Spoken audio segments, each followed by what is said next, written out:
Oh, theirs too, because there wouldn't be no, any mine, business believe without me. a quorum. Way more than mine. All right. Just in time. 4 minutes late or something. Good evening, ladies and gentlemen. Let me call to order the meeting of the Merrimack Planning Board for Tuesday, October 15th, 2024. Let's begin as we usually do with a Pledge of Allegiance. I pledge allegiance to the flag of the United States of America and to the republic for which it stands, one nation, under God, indivisible, with liberty and justice for all. All right, thank you very much. Let's see, are any of the four of us alternates? Are we all full members? All full members, so we don't have to appoint, town council member. Don't have to appoint any alternates, but we do have four. That's enough, that's a quorum, so we can conduct business tonight. Let's see, the usual reminders to have everyone make sure the microphone's turned on and to speak clearly into it so the folks preparing the minutes can hear. Our next planning board meeting after tonight is currently scheduled for November 19th, 2024 at 6:30 p.m. in the Matthew Thornton room, which is this room. That is all that I have here for announcements. Is there anything else that I need to deal with, Casey? You have your consent agenda. Yep, next item. So there is regional impact determinations on our consent agenda. What is the will of the board? Make a motion to approve. Is there a second? Second. Motion is second to approve the consent agenda. All in favor say aye. Aye. Any opposed? Any abstaining? 400 to approve the consent agenda. Item 3 on our agenda is Merrimack Parcel A LLC, care of Thomas Monahan as the applicant and owner. Request for approval of an amended site plan for mixed-use development in accordance with the Merrimack Park Place mixed-use conditional use permit. The proposal calls for a 100-room hotel, an approximately 19,500 square foot two-story mixed-use building containing a restaurant, commercial and office space, and a 178-unit multifamily residential building. The parcels are located at 1, 2, and 4 Lexington Court in the I-2 Industrial and Aquifer Conservation Districts and Wellhead Protection Area. Tax map 3C, lot 191-2U2 and 191-2U4. It's case Planning Board 2024-10. It's continued from a whole raft of our meetings on May 7, June 4th, July 2nd, August 6th, September 3rd, and October 1st. Casey, is there anything that I need to know before I hear from the applicant? I'm sure I'll have comments later tonight, but for now, the applicant can begin his presentation. Excellent. What's your name again? Hello, Mr. Chairman. Nice How to are you see you today? again. My name, for the record, is Gordon Leedy, and I am a landscape architect and certified planner with Ty and Bond for the applicant. We have others here in case any questions come up, but I'll be sort of leading the charge. We are, as you indicated, here for seeking conditional approval for an amendment to the site plan for Merrimack Park Place. And just to kind of recap, because I know we've got some new members here, this is the approved site plan for so-called phase 1, and of this, only the apartment building and the clubhouse have been constructed to date. Construction began on some of the infrastructure having to do with the restaurant and the hotel, but that was not obviously finished, and the roundabout is still remaining to be completed. And then there was, in the conditional use permit for this, there was a somewhat undefined use of a mixed-use building of about 80,000 square feet and I think it was a 700 and something space parking garage. So fast forward, we were granted an amended conditional use permit in November of 23. That showed a positive fiscal impact of 523,000 for phase 2, and overall, I believe the number was $1.1 million, round numbers. And we're anticipating 21 school-age children in phase 2. I believe there were 24 calculated in phase 1 for a total of 43 or 44 school children overall. I don't believe that the current occupancy comes anywhere near that 22 number, or 24 number. There haven't been any significant program changes or plan changes to the plan since the CUP approval, and the site plan before you is fully compliant with the conditions set forth in that approval. So this is the master site development plan that was approved with the conditions that you can't read but are on the plan. This was signed by the planning board, I want to say in January of '24, and it included the 178 unit apartment building, the at the time 10,000 square foot mixed use building, and a 100-room hotel, along with the constructed 224 apartments and 7,000 square foot clubhouse. So based on previous discussions with the board, we have made modifications to the site plan. We have proposed expanding the berm at the northerly side of the emergency access road and enhancing the buffer with additional evergreen plantings. We have added a school bus stop to Continental Boulevard. It was confirmed by, I had a discussion with Dawn Tuomola, and she had confirmed that that location is within the town of Merrimack right-of-way, and the sort of triangular piece that is adjacent to between Continental Boulevard and our property is actually sort of leftover right-of-way from when Camp Sargent Road was relocated. And so that is subject to town approval. I believe it may require council approval. We are perfectly willing to construct that at the applicant's expense, should it be approved by the town.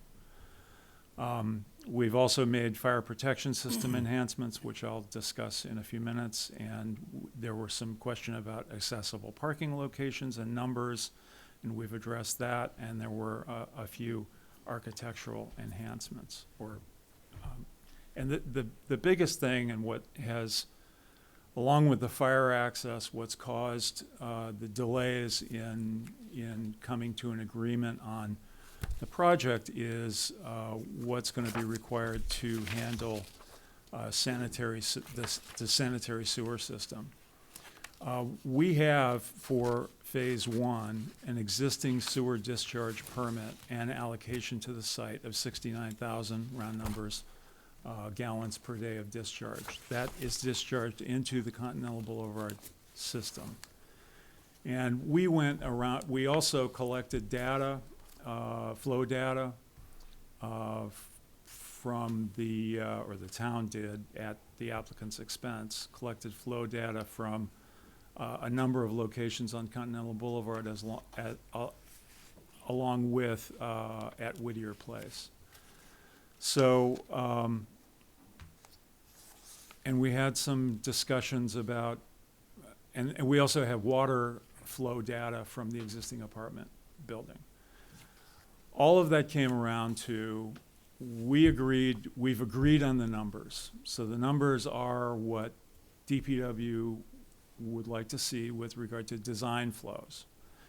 So sewer design flows from the phase 1 apartments and clubhouse and the proposed hotel and proposed mixed-use building total 66,610 gallons per day, and which is below the permitted flow. So we also have a design flow anticipated from the 178 apartments, the proposed apartments, and the 5,000 square foot commercial space and that totals an additional 32,520 gallons per day. So what we're proposing is to construct a private sewer pump station to take the excess flow, the flow in addition or above that which is currently allocated, and discharge that flow via the Premium Outlets sewer system into the Whittier Place system, at which point there is ample capacity.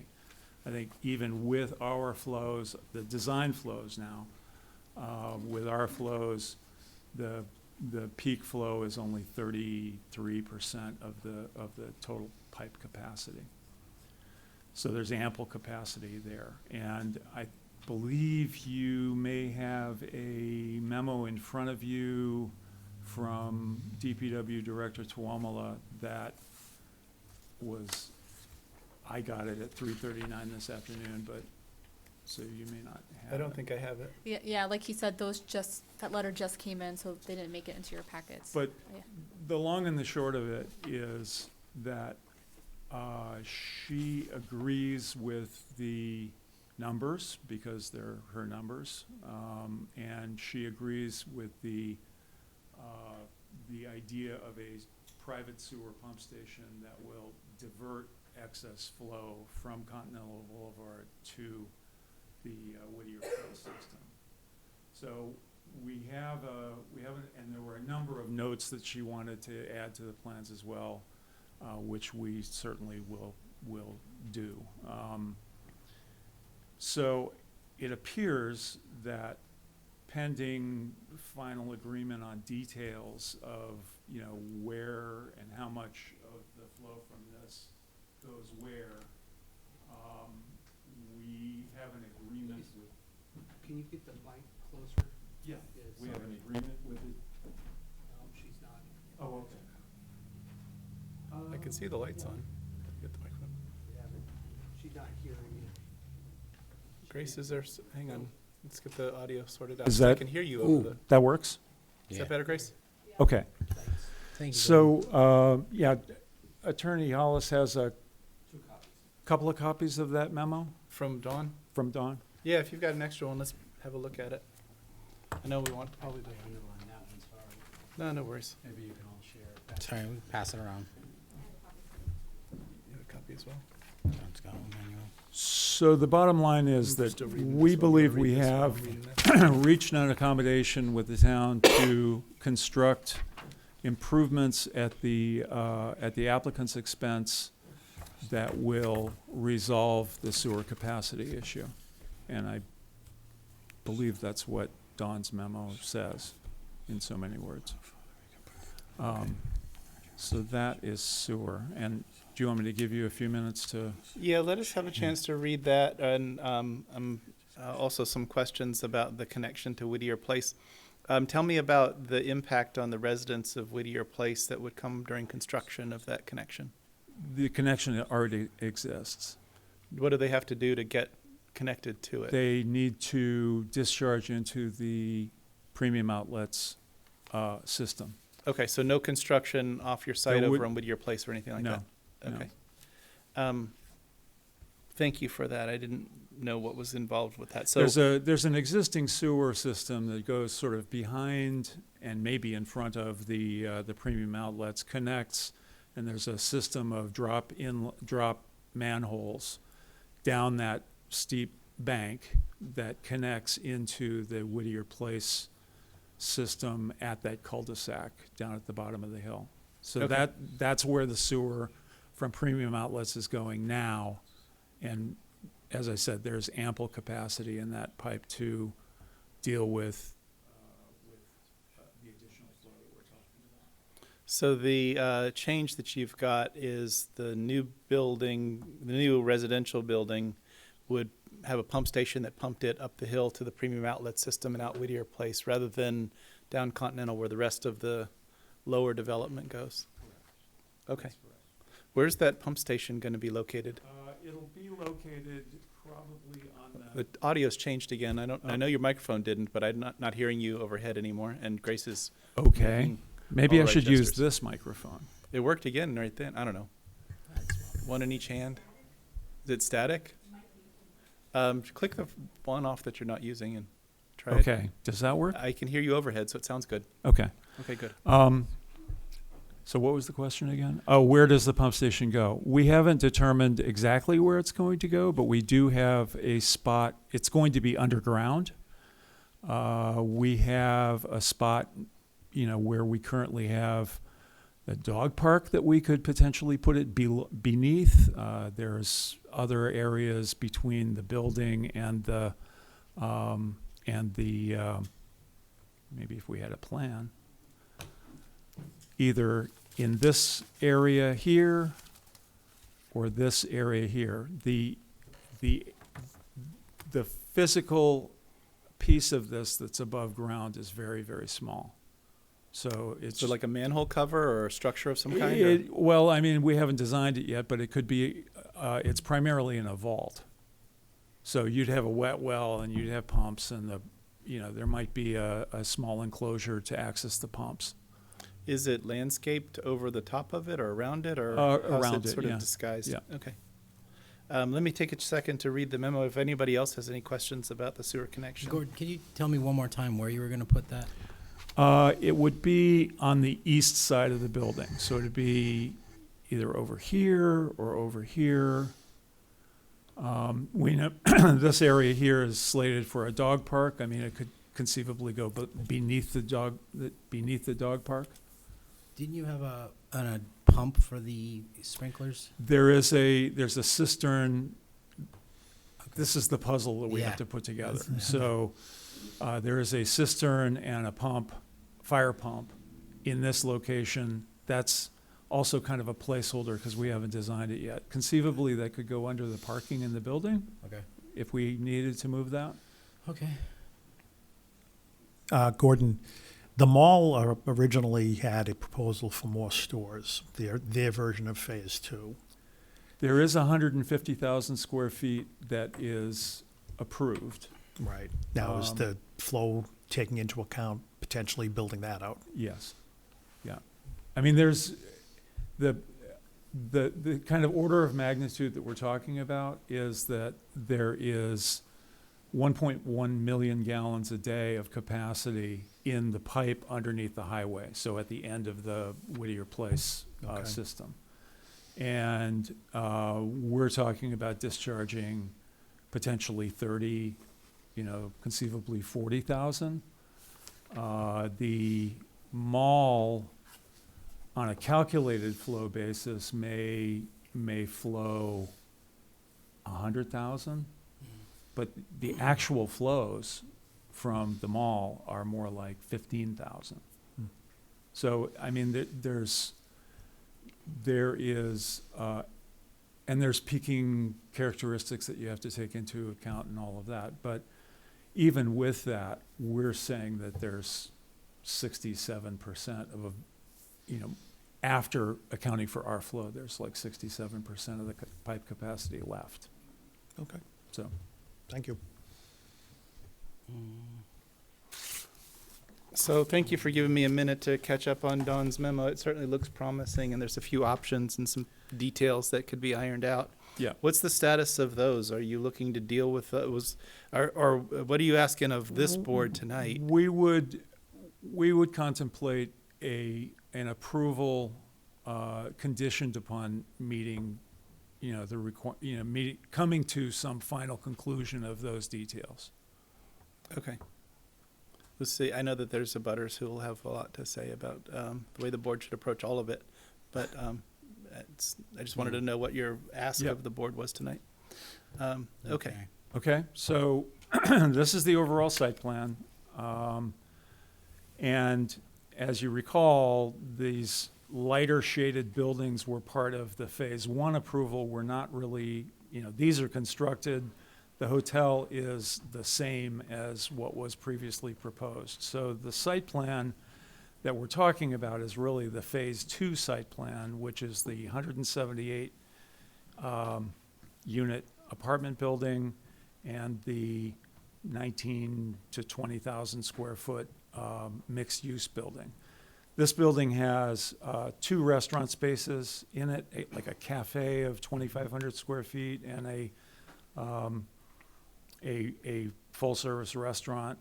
And those total about 8,000 square feet. And then there's another 2,700 square foot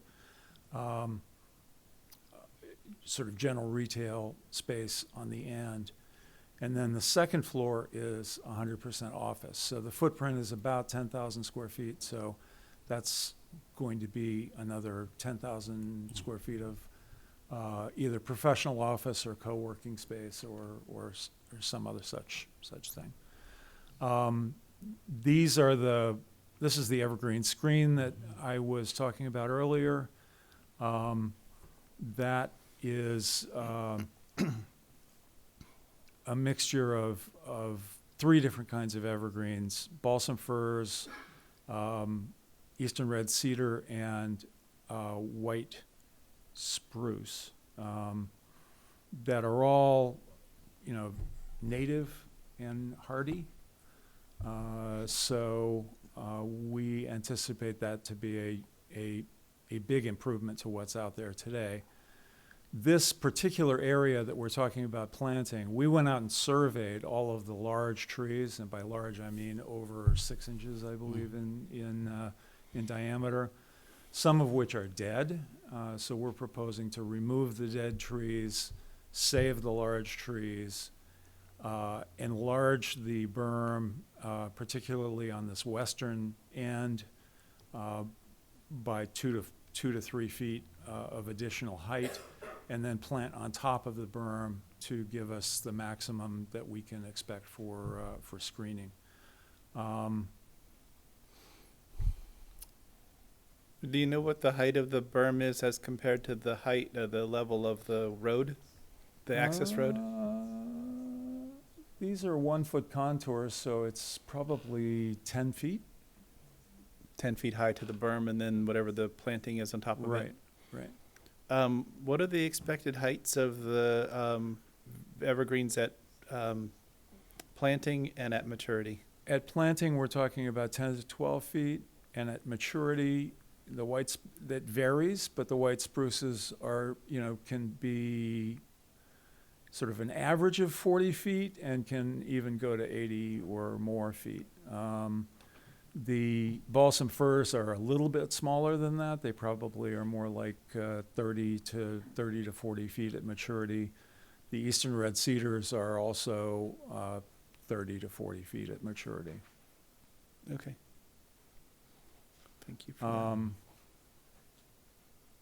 And then, we have this boulevard scenario coming in with ornamental plantings in an island, and then street trees flanking each side and parallel parking, so that gives it a sort of more urban look and feel, and relates to the commercial spaces on both sides of the road. We're proposing plantings along the Premium Outlets Boulevard side of the development, and we'll talk about that's the subject of a waiver request. Your regulations call for shade trees every 20 feet, and putting my landscape architect's hat on, I don't think it's particularly good practice to plant shade trees at 20 feet apart. But we do have, we've infilled with evergreen trees, so the trees themselves are, an average of 20 feet or less apart. We've done some thinking about this courtyard, and I'll get into the fire access in a minute, but the fire department had some concerns about access into this interior courtyard area. So we are going to provide that. And then there's a sort of central gathering space where we can have barbecues and gathering and that, as well as some open space for throwing a ball around if you want to do that, or whatever you'd like to do, laying out on the grass.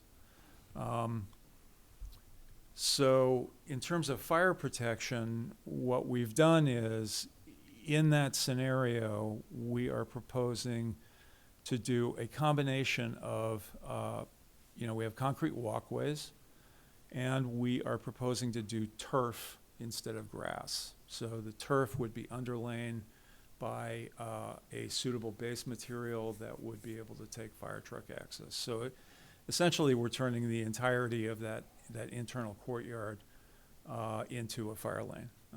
And the reason that we want to use turf is that turf isn't going to get dug up, if we need to plow it or maintain it for snow access. In addition, we are, as Halim indicated, we are proposing a fire cistern and a pump to handle the sprinkler flow to all 5 buildings. So that will deal with the sprinkler flow, and then we propose to connect the fire hydrants on the site to the domestic system, as they are pretty much everywhere else in town. And that was something that was acceptable to the fire department.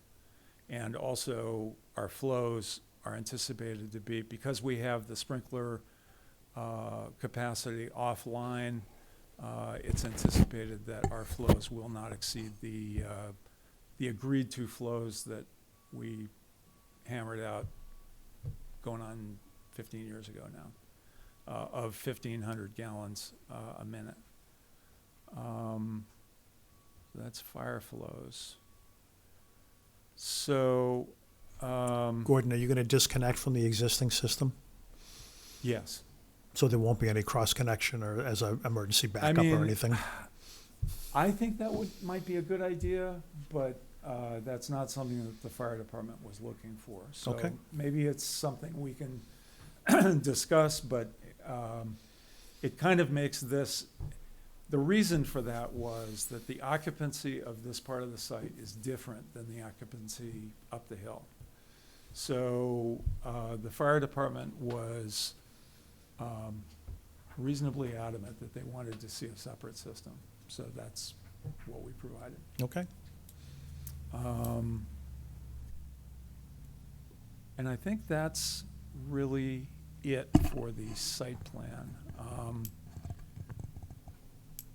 I know the hotel is functionally the same as the last time a site plan was approved, but can you give me some more details of the features of the hotel? I know that's sort of been a lot of different things at a lot of different times. It's meant to be a branded hotel, like it is likely to be a Marriott product, like Fairfield Inn or Courtyard or something like that. It's probably too small for a Courtyard. So, but it is a hotel that may include paper service for breakfast, like they do coffee and danishes and, canned eggs and stuff like that.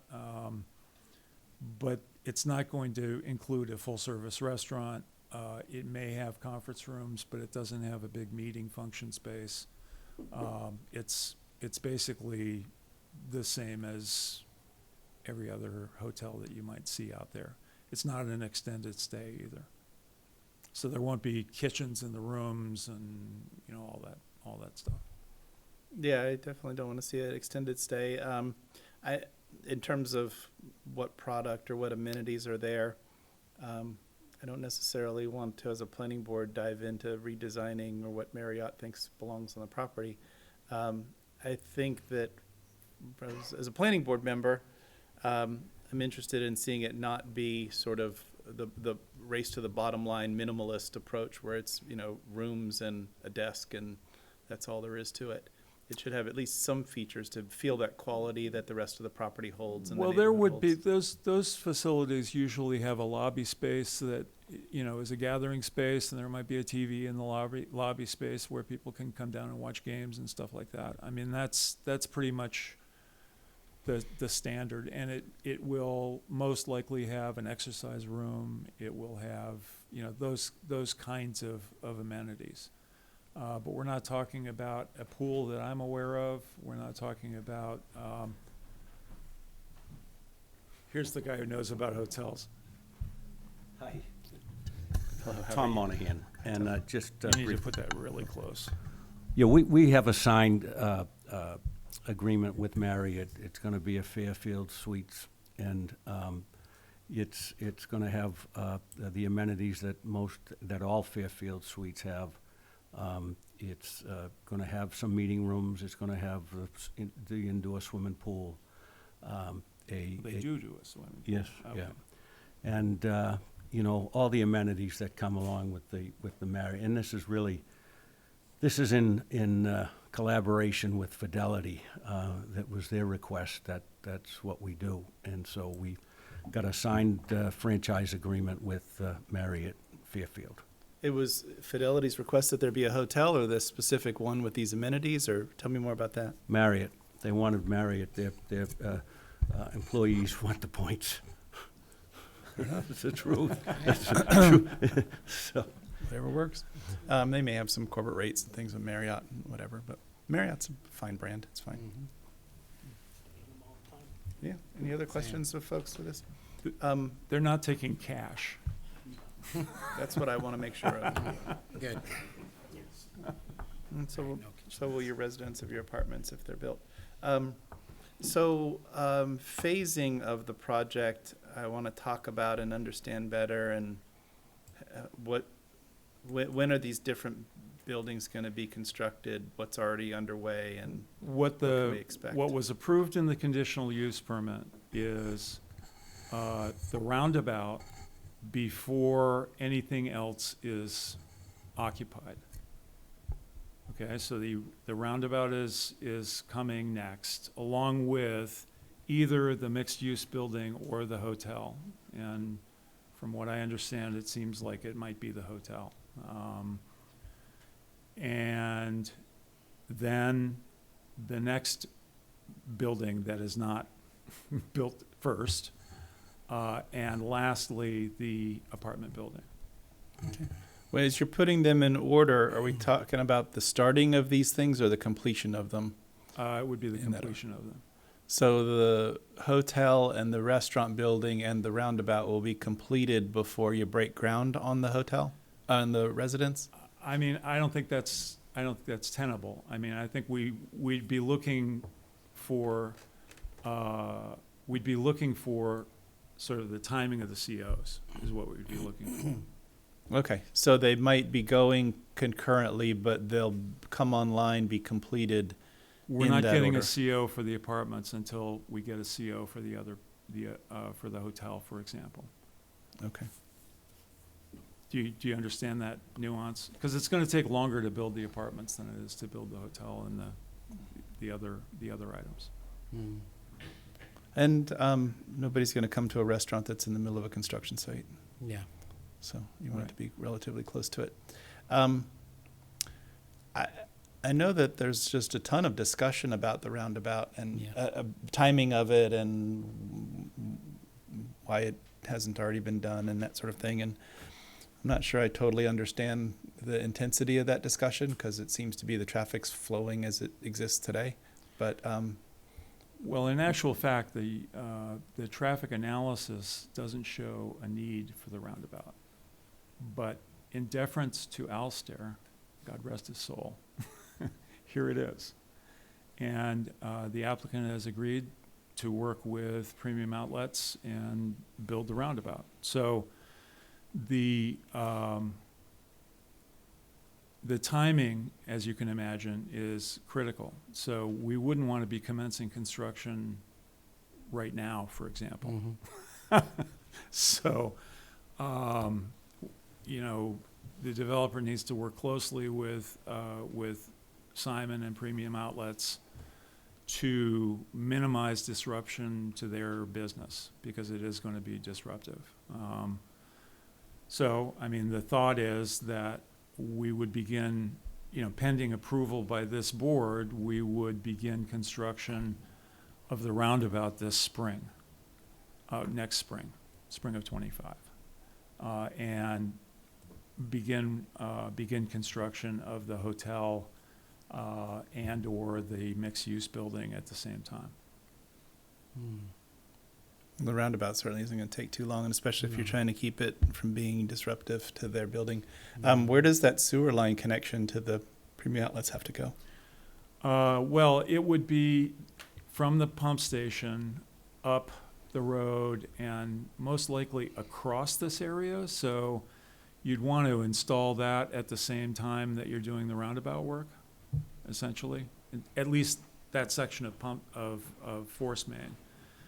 The good news is that a force main doesn't have to slope. It can go Up, you down, know, up, up down. and down and up and down. And we're still looking at where the best place to put that is, given the other infrastructure that's in the ground. You have to go all the way up the hill to You the, have to go up the hill to the structures of the back outlet mall? the back of the outlets. okay. I assume that they're on board with this plan. We've had some preliminary discussions with them, and we don't anticipate a problem with that. What's the best construction season to not interfere with their business? What's their slow season? Spring. Okay. You know, I mean, they have sales in February. They have sales all the time, really. But their heaviest season is obviously the Christmas and holiday season, and then there's another spike in the middle of summer, kind of thing. So we'd like to get it done. How does the presence or absence of the roundabout affect construction vehicles and traffic to the site?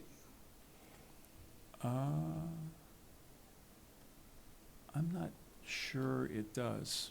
I mean, it would be, I mean, it's big enough for trucks because we checked all of that out yeah, before. yeah, Um, and buses and, you know, fire trucks and. Yep.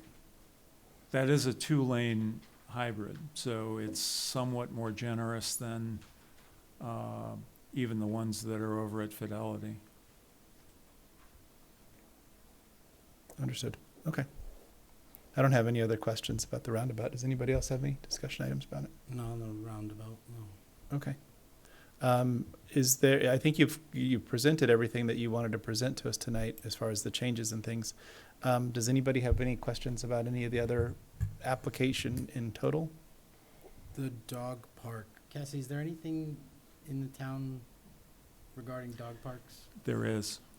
Yes, so the letter that our DPW director issued earlier Okay. today, she does, it's not very detailed, but she does mention that she would have comments on the dog park after conditional approval. She does have standards for how the waste It is has to handled. do, there are Yeah. standards, and I believe that they're published standards by the town that require certain special handling of runoff from those Mhm. areas. There's a lot of there's gonna be a lot of traffic. And so, and most notably, it's not going to the sewer system. It's going into the stormwater system, presumably after being, you know, filtered appropriately and A lot of water. so, but Okay. there are published standards and, you know, we can certainly agree to those. Yeah, I mean, obviously you can't always control where it rains, but I assume you're gonna have your residents pick up after their pets as best they can. Doesn't, obviously some forms of waste don't get picked up, but, having receptacles and the Yeah. bags and Mhm. things for Yeah. people Signs. and, you know, trying to patrol that. And I assume, based on the quality of the existing Slate building, that you'd want it to be as nice as possible and stay on top of people and make sure that they do their job. Yep. Do it right. Yep. Okay. If there's no other discussion with the applicant at this time, then why don't we shift over to bring in some feedback from the public? Are there any abutters or citizens who wish to weigh in on what's before us? Hey, Beth, come on up.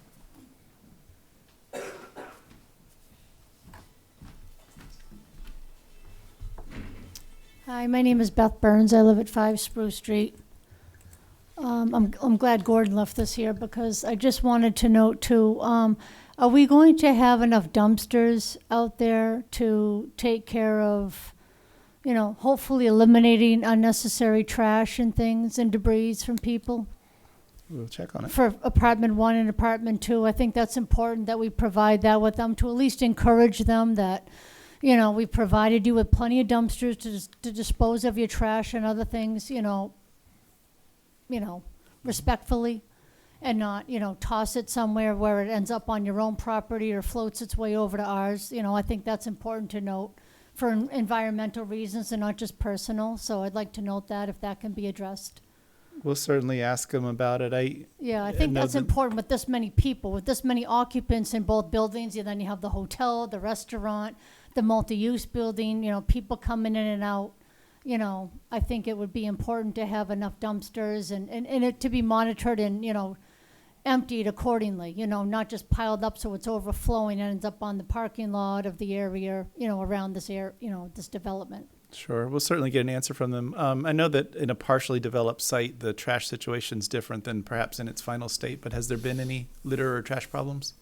No, you've I experienced? mean, I've seen a few things. I mean, I've respectfully picked up a few things, and some people, you know, I can't point the finger. I can't say, oh, you know, people from this apartment have been letting the dogs poop in the yard. You know, I can't say that because, you know, that's, you know, I can't prove that. So I'm not gonna go and point the finger where I can't prove it.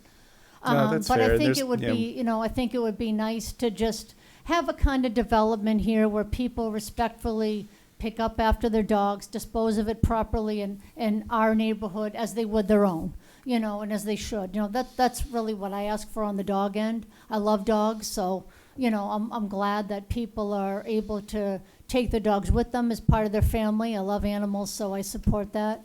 You know, and the only thing I ask is, you know, I respect your property and I pick up after my dog. Please do the same and pick up after yours and ours. That's all I would ask for. That makes sense. You know, hopefully that's monitored with their, because I've noticed, you know, some of the, and I respectfully noticed today, and I want to give credit for, I noticed today that the dog poopy bins, you know, the dog trash poopy bins, for lack of other words, you know, they were emptied today. They were pretty full yesterday, and I noticed somebody must have come and taken care of it today before they overflow and end up on the ground. So I appreciate that. I'm glad to see that around that area. But yeah, about the dumpsters, I think that, you know, that should be addressed with, you know, because there's going to be a lot of people that live there, people that visit, people that go to the restaurant. So I want to make sure we have enough dumpsters and that they're monitored and, you know, emptied accordingly, you know, how they should. The other thing I want to note, you know, I'm not going to lie, and I think other people in this room, you know, whether it be, you know, Mr. Monahan or others representing him, if this was your home, you know, you can't tell me underneath it all that you wouldn't have the same concerns and same feelings I do for a home you've worked hard for and you appreciate and respect, and it's your, you know, it's your home, you know, a place you plan to live for till retirement, you know what I mean, and then for. So you respect it and want to take care of it and respect the area surrounding it. So what I ask for, you know, I'm not happy with another apartment building going there. I don't think Merrimack was ever created to become more of a city than a town, and that's what I see it becoming with this. I'm never going to be happy with it, and I think if tables were turned, they'd understand my situation if they were in my shoes.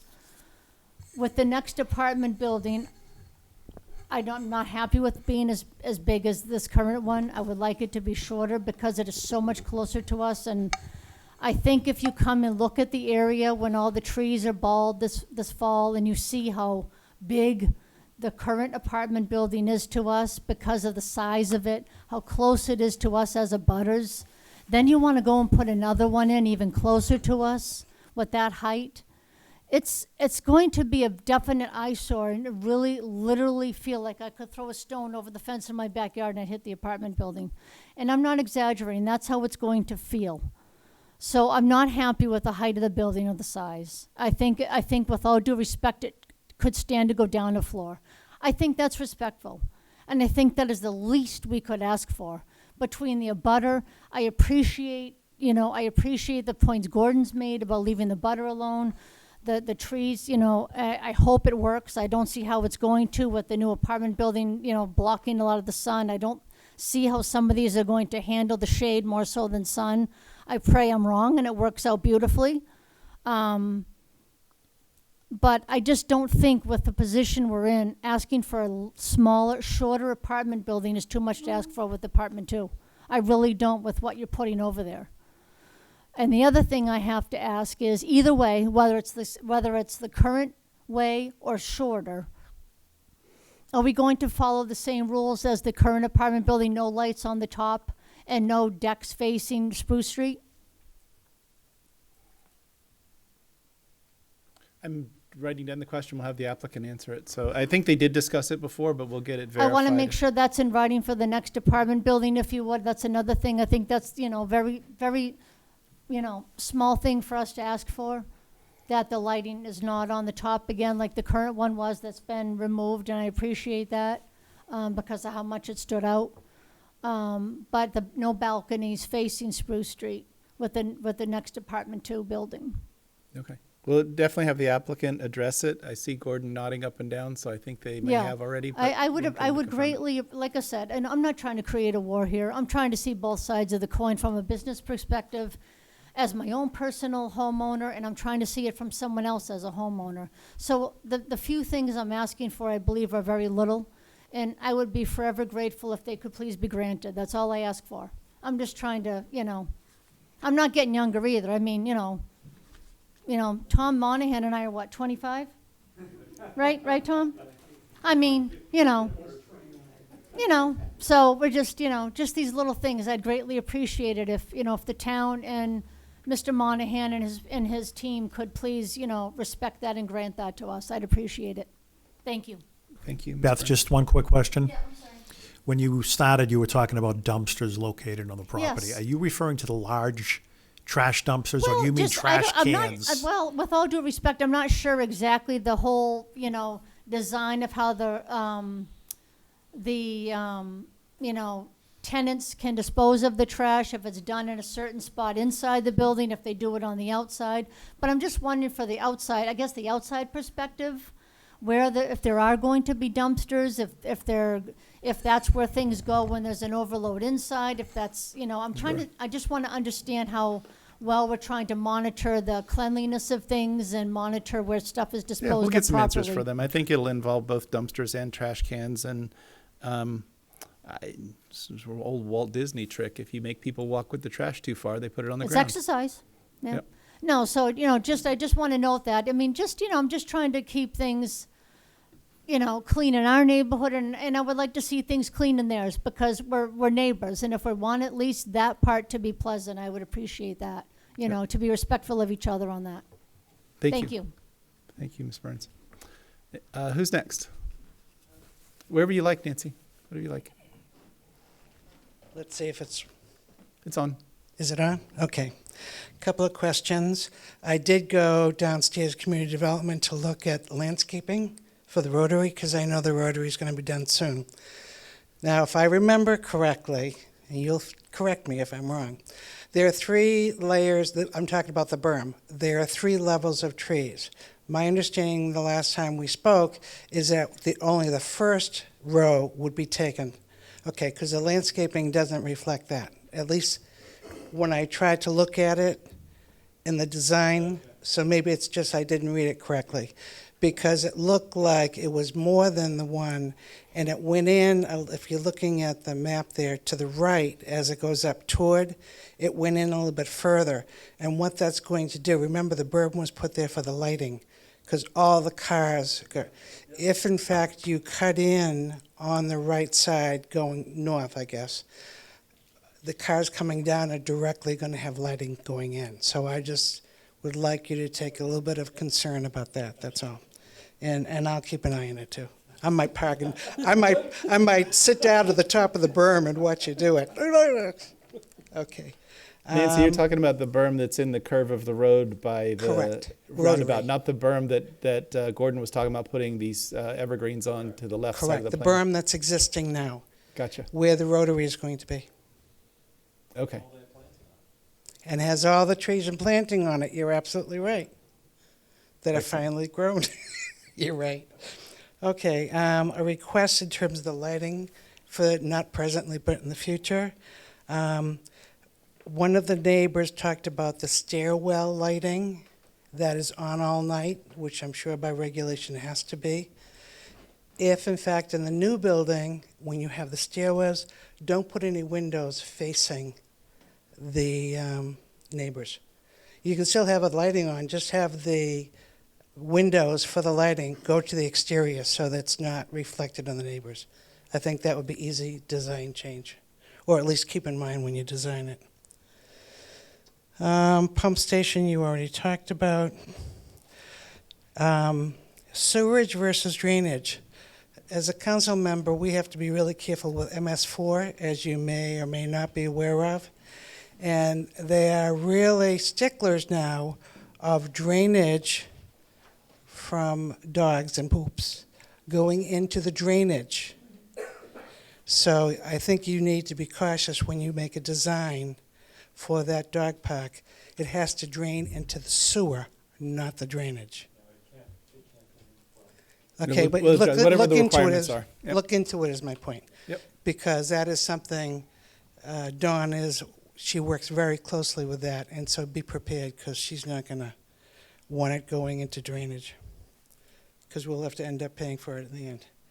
And the last thing, again, we'd have to verify it, and I think I've brought this up a couple of times. Previously, there was an agreement, and I'll look to it too, is that the restaurant, the Rotary, and the hotel had to be done prior to you starting the apartments. I believe you're saying no, and I believe I'm right. I may be wrong, I'll look into it, but I believe that was one of the planning board's statements prior to tonight. And I brought it up before, and everyone on the planning board went yes. So I think that needs to be clarified. I understand why you don't want that. I understand that, but that's not my point. My point is that that is a change, and it sounds like you're presenting it as not a change. It is a change, in my opinion. So that should be looked into. Okay, that's it. Thank you, Nancy. Any other abutters and citizens?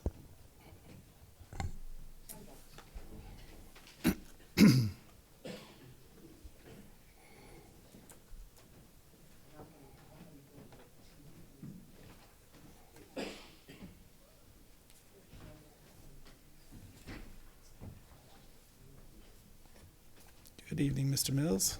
Good evening. My name is Michael Mills. I live at 7 Arbor Street here in Merrimack. I'd like to address a couple issues, a couple items that were brought up at this evening's meeting before I get into some new items. There was a question about the berm height over here behind the hotel, behind the new apartment building. And the berm height varies depending on where you are in that area directly behind the proposed apartment building. But there are places there where it's 4 feet high, 5 feet high, 6 feet high. It does go up perhaps to 10 feet, but that's the minority of the berm. The berm is considerably shorter than that. There was some discussion about putting turf up here instead of grass. I know in the past I've read several articles about turf and the possibility that depending on what type of turf that is used, that there's the risk of PFOAs in turf. I think we have to make sure that there's a test of some sort that's done to make sure that there are not PFOAs that are being released as a result of the turf. There was discussion about the hotel and what it was going to include. I recall that the hotel was described originally as having a place to hold weddings and large affairs. I don't hear that anymore. It was proposed as you can live there, you can work there, you can eat there, and if you decide to, you can get married there. The hotel has, I believe, shrunk in size, or at least shrunk in the uses that the hotel was going to provide.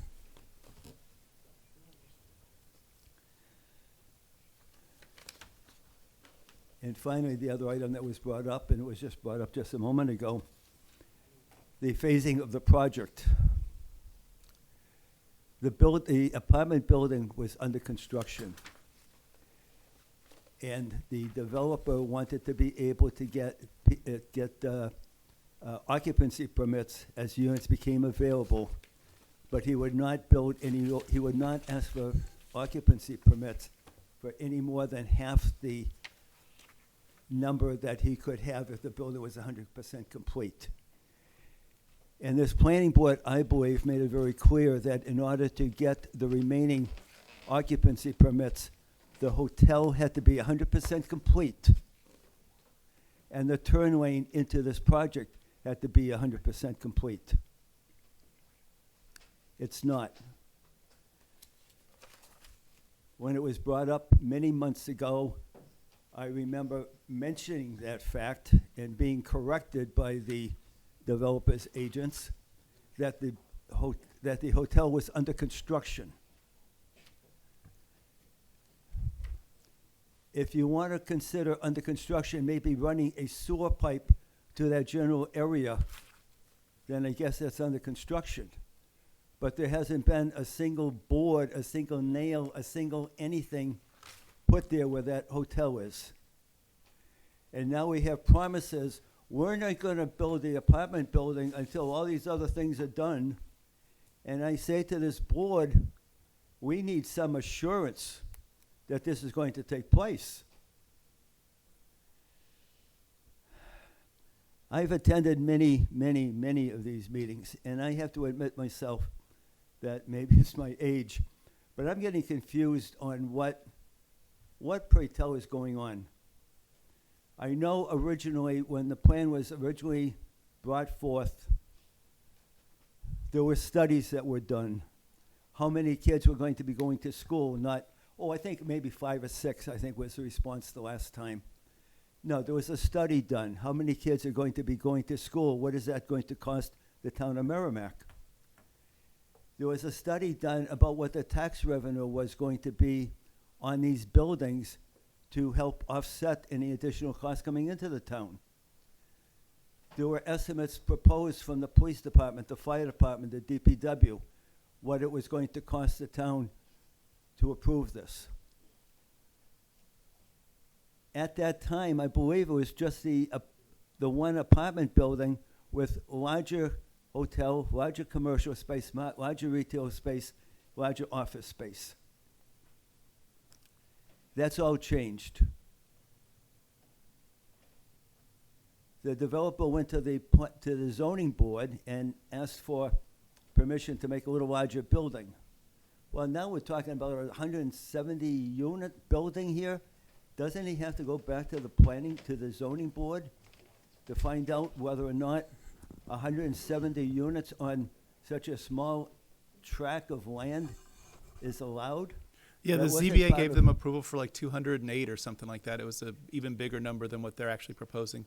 But does that include the part that's already built? Yeah, it did.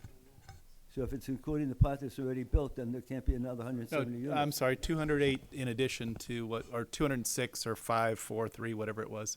But it was 200 and a few for what was proposed, and then they only asked for 178 when they built it, Okay? or when they came And forward with that the does plan. not include the part that was already built. No, those were new units that were proposed for this Phase 2 building, 200 and something that the ZBA gave them approval for. Okay. I will certainly check into that and see what's going on. Casey, do you have that handy? The variance that the ZBA granted for this building? I can pull that up. Thank you. I think, well, let me let you finish your comments, not interrupt you Okay. anymore.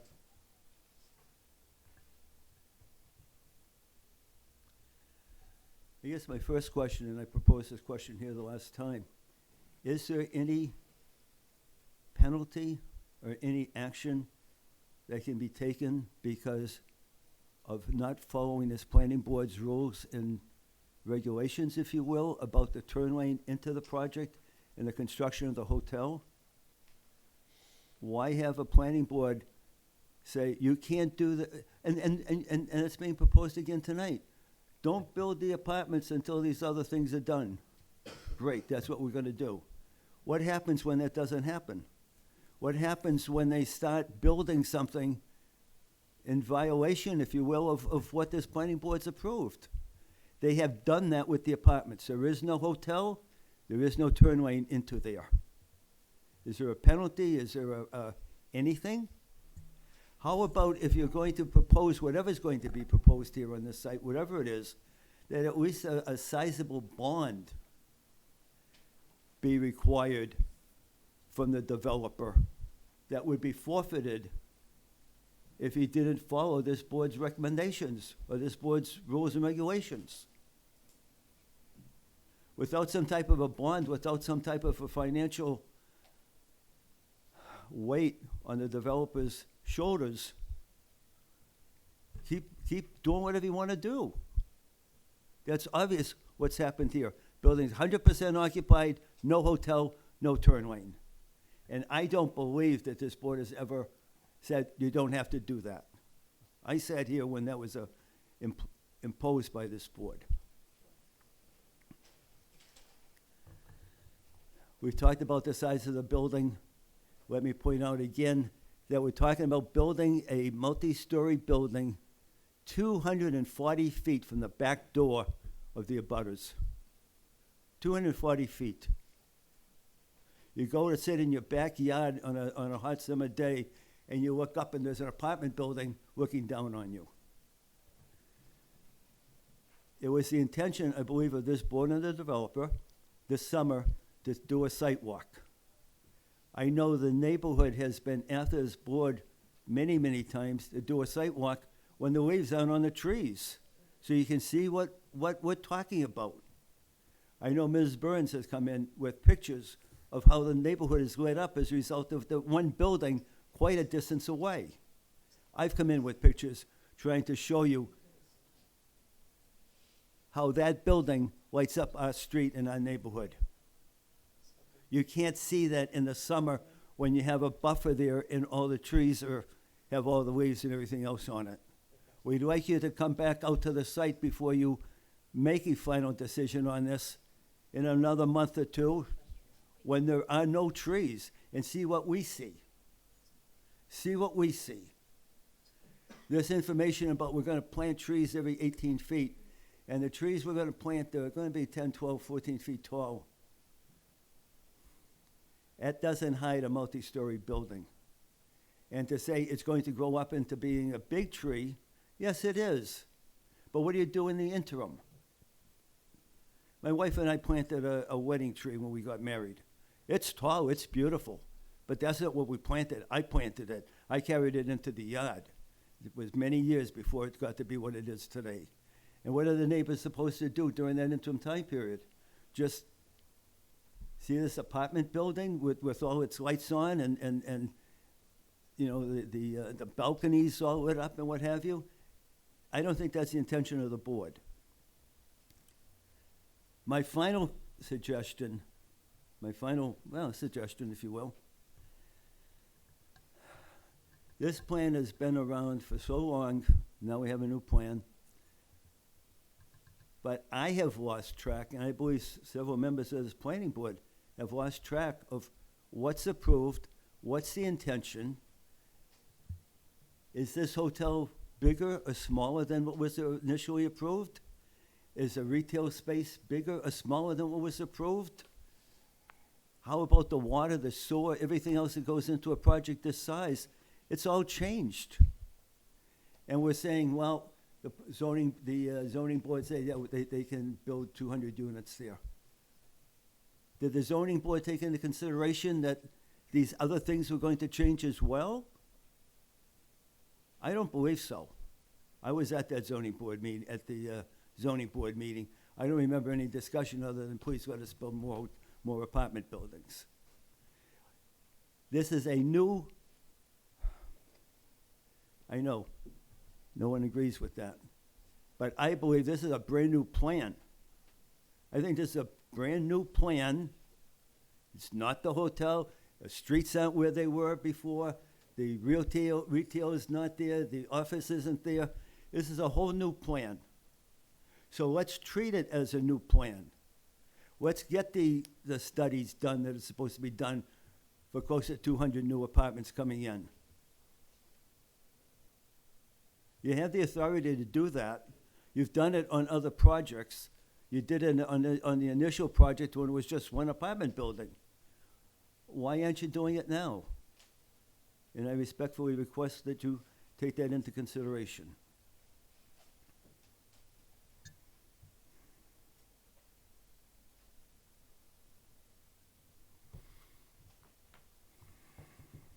Thank you. Thank you, Mr. Mills.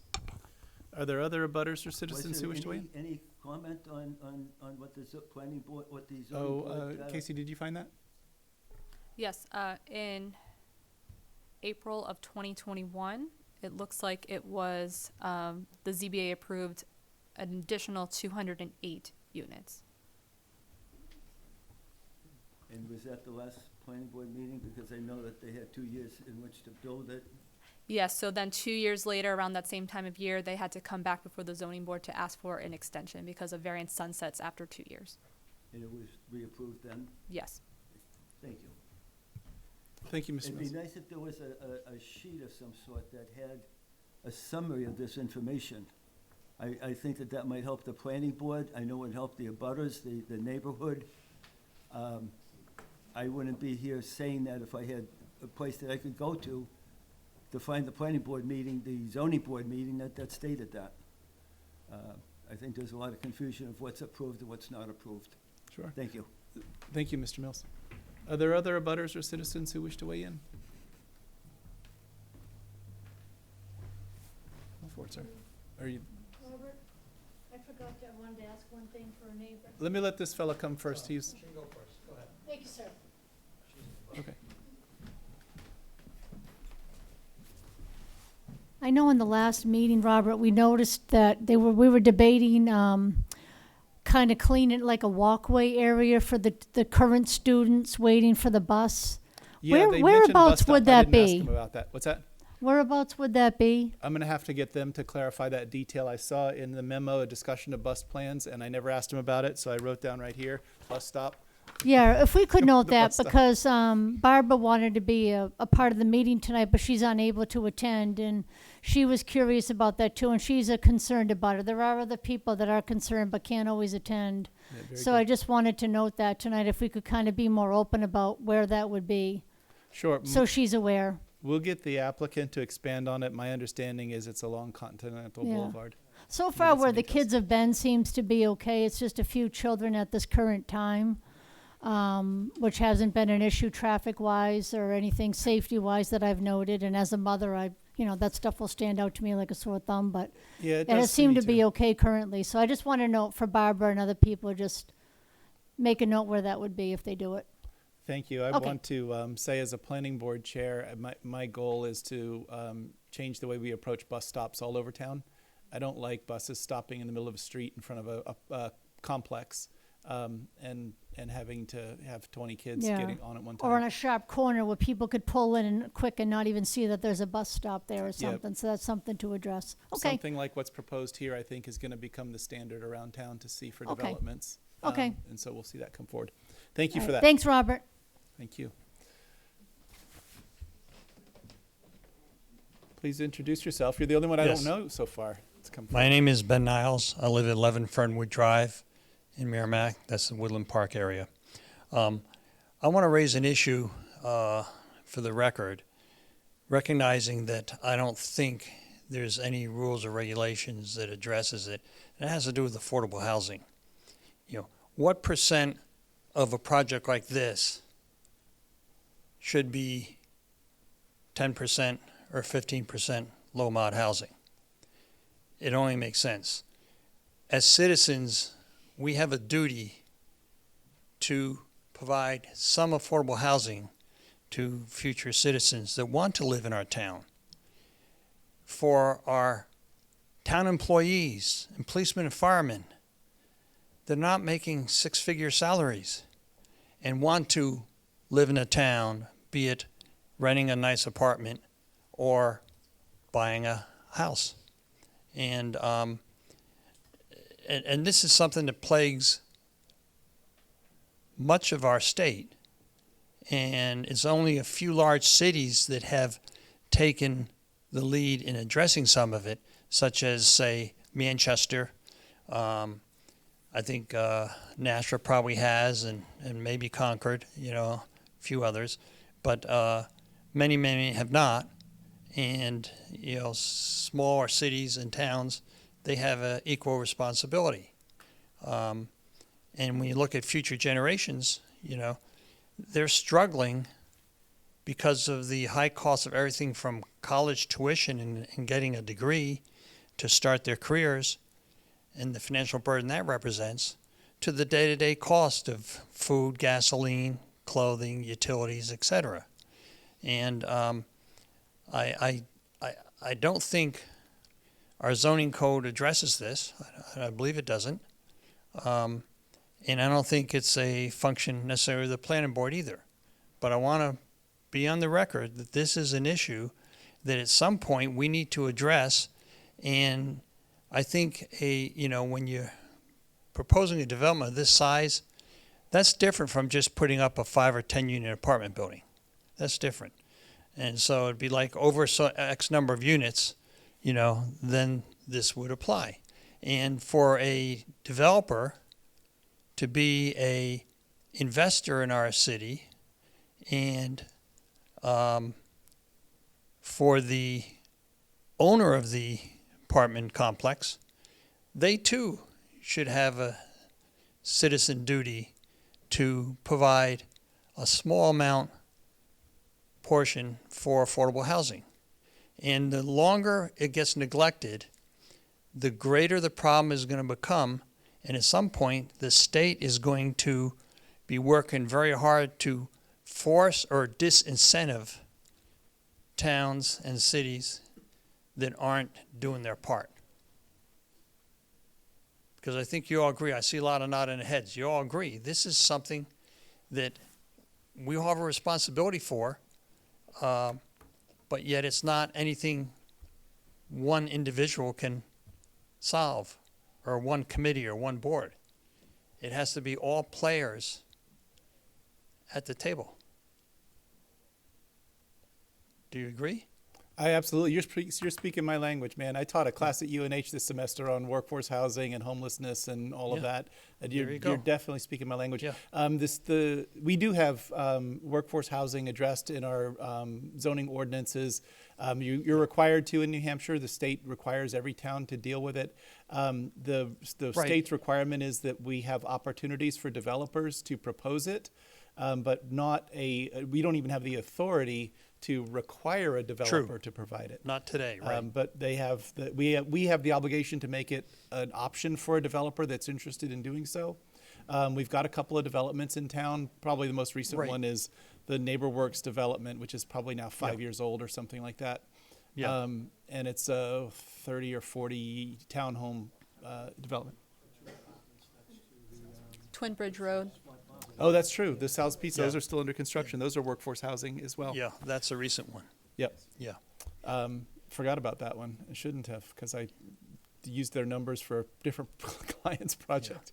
But my point is, this shouldn't be left solely to nonprofit developers and owners because they don't have enough resources. There aren't enough of them. Yep. There's There's- only one NeighborWorks in southern New Hampshire. Yeah, there is a lot of infrastructure around workforce housing, and I agree with you that I think some towns resist it, and the state will eventually become tougher and tougher with its regulations. I don't believe there's any requirement for this applicant to include that within within the way we're structured now. But Right, but there's Good point. nothing preventing this applicant from being a leading citizen and including a small portion in their proposal or plan. I think they can propose it Yeah. if they choose to. But thank you. I think it's Okay. a great comment. You're speaking my language. Thank you. Any other abutters or citizens who wish to weigh in? Okay, then we'll close the public hearing and invite the applicant back up. Gordon, I have a few questions based on the things that were raised, and you may have just general responses to some of the things that address it as well. And then I'd like you to give us a bit more detail on the bus stop plan. Okay. Why don't you ask your questions and then I'll Okay. see if we cover. Sure. At the beginning of some of the comments about dumpsters and trash cans, I think we always ask about dumpsters and where are they going to be and how are they going to be changed and when are they going to be filled and emptied and backup alarms for trucks and all those. And so we probably had this discussion, but give it to me again. I think I can see a couple places on the plan where there's a dumpster pad. There You're are pointing to one right there. dumpsters sort of throughout the site, actually. One here for the mixed-use building. There's also a service court adjacent to the restaurant because they typically have, their own requirements for trash disposal and also garbage disposal, compostable materials. There's also a dumpster pad down here. There is a dumpster pad here. There's also Internal to the building. internal to the building. You have you have trash chutes that go into like smaller rollable dumpsters, for lack of a better word, but they're not the 6-yard dumpsters. They're like the 3-yard dumpsters. And those typically get rolled out to a location and then picked up by a truck. And, we wouldn't be doing that in the middle of the night, obviously, because it's a residential area. So, that's all scheduled and controlled. I think individual trash cans are probably not structures within the purview of the planning board's regulations, but These are all I'm- screened. yeah, it was the dumpsters. I think you covered pretty well. Just on the streetscape, trash can where somebody's got a cup or we whatever. can certainly take a look at that. As this is a sort of, for lack of a better term, a more urban kind of environment, typically you would see waste receptacles being included, if only attached to a lamppost, sort of. Yeah, that exactly. A smaller waste receptacle, just so if somebody has something to throw away.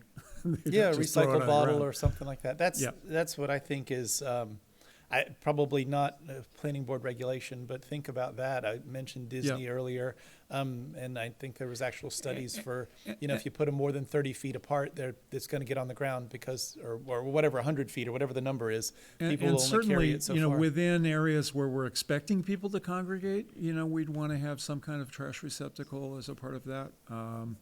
And Beth or whoever brought up the doggy receptacle thing, that's also something that we should take a look at.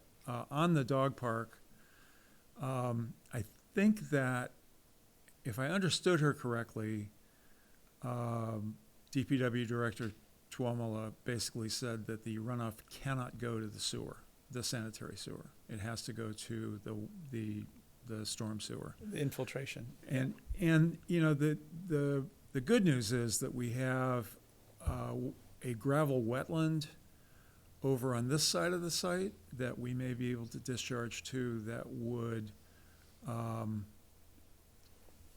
Infiltrate it. infiltrate it in a way that would tend to denitrify it, because nitrogen and phosphate are really the problem. So in any case, we will use the latest technology that we can get our hands on to take care of that problem and conform with the town's regulations. Thank you for. I think conforming with the regulations is really going to be the right answer because I don't know exactly what it requires, and Yeah. I do remember from She also mentioned requirements for fire cisterns, and obviously we would comply with those as well. So.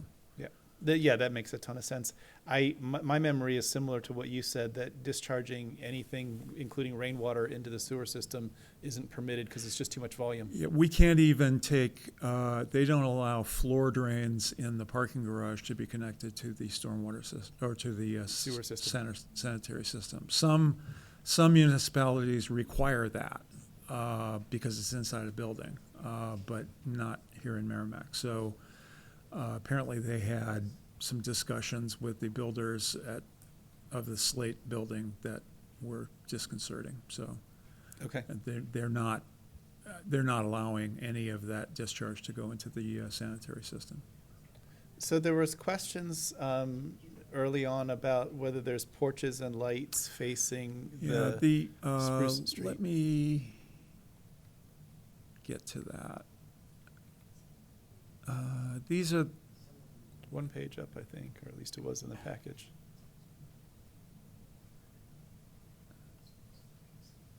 That one. okay. So, here is the northerly facade of the building. And we've done a couple of things. We committed a while ago to no balconies on this side. These are what's called a Juliet balcony, where you might have a larger window that is operable, but there's no porch. So there's not going to be any ceiling lights or other such, Yep.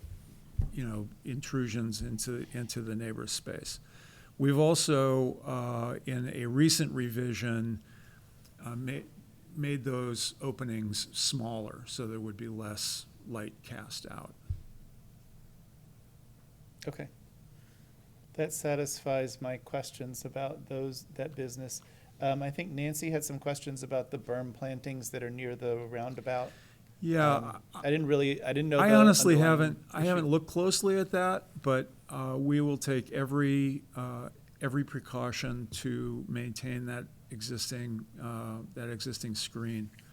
And if there are trees that create an opening, we'll plant more, because Nancy's absolutely correct. Those plantings were planted there to prevent headlights from going into the adjacent residences, one of which I think is Nancy's. Yeah, one of Right those here. in there. So I actually, refer to that as Nancy's berm, so. Fair enough. To the extent that your sewer line has to cross the country there, It's not going Replace through, it. it won't be going through that area. Okay. It would be going through basically where the roundabout is. okay. I want to be as clear as possible about phasing, and I think when you explained it earlier, I understood it. I don't recall what the earlier promises were that some of the audience members What's were on the, discussing. well, I mean, we've looked at the minutes, with all due respect to Mr. Mills, we have looked at the minutes and found no such stipulation. And I think what you have to do is refer to the approved plans and development agreements. And the most recently approved, what I described as the phasing is what is on the most recent conditional use permit plan and memorialized in the most recent development agreement, which I believe are all recorded documents. So our commitment is to build the roundabout prior to having any further occupancy permits, and to build the hotel and the mixed-use building, and perhaps the apartment building concurrently, but no occupancy permits, no residential occupancy permits will be issued prior to the issuance of occupancy permits for the other buildings. So I wanted to elaborate on something that was raised by one of the abutters about compliance and consequences to compliance and all of that. And let me start by saying, to my knowledge, this development is not out of compliance with anything that the planning board's approved in terms of the phasing and the timing of things. I think that we would love to have the hotel completed earlier as a part of phase 1B, 1A. Right. But 1A, B, and C were segregated into 3 parts because there were 3 parts. If the staff disagrees that you're out of compliance, I'm sure they'll tell us and tell you about it. I know that the design of things has changed because there's been a lot of plans proposed for this. That's not a crime, it's not a sin. You're allowed to come back and say, I asked for this, but now I want that. What do you think? And if we approve it, then that's what you have. I think the hotel has gotten smaller from the event center, and I think it had a tent Right. area outside at one point in the very early iterations. And I wasn't happy to see the event center go away. I think it's something the town could use, but that's been a proposal along the way. And so I've known that the wedding venue thing hasn't been on the table for quite some time. Yeah. But in terms of compliance with things, yeah, there are consequences to be, there's always consequences to being out of compliance with some commitment that you've made to the planning board. But I did want to say, as far as I'm aware, you're not out of compliance with anything, any element of the phasing or timing that I That's was aware of. correct. As far as I know, that's absolutely correct. So, let's see. And just to add to that a little bit, again, with all due respect, the fiscal impacts and the school impacts and the police impacts and the fire impacts, along with water capacity and general sewer capacity, were all sort of litigated during the conditional use permit process. So, I mean, I have a fiscal impact study which was prepared and then was revised as we made minor changes to the program, and it's based on maybe 2-year-old information now, because it was done a year and a half ago, and it shows a $1.13 million positive fiscal impact to the town upon completion of the whole project. So just to be clear, that's the case. And as I didn't have this in front of me the last time we spoke, I may have misstated the number of school children, but tonight I had the actual numbers, and it is 22 for the new apartment building, and I believe it's 24 for the existing apartment building. Those are the projections. Those are the projections. Do we know how many kids are actually in the Slate building? I don't know, but it's not 24. It typically isn't. Those projection numbers are coming in. I mean, high. interestingly, there all over the was a place. study that was done by New Hampshire Housing Finance recently that looked at apartments and school children therefrom. And Tom has the numbers off the top of his head, but I mean, we talked about that this afternoon. It's something like 220 school children for 1,800 units of housing. And that calculates out to 0.19 school children per unit, which is what those numbers represent. The 22 and the 24 represents that number. So, I mean, we're basing that, I mean, maybe that's serendipitous, or maybe Mark Fougere is a genius. I'm not exactly sure which one, but I've seen that study. I've spent a lot of time reading it, reviewing it, using it in other contexts. So I'm very familiar with the projections on students, and also that those are not materializing even at those numbers. The projections that are coming out are actually shockingly lower, dangerously low for the maintenance of a society. We're just not having kids like you need to. And also, I mean, for the maintenance of a viable school system, I mean, school systems all throughout southern New Hampshire are experiencing shrinking enrollments. Although, speaking from personal experience in Amherst, they have recently seen a resurgence in very young school children. So maybe that bodes well for the future. I hope that it does. I know that schools have changed the way they deliver education, so they need more space to deliver the education, the same number of students. So it doesn't necessarily translate into not needing their buildings or that sort of thing. But everywhere, including Merrimack, it's just been a dramatic downward slope for quite a long time in school-age kids. And so speaking of schools, healthy. you wanted some more detail on the bus stop. Yes, please. Okay, so what we've done is I met with the school department's transportation coordinator out on site, and we looked around. The bottom line is that school buses, which are, I believe, a contracted service, will not enter a private site. So they're not going to drive up Premium Outlets Boulevard, and they're certainly not going to enter our site. So that leaves the perimeter of the site in which to site a school bus stop. I think currently they may pull into Camp Sargent Road and stop somewhere near the intersection. I would view that as an unsafe situation. Since it's so close to the intersection, you have somebody who's peeling around this, making a turn, and they, slam into the back of a school bus. That's not good. Or even slam into some school children. That's not good.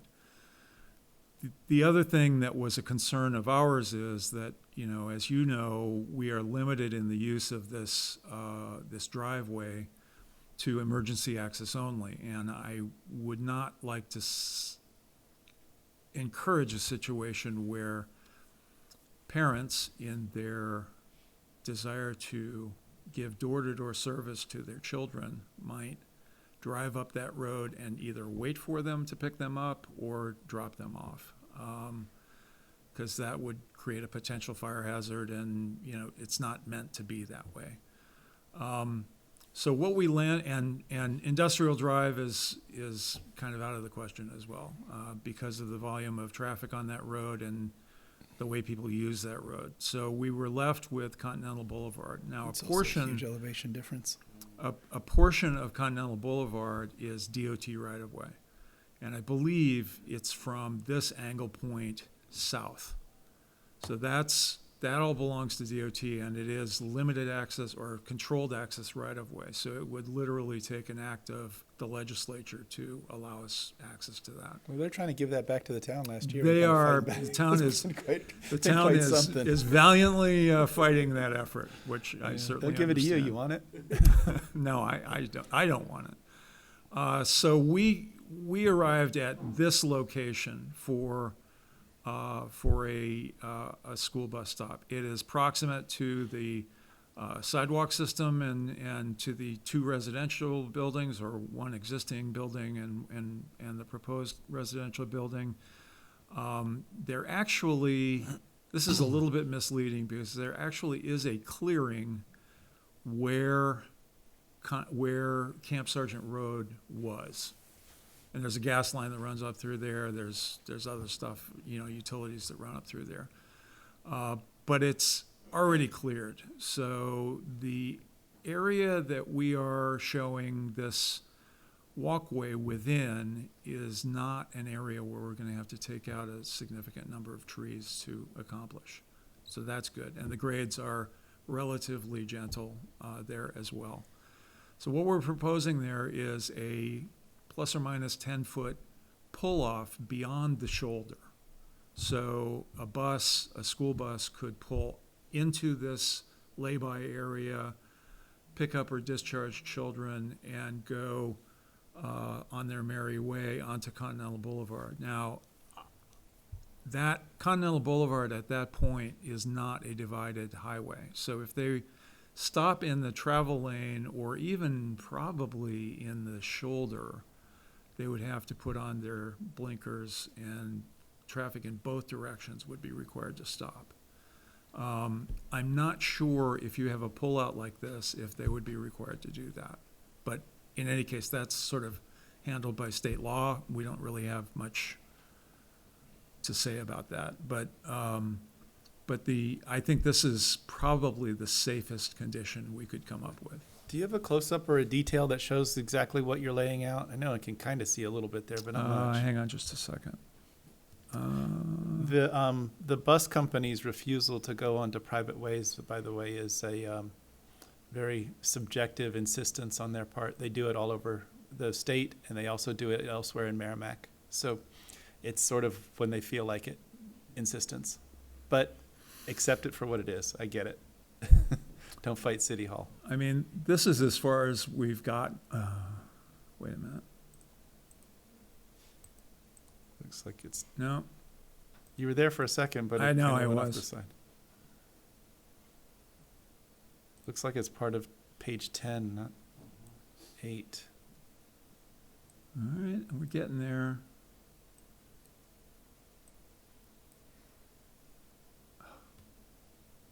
Okay, I'll use the scroll button. That works.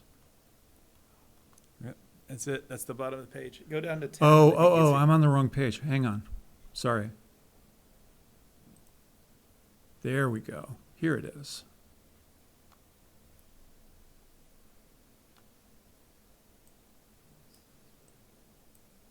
Okay, so this is Continental Boulevard.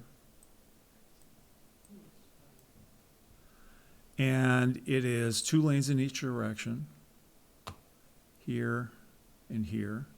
And we're proposing, and then there's an ample shoulder. I think it's probably an 8 or 10-foot shoulder. And we're proposing approximately like curb to cut, perhaps, is probably 70 feet. So it's enough for a bus to pull off the traveled way and then pull back onto the traveled way. And then we do a sort of landing pad in this location and a connection across. As I said, this is very sparsely treed in this location. So I believe that we're going to be able to find a way to do this without taking out any significant number of trees. So the driveway directly across the street is not Dunkin' Donuts and all of that. That's further up. What is that? Is that a street or I think it's Green Pond Road. Greens Pond Road? Okay. Yeah. MVD is sitting right here. Okay. Does anyone have questions about the bus stop configuration? And as I said, this is going to be subject to detailed design and review by the town and approval by the town. And, if it is approved by the town, we will build it. We certainly want it to be part of the planning board's plan. So if it is, for whatever reason, not approved by the town because it's on the right of way, what's the plan B for kids and buses? I think what they do now, which is stop up in this location. I would not, it's not a good situation.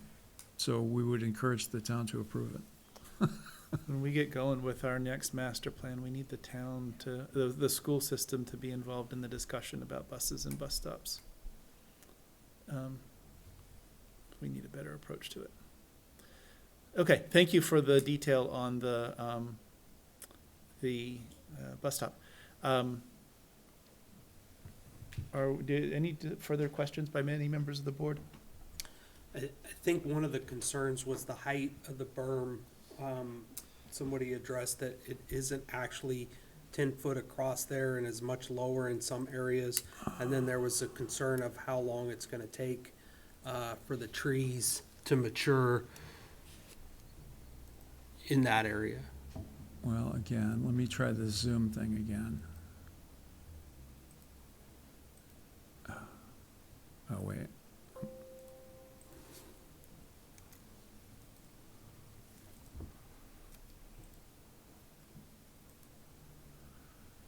Okay.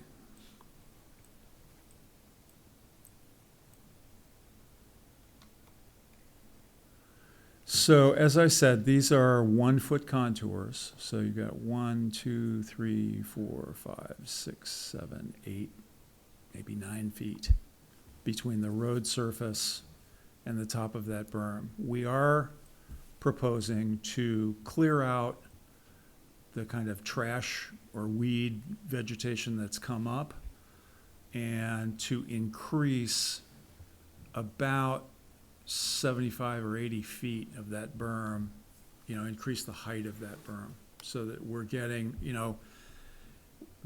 it as high as we can without disturbing the existing large trees that are there, because those are going to be important to maintain.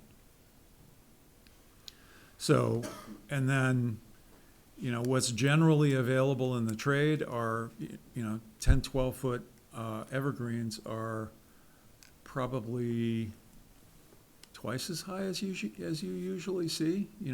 6 to 7 feet is what general landscape plans call for. So these are, not insignificant plantings, and, they grow as fast as they grow. They grow, maybe as much as, 8 inches a year kind of thing, So, yeah, it's going to take 30 years for them to reach maturity, but that's how trees grow.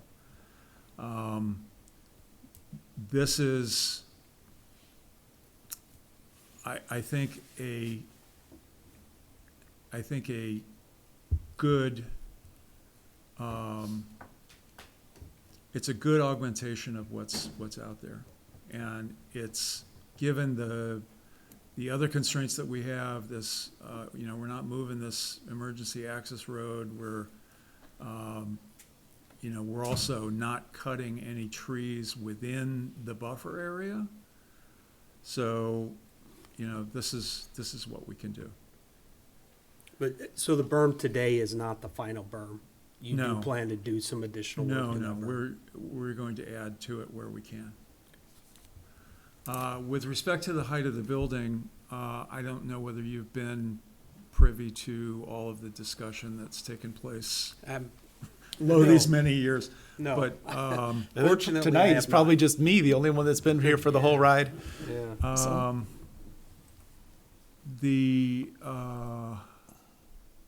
Let me go back to here. Actually, without Nelson here, I was, my very, very first planning board member as an alternate was the final vote on the main outlet mall. So, this was what we presented at the conditional use permit stage of this planning process.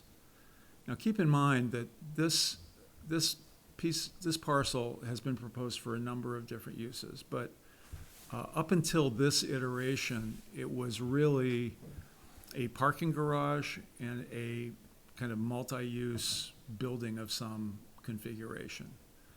The parking garage, given the count that was on the previous conditional use permit plan, needs to be 7 stories tall, 7 levels. It's not quite 7 stories.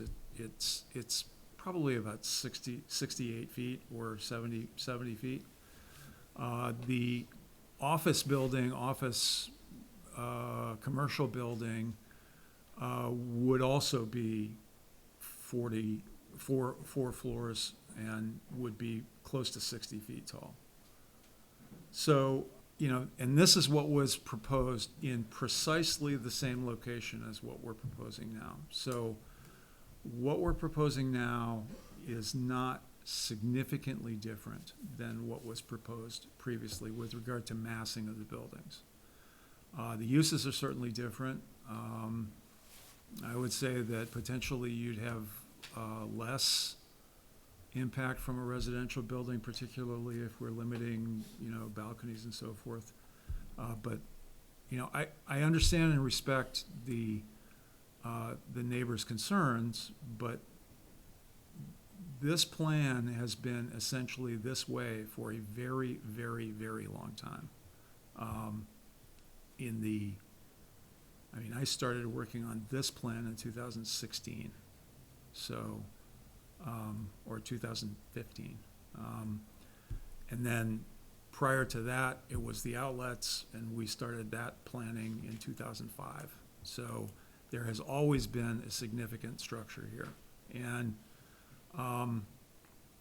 not for nothing, the I-2 district zoning, which is existing zoning, has no height limitation. So there's that. Yeah, I appreciate that context, being the new guy. Yeah, there is a lot of context to Yeah. this, and I'll ask Gordon to recite it. It's not my role to necessarily go through all the details, but the base zoning and requirements for this is a 200-foot buffer and, Correct. like you said, no height limit. And within our regulations, they could put the edge of the building at foot number 201 inch. And we're somewhat beyond that. Yep. And yeah, you're a fair bit beyond it. The berm is beyond it. The berm height, as you mentioned, 6 to 7 foot plantings are usually what's proposed by folks, and we bump them up to 7 to 8 or 8 to 9 or something like that to try to get a little bit more. 10 to 12 on top of a 10-foot berm is, you're right, it has development to go, but it's more neighbor friendly than what we've typically And- provided, is and more in the the, Gilbert you Crossing know, and the- that sort of thing. As has been discussed this evening, there was a an approval by the ZBA for up to 208 units. And we developed a plan that had 208 units, which was a 4-story above parking building for the entirety of the building. And in deference to the neighbors, frankly, we reduced the majority of the northerly elevation by 1 floor. And that's how we got to the 178. So that was a concession, and, you know, I appreciate Beth's honesty. I mean, I'm not sure that there's anything that we can do that's gonna make them happy. So, I mean, you know, and that's just the way these things work, so. Well, you know, I think one of the presentations half a decade ago just talked about the fact that the origins of the development of the area, with Sergeant Acres being created as residential in an industrial zone by variances and other permissions that were granted at the time, but that sort of was the first cast into the zone of saying there's going to be a conflict here. Yeah. You know, you brought residential to the industrial, and they've been there for a long time. And I agree with Beth's viewpoint that if this is your home and you've saved and you've cared about it and you're going to retire there and you love it, it's your home. You know, everybody feels the same way about their homes and their homesteads. There's nothing wrong with that. And the people that are living there aren't the ones that made that decision years ago to put. Right. But as an industrial building, if some new version of Anheuser-Busch was proposing to build a brewery here on this site, as a matter of right, That would be vote for it. allowed. It'd be allowed. Yeah. And not that I oppose Anheuser-Busch, I think they got great people and a great property, but close to that brewery smells bad and makes noise and has trucks and lots of things going on with it, so. Anyway,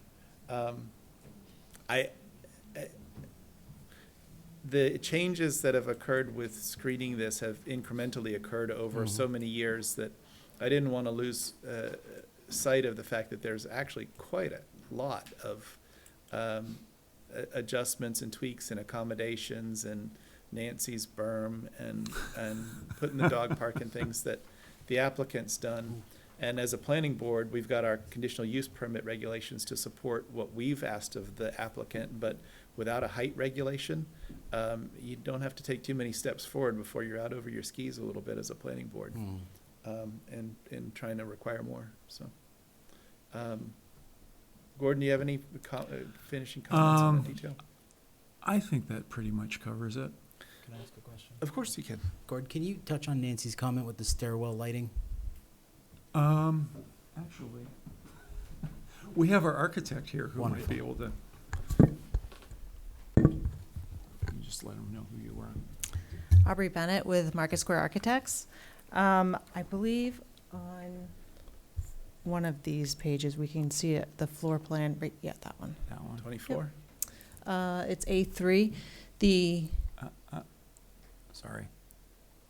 The stairs are on the opposite side of the northerly elevation. So as a matter of code, yes, there needs to be some sort of lighting in the stairs. It turns on, because of energy saves, those lights become brighter when somebody enters the stairwell. But as a matter of code, some sort of lighting needs to be provided. However, we have shown the stairs on The stairs are inboard. inboard and opposite of that elevation. So there wouldn't be any lights and there wouldn't be any need for any windows at that Okay. level or on that side. Yep. Perfect. Thank you for that. Sure. One last thing. Just a comment. Now that I've heard that the Marriott and Mr. Monahan are obviously in conversation, I was apprehensive about the Rotary as well, but I can't see the Rotary being delayed when you have a hotel that wants a CO. He's gonna need to put he's almost, Right. it's gonna become a nightmare for him if he doesn't get it done. Right. Then they don't want construction after the hotel's open with their Precisely. customers going for their access road anyway. Okay. So is there further review by Dawn or her team or our Well, peer reviews or? There's I don't know whether Robert has gotten a chance to incorporate her comments into any kind of, into his thinking, but he did issue a memo that basically creates conditions of approval that would defer to, any outstanding peer review comments. Obviously, the details of the discharge, the future discharge permit in terms of what flow is going where would need to be agreed to. I don't know that, the approval of the system itself would be subject to a different approval when you're looking for building permits kind of thing. But we would be willing to accede to, reaching an agreement with DPW as to the sewer. We think we have the framework of an agreement, so we're comfortable with that. Don's memo seems to suggest the same thing, and from a planning board standpoint, our interest is in seeing that there's a solution, but exactly how that solution is designed, if it's below surface, it doesn't really affect anything that we would approach. Certainly, it's a private pump station. If it breaks, it's your problem. All of those kinds of details. And that is my understanding of Robert's approach to this is the same, is that if the DPW is happy, we've achieved our goal. Are there any other peer reviews or anything else that needs doing, Casey, to your understanding, or is this teed up for the board to decide an up or down on the proposal? So we believe that tonight the project is ready for a conditional approval.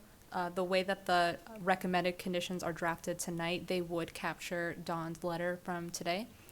And Gordon mentioned this, but it would also capture any remaining comments that are on the Fuss and O'Neill review memo that still need to be addressed. Are there any outstanding comments on Fuss and O'Neill to your view that are unmanageable? There's some technical review of drainage, basically. We have an existing alteration of terrain permit that would need to be amended. We're proposing less impervious surface on this plan than existed on that previously approved plan, so we're confident that that's going to be approved, but the engineers haven't talked to engineers yet about that. So that's one thing that needs to be resolved, and obviously we would need an amended alteration of terrain permit from DES before we proceed with construction anyway. So,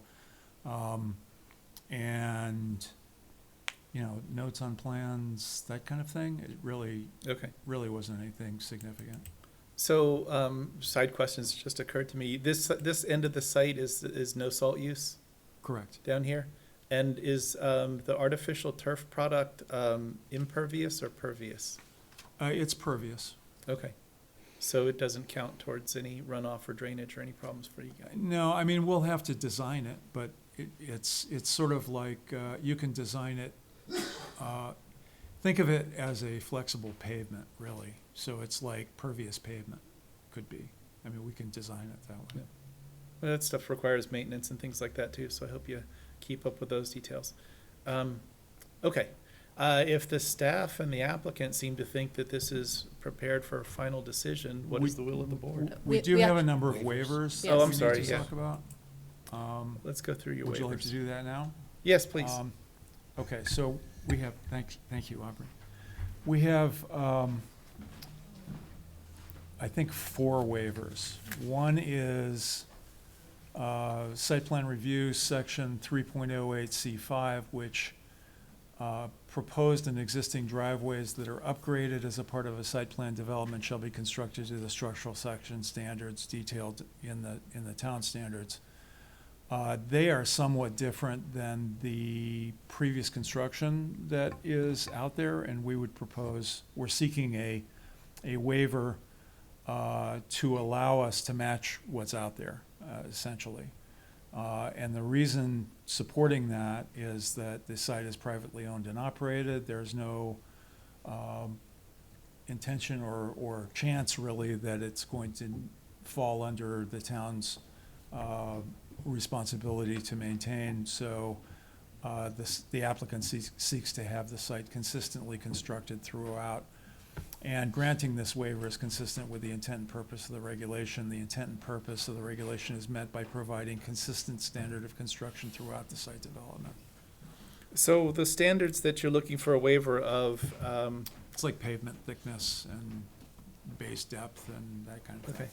So it's not things like the slope at the intersection with a town road No. or driveway width or any of those kinds of things?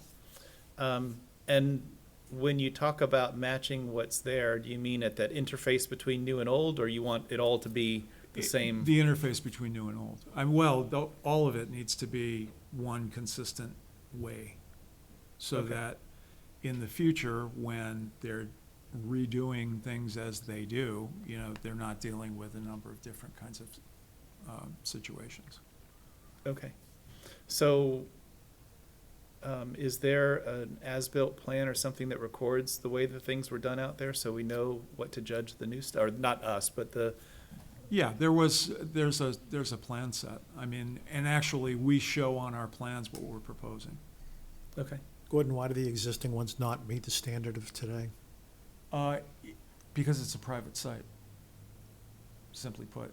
I mean, it's not a public, this is not really a driveway per se. You know what I mean? It's not, it's a site development. So, I don't believe that the town dictates what happens in a private parking area. Okay. I think only to the extent of making sure that the roads have the strength to handle a fire truck or Yeah, that sort of thing, yeah. or school bus or Yeah. something, but, I don't think that that's anything close to the question that we're having about. the ability to do So, do we want to just move on Well- through all of these, or? Let's Yeah. finish discussing this one if there's more questions So, about it. I guess my question is, I don't think I have a good understanding of, I see what the standard is, right? And it has some very clear guidance, 1.5-inch wear course and all that. But what relief are we given? And has somebody from DPW or somebody that knows more about road construction than at least me looked at it and said, hey, what's there is perfectly acceptable and it's fine? So the only comment that's in the Fuss and O'Neill letter, it just simply states that the applicant should revise the pavement section to match the requirement in the regulation. And then their updated comment was, the applicant has provided a waiver request. So I don't have any info on that, unfortunately. So in terms of the town judging the adequacy of what's out there today, since it's a private site, nobody's weighed in on it because we don't have a public interest in Right. the way their pavement is built. But it says proposed and existing driveways, so if we're talking about driveways, right, I don't think there's ever an expectation that that's gonna be transferred ownership to the town. You're right, yeah, I don't But think yet that's the these concern. standards still exist for driveways. But my question is, what relief are we giving? Are we just saying instead of 1.5-inch wear course, this is only gonna be 1.25 and it's very close? Or are we saying this is gonna be really far off the standard? Here's our I can- engineer. Yeah. Introduce Good evening, yourself. Mark Verostic with VHB.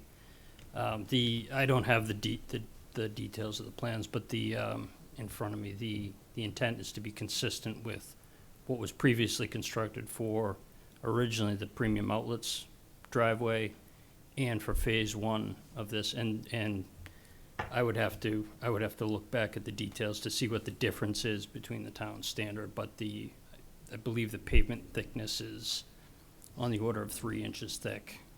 It's a very similar pavement section, and the gravel section, I think, is slightly reduced from what the town standard is. It might be 10 inches instead of 12 inches. I don't have the exact number, but the details between this drawing, these plans, and what was previously approved are consistent. So was this waiver granted when the outlet mall was built, or was it, did the standards, the I can't regulations read say, differently? I can't speak to the outlets, but for phase one, this same waiver was granted because we asked for this waiver to be consistent with the outlets. So we're kind of carrying that forward for Okay. phase two. So we're saying that this is consistent with the entire parking lot of the outlets, this will be The constructed to the same previous, standard. right, correct. And your plan set has the specs for whatever's gonna be built out there? Correct, yes. If you hang on just a second, I can put my hands on that thing. Don't go anywhere, Mark, because you're gonna know where this thing is. My apologies to my friends at the Dynamite Pickleball applicant for making them sit through all of this presentation and USA Chicken, all of that, but this is a long one. So,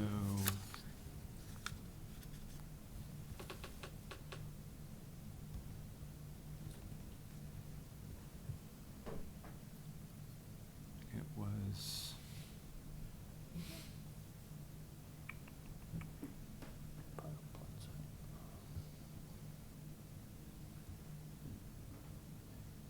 Okay, so what page would it be on?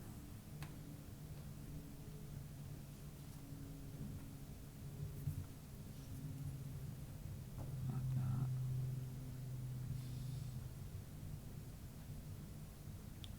That should-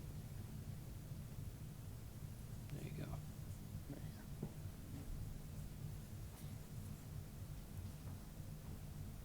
Come on.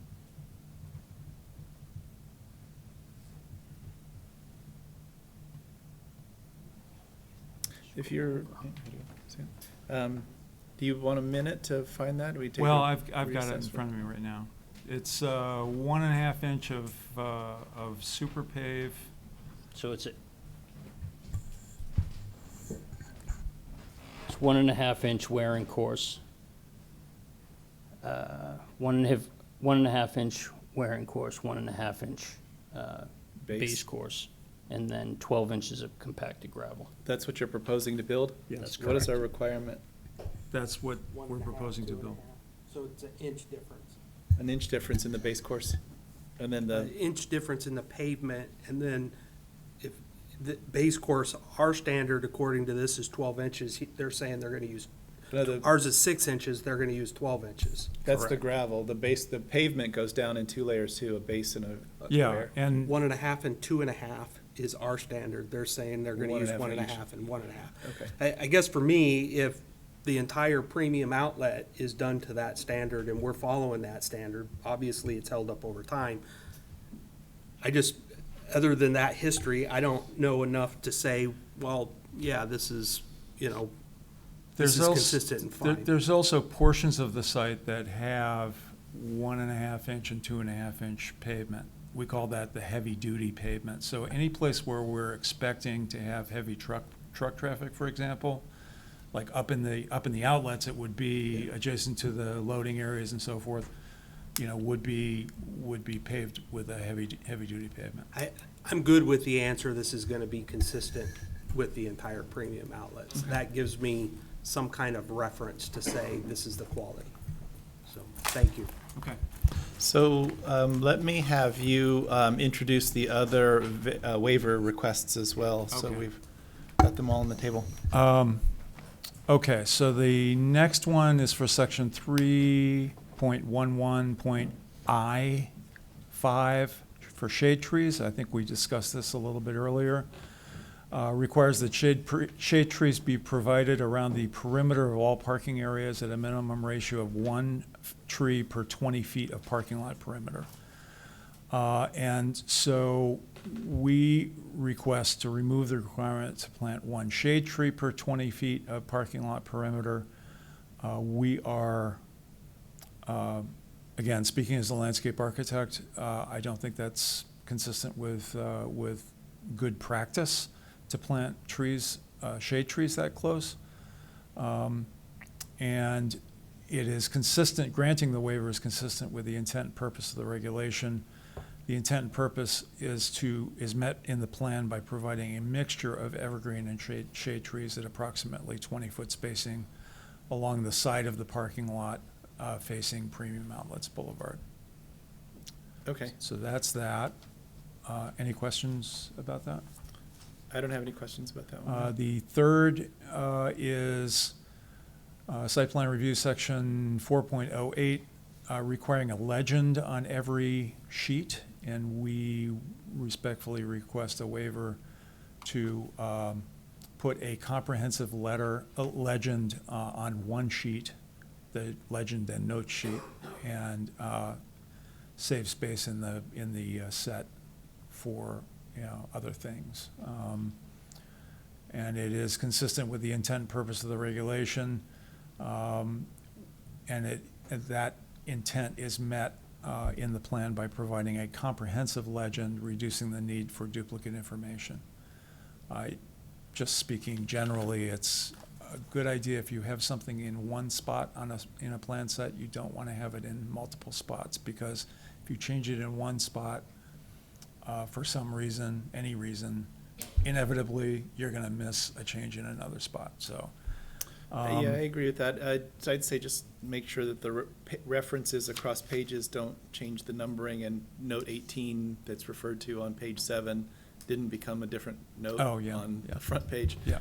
And then is sheet C101 one of the sheets to be recorded? It could be if the town wants to record them. I mean. So is the rest of your plan set going to be recorded at the registry? I mean, there is a, let me just say this. The registry hates to register site plans.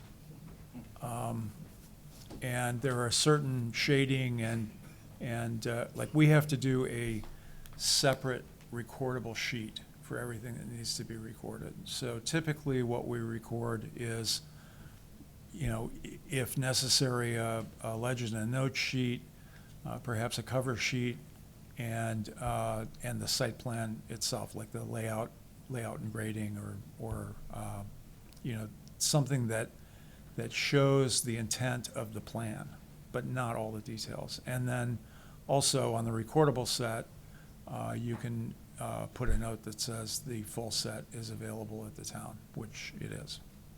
So my only thought is to make sure that the set of notes is available to wherever the rest of the plan is available, wherever it needs to be. And so that if there's some part of the plan that ultimately is recorded, that the note sheet is one of the plan sheets, just so that anywhere that anybody's looking for the plan, if they want that, they can find it.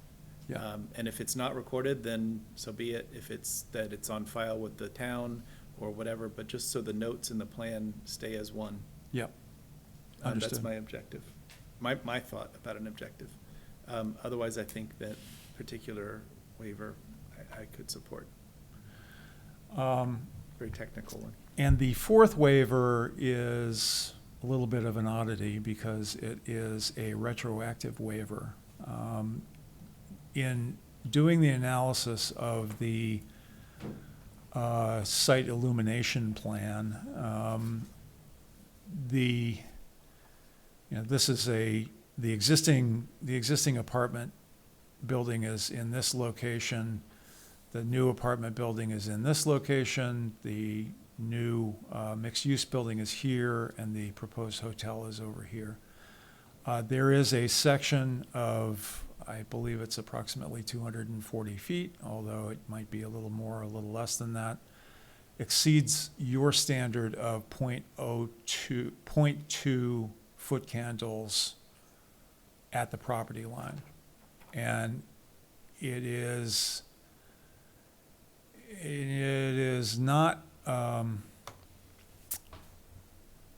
so we're requesting a waiver for lighting levels between 0.2 and 3.2 foot candles at the property line due to 2 existing parking light poles that were installed at the back of a proposed sidewalk.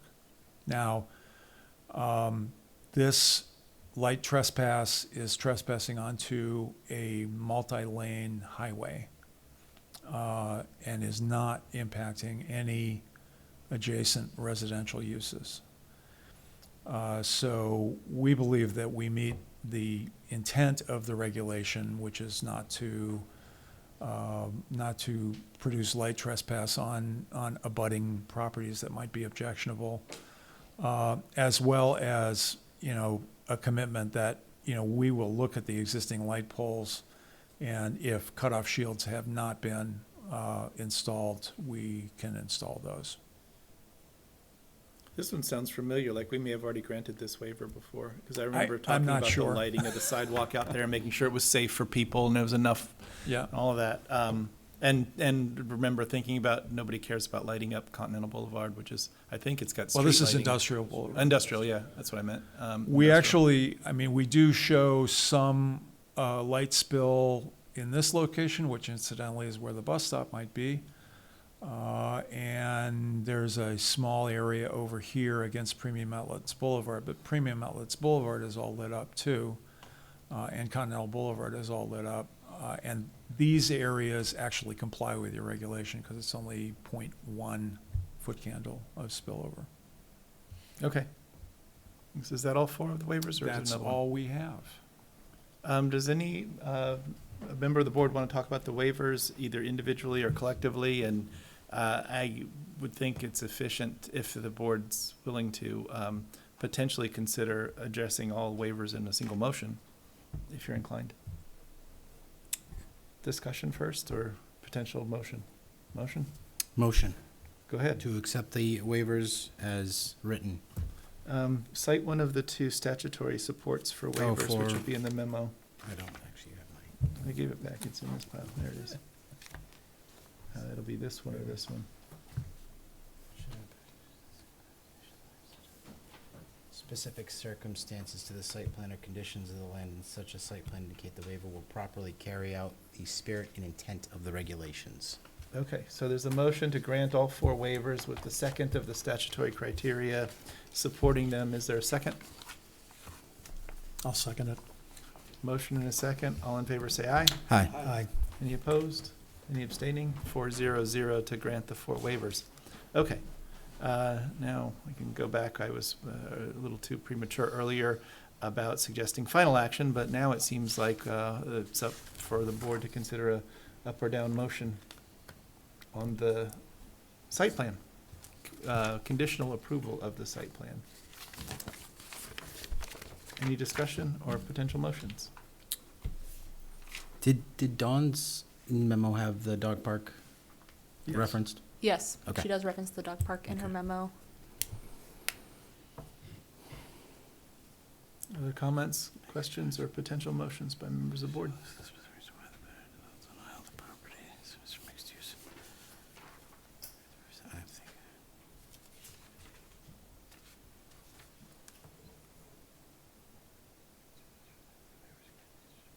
I think Halim's formulating the details here of some Yeah, plan. I'm trying to put it together. One way or the other. Yeah, take your time. We'll get it right. It's ultimately, we don't proceed unless there's a motion one way or the other, so. There isn't a third choice. No. All right. I make a motion to find that the granted waivers and proposed conditions of approval and application meets the applicable regulatory requirements necessary, and further to grant the conditional final approval of the application subject to the recommended conditions of approval presented in the staff memo dated October 10th, 2024. Do I need to reference Dawn's? No, the recommended conditions capture that. We kind of have a catch-all, any following municipal Understood. comments. And then I just had a clarifying question. Did we want to formalize requiring that note sheet to get recorded at the registry? Because our staff, we would not normally require a note sheet to get recorded. I don't want to specify it unless the rest of the plan's getting recorded too. I don't want to create a new requirement to record things, but if there is a recording, the plan, that sheet should go with the team. Does that make sense? I'm not sure. Well, I mean, typically what happens is we do a recordable site plan that has applicable information on it, and then we reference the entirety of the plan set, including the notes and everything else on file. So if that's the circumstance, I would want that note sheet to be part of that recordable document. Simply because there's always things on there about no salt use is a note. And that one, I don't want people to have to go looking for those kinds of notes. Those should be available to people. And so that's my thought. And I'm sure that there's probably, how many, 50 notes or something like that on them? At least. You know, there's an awful lot of information that I don't want to lose or have somebody have to go to the basement of community development to discover. I agree with that. So I know that may be a burden and it may put you sideways with the registry, but work it out. They'll likely get over it. Tell them we ordered it. That's what we do. So with that, your motion would include recording the note sheet along with any other sheet that gets recorded at the registry. Yes. With that in mind, is there a second for that motion? Second. Motion and a second. If there's no further discussion, then all in favor say aye. Aye. Any opposed? Any abstaining? 400 for the conditional final approval. Thank you very much. Conditions and changes, thank you. Thank you for the presentation and for a lot of the changes that you've done and accomplishing things. There was one in particular, I think with the sewer approach that you guys, where you came up with a solution that Dawn could get on board with, that makes a lot of difference to me as a planning board, to not put us in the position of having to decide between her view and your view. And so I appreciate the work that went into that and the creativity. Well, and I appreciate the work that this board has put in over the last few years. It has been good. Thank you so much. Thank you, Gordon.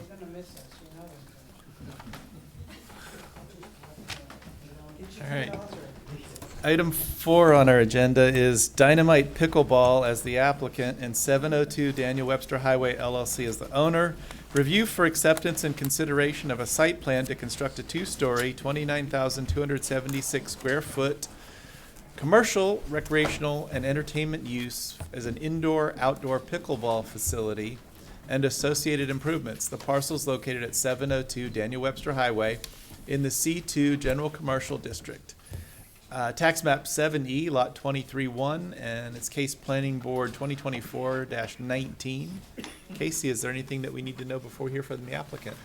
I just wanted to point out to the board that today we received a updated waiver request letter that was not originally in your packet, so you should see that laid on top, That's hopefully. this?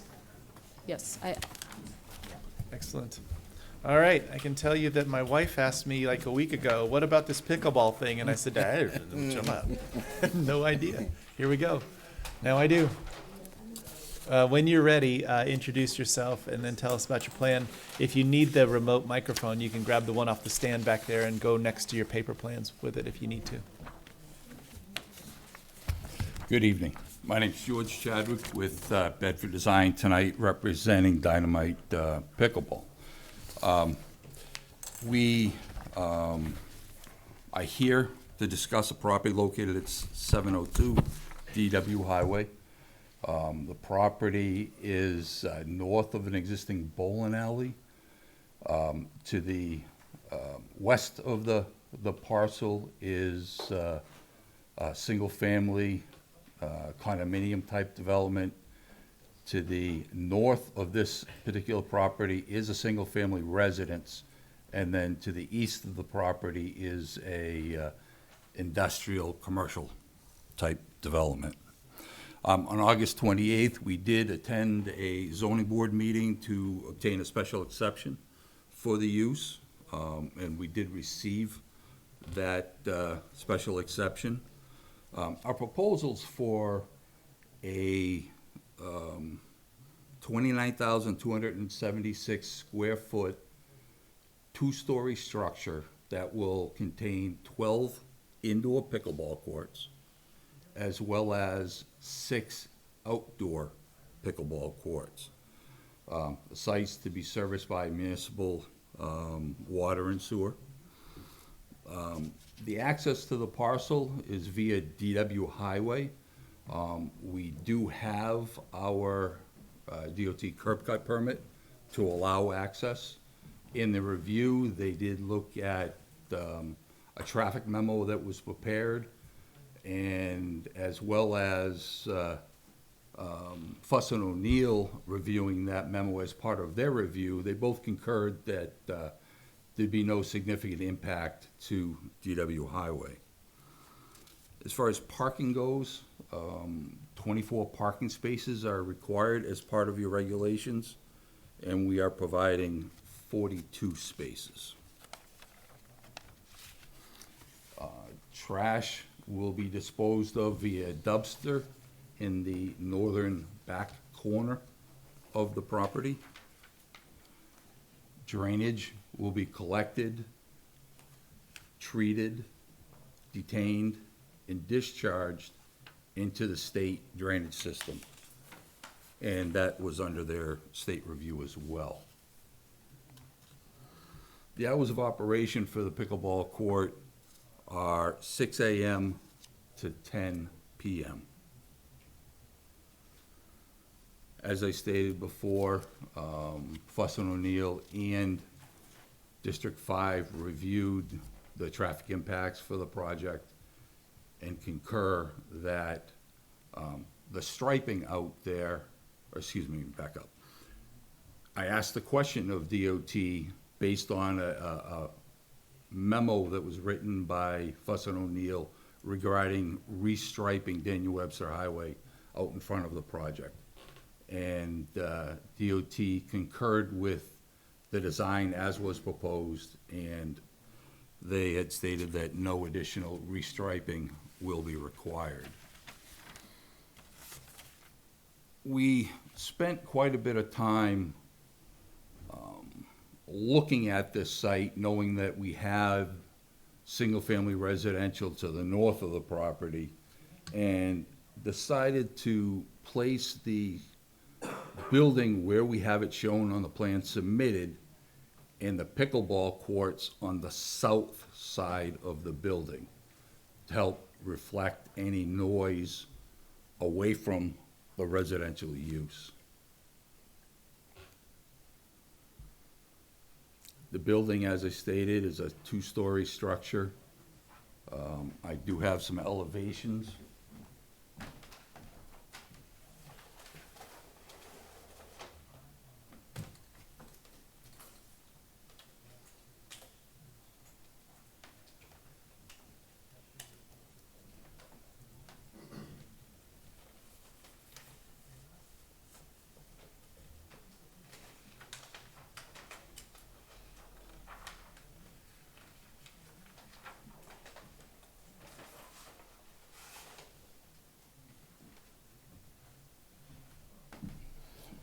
Of the building. This view happens to be the end of the building that faces DW Highway. The right-hand side of the building, as shown in the perspective here, it does abut the neighboring properties, the residential properties to the north.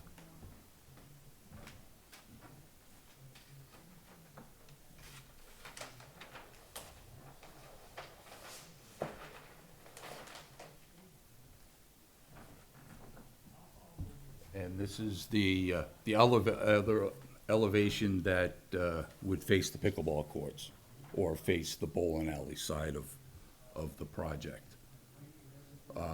We have located landscaping and fencing around the exterior of the project.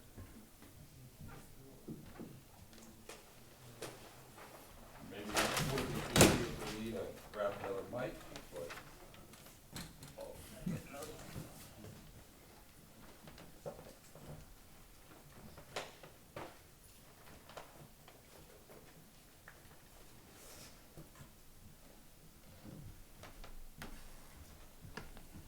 as I stated, we've supplied fencing and landscaping around the exterior of the property as your regulations require.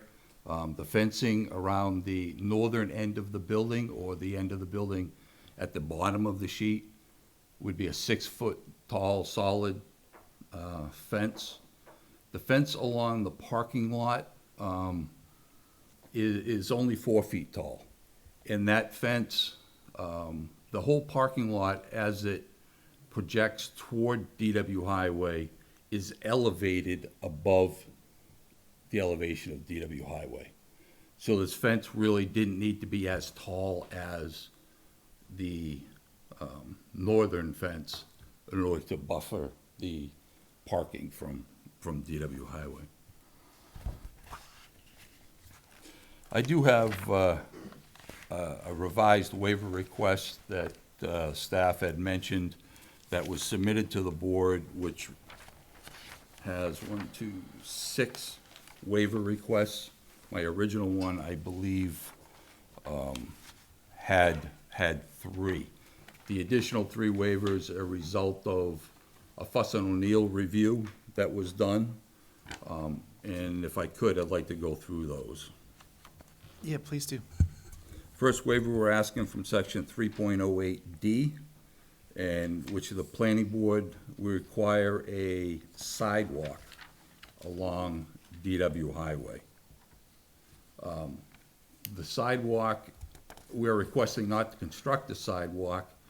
We did discuss that with DOT, and DOT adamantly has stated that they do not want the sidewalk in the public right-of-way, or in the state right-of-way.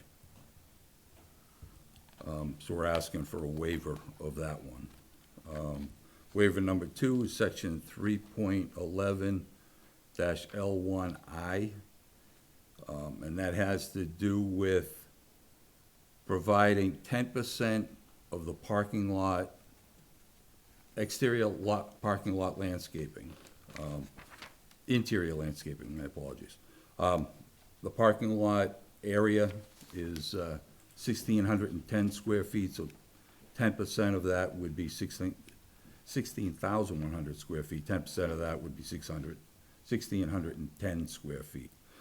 We are not proposing any islands. If we were to propose islands, we would need to provide lighting in those islands and landscaping in those islands. In this instance, we're using the area between the building and pickleball courts and DW Highway as drainage. Below the paved surface, I have a large drainage infiltration basin. So we're asking a waiver of that. We are also asking a waiver from section 311, or I3, which has to do with the internal parking lot landscaping. The board requires, for every 15 parking spaces, they require interior trees to the parking lot. Again, not having any islands, I'm not able to provide any internal shade trees or deciduous trees. These last three were brought up in the Fuss and O'Neill review. We need to ask for a waiver of section 3.12D3II, and had to do with the facade.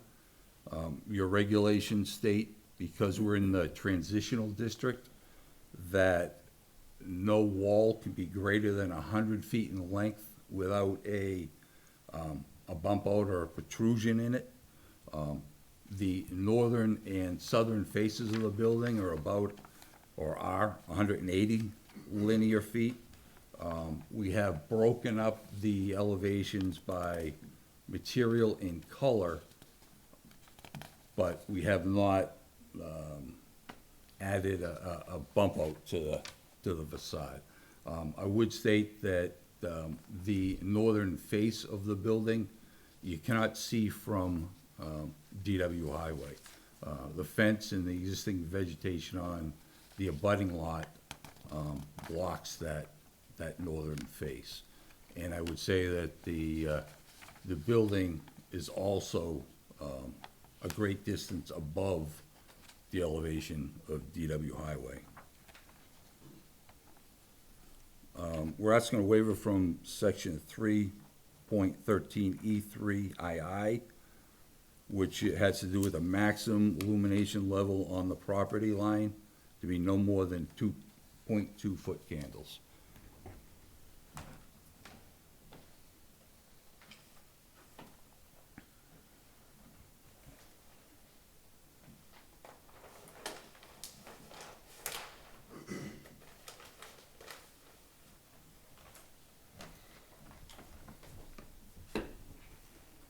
On the southerly end of the property that I have highlighted on the plan or the exhibit is adjacent to the bowling alley. The area of light intrusion is a result of the lights necessary for the pickleball court. There is also existing light spillage from the bowling alley lights, and I've shown two existing bowling alley lights in that area that spill over onto this lot as well. So the combination of the two is what's causing the light intrusion over the property line. And the last waiver is from section 313E3I and III, which states that the the minimum illumination levels of 0.3 are required in parking lots. And I've got one spot here and one spot there that are at 0.2. So I don't meet your 0.3 requirement. They can be adjusted to meet that 0.3 requirement in those two small areas, but I think that would sort of be counterproductive. I'd have to do a little more adjusting, trying to prevent spillage of light over the property line in the southeast corner there of the parking lot. Those are the waivers that are requested. The last item that we talked about at length at the zoning board meeting had to do with noise. Pickleball, there is noise associated with pickleball. We did do a noise study, and I'm gonna let my client discuss what his results are of that noise study. Hi, Mike Hanning from Dynamite Pickleball. I hired John Luca, who's an engineer out of Manchester, to do some sound measurements, not only at this location, but over at Wasserman Park to see what they are doing. Every single time he did sound studies at Wasserman Park, there was more than 6 people or 6 games going on at once. So those noises would be elevated compared to what I would have, if you follow me, because each court produces noise. So if there was, 12 courts being used, there'd be more noise. What he found was only on a few occasions would the actual sound of the pickleball be louder than the highway in the back and Daniel Webster Highway in the front. The average sound from traffic was ranged between 65 up to 90.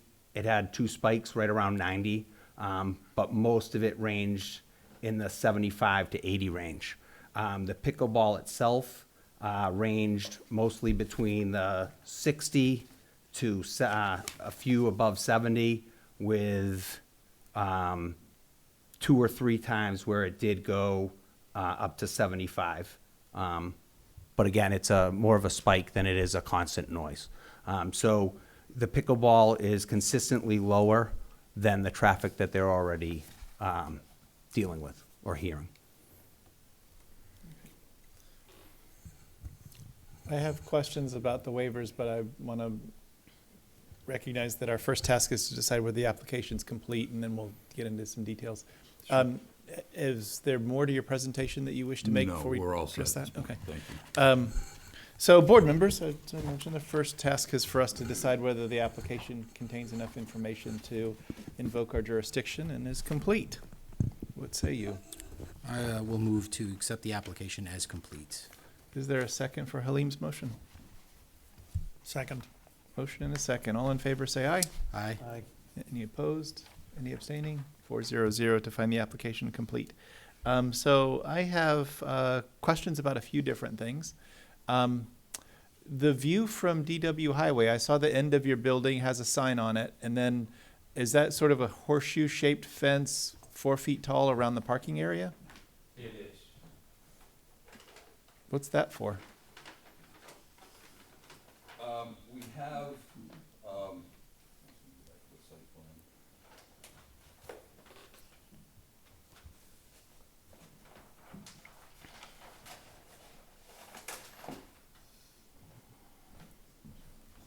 We have a retaining wall around the end of the parking area. The parking area is elevated above DW Highway, so there's a retaining wall that holds up that end. So it's for fall protection and to Okay. buffer the vehicles. And it's, I mean, I don't think there's a requirement that you buffer parking lot from the view of DW Highway. Heaven knows, we can see lots of parking lots from DW Highway. But if it's for fall protection, I guess it is what it is. But it seems to me a split rail fence or something that has a view through it is gonna be more attractive than a solid external Wall. stockade type wall, even a 4-foot tall one through there. And it'll also allow people to see your sign and, you know, find your place a little bit better. Do you plan to have a sign on the property other than the one on the building? We don't usually have those as part of a site plan, but your stockade wall sort of raises the question for me. Will there be a pylon sign? Our intention is to install a sign on the face of the wall. So Okay. it'll be installed onto the wall. On that It won't be a 4-foot wall. separate pylon. If I may just continue with the fencing question. Sure. You'll be hearing from abutters fairly soon. We've had the opportunity to hear from them at a special exception meeting. Yeah. So the fence is to help screen the parking from the neighbors, the lights Yeah. and so on and so forth from the neighbors.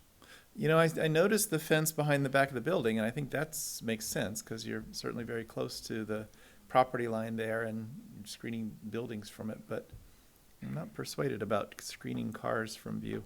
I guess let's let that one sit out there and hear from public during the hearing itself, the public hearing, and see how that develops. But it's not an approach that we've seen in any other site plan across town, to do that with parking. The staff reminds me just to ask more questions about the strip of land along the northern boundary and what exactly is going on with it. It seems to be unlabeled along the edge of the driveway and then around the back of the building. Is that just grass or landscaping or?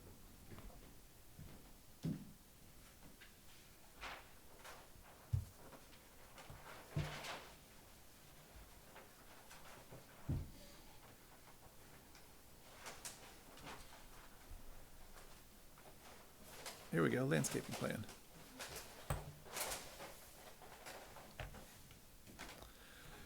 Is there a sidewalk behind the building on the northerly edge, or? No, something? there is not. There is a driveway that goes around the back of the building to get to the dumpster and for the fire department. We've talked, Yeah. actually talked to the fire department and they've reviewed the plan and have agreed with the turning movements and so on and so forth, as depicted on the plan. So behind the building, there's a retaining wall for a lot of the section. Is the building higher or lower? Maybe I should grab the.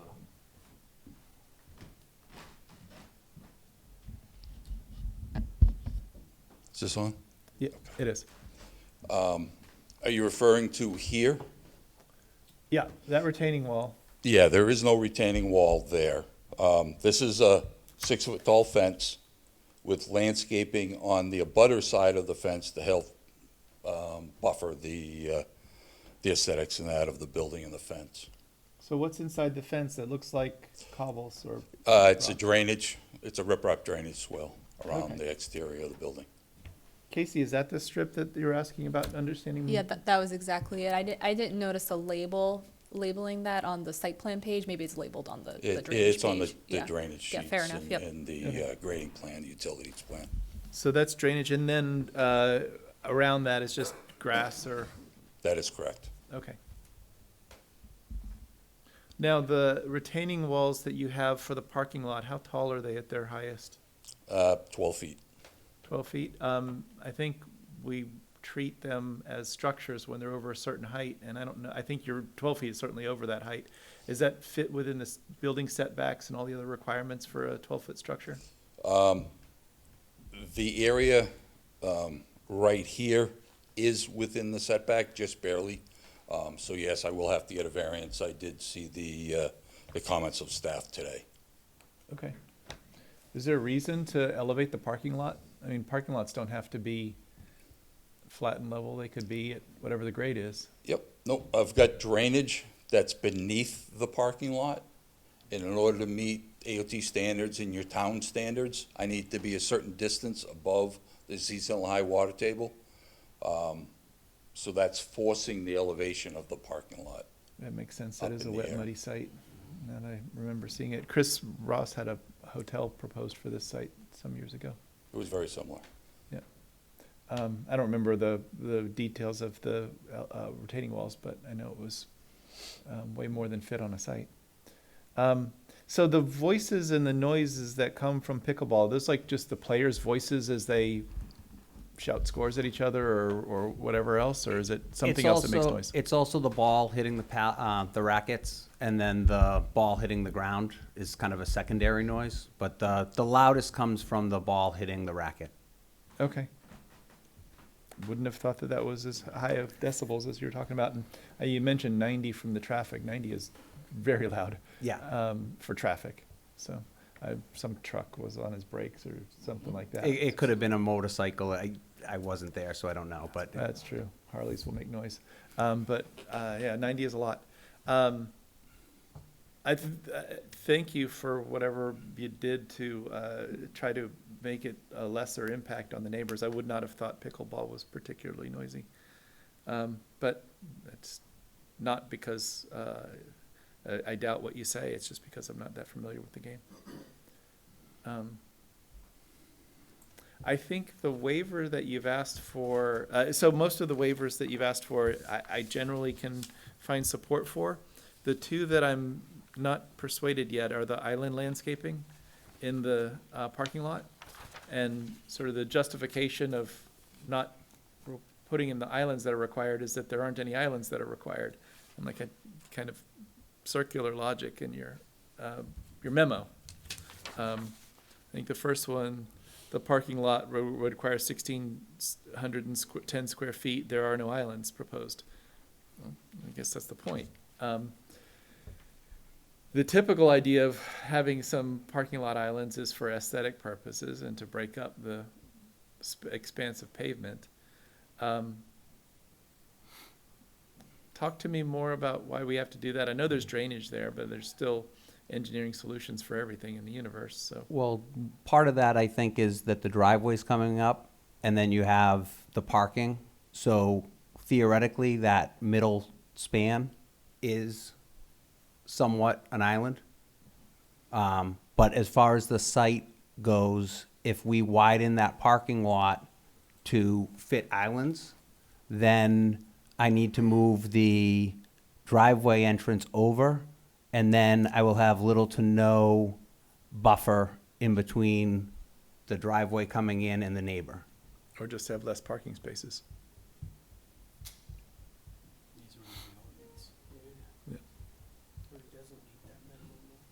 A lot of times with our minimums, they're calculated on a table that's based on much more common uses than a pickleball court.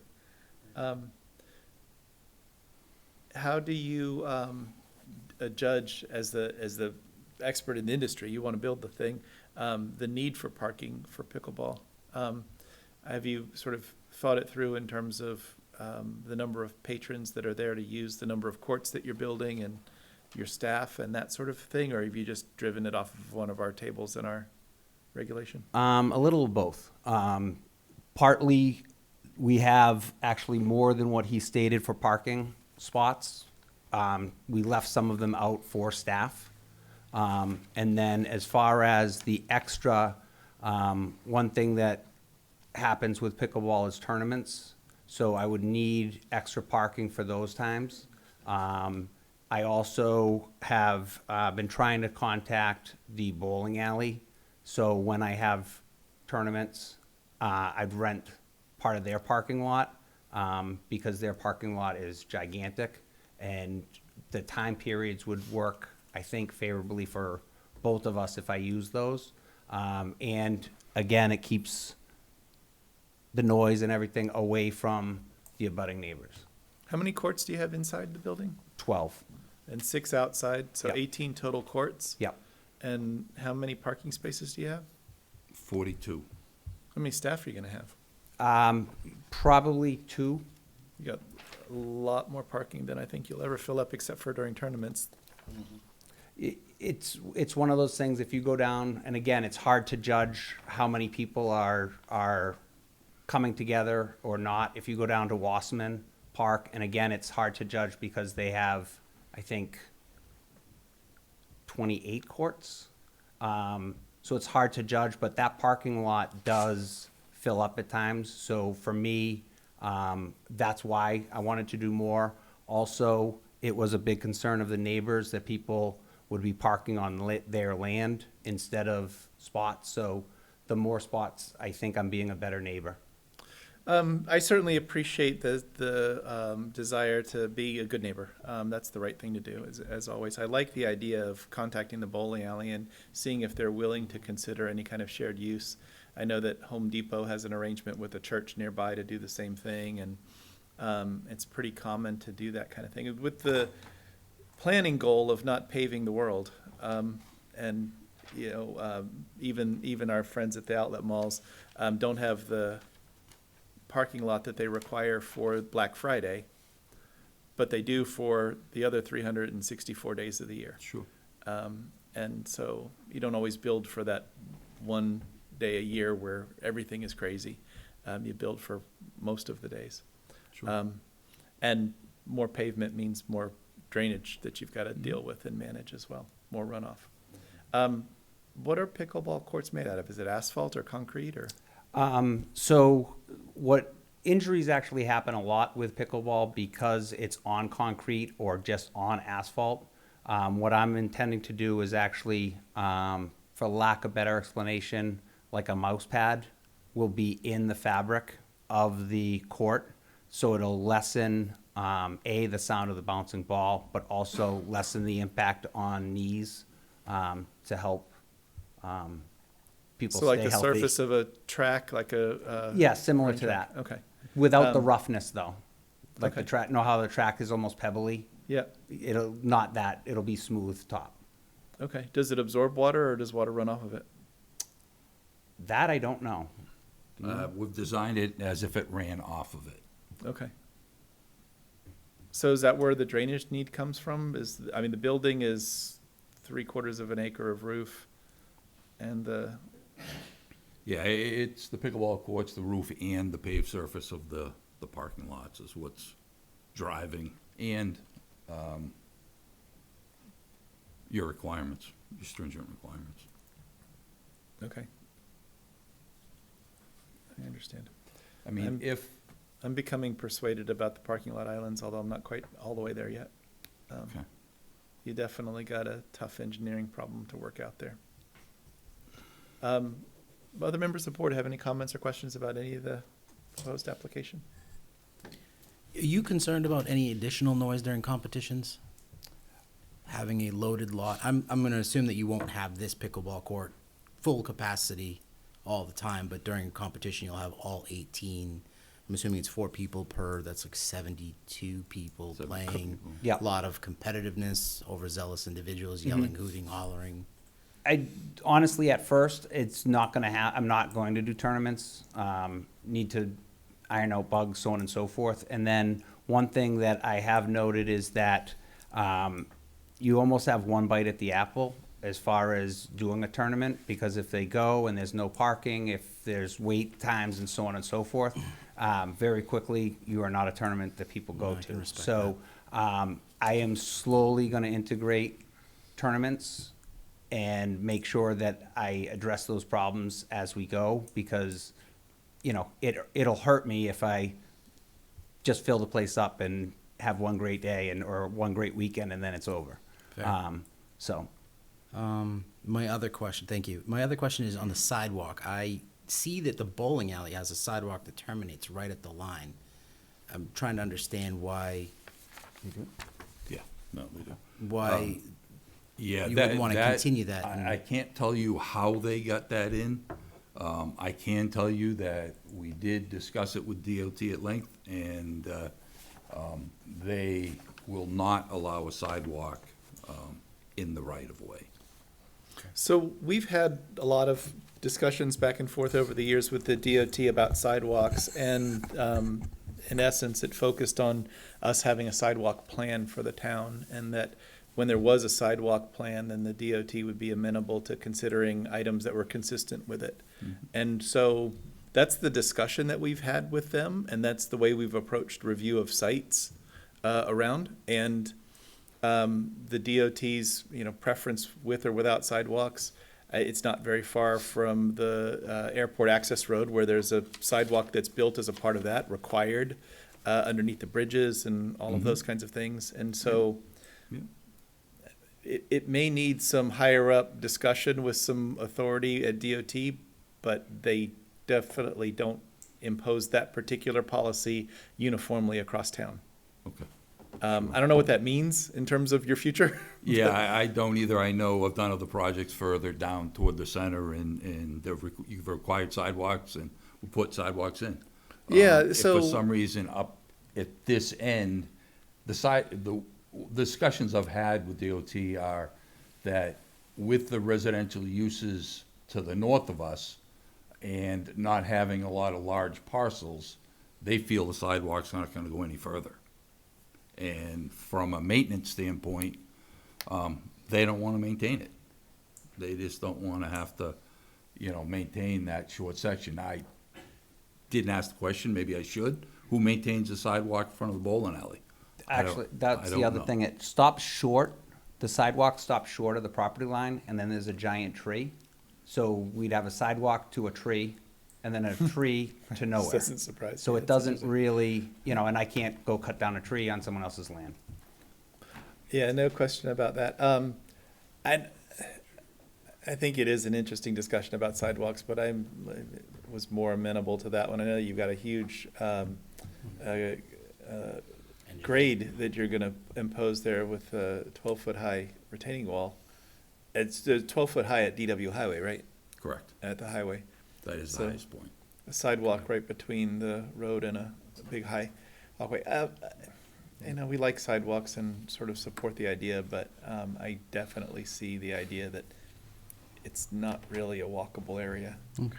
And I don't know that it's gonna be, but it's up to the board to decide what to make motions on and what to vote on. What do you think? Couple more. Do you have any concern with these balls flying into the parking lot next to you? No, that area for the pickleballs will actually have a fence around it. Okay. Yep. And then lastly, and that'll cover whatever. Yeah. I haven't played. You'd have but- to try. Okay. Because it's, for lack of better words, it's heavier than a wiffle ball, so you'd really have to Okay. crush it to do that. Be aiming for the parking lot. Fair enough. And then my last question on the north side of the building, you're going to be open until 10 o'clock at night. In your rendering, I saw you had windows. Mm-hmm. I know on your light study it looked pretty good, but how visible is that? I don't know. Does that green space exist already, or is that something you're proposing to put in at the north side to keep the light away from the neighbors? The neighbor's side will be a solid wall. Okay. So The- they're not going to have any of that. Correct. Okay. The windows are all on the side that looks out at the pickleball courts. Okay. So there's no windows on the north side of the building. I don't know, let's have a look.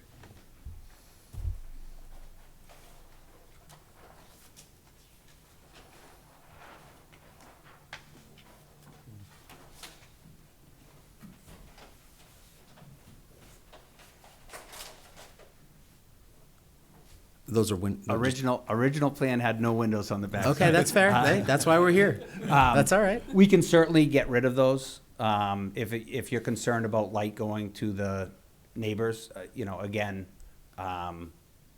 Okay. probably the top ones definitely, and Yeah. then we can talk about the bottom ones. Yeah, I think the lower ones, you could probably find some kind of greenery to keep it from disturbing the neighbors. The upper ones, you'd have a hard time. I don't want them to think that it's, Yeah, I don't need Yeah. to make it daylight for them. Daylight. That's not my intent. Even if those things are not actually windows, they are sort of, they do function in conjunction with the waiver you requested about the facade of the building to offer some breakup of that long stretch of the building, some visual breakup, even if they were not actually transparent, but just the way they look from the outside, they accomplish the goal of that 3.12 I'm also sure, D3. I'm sure that there's some sort of tinting we could do if you did want the window, again, to make it look nicer, we could do some sort of tinting. You know, usually the tinting's to keep the light out, we could do it the opposite way. It's a good discussion, though. I think that is important to think about what light's going to come out there, at the back of the building. Andy, you had some questions? Yeah, and you touched on a little bit, waiver request for the exceeding 100 feet, the wall exceeding 100 feet. And I get the rationale for the north side of the building, but doesn't that same rule apply to the front side of the building?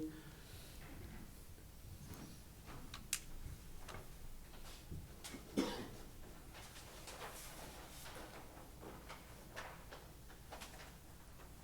I think it's the next.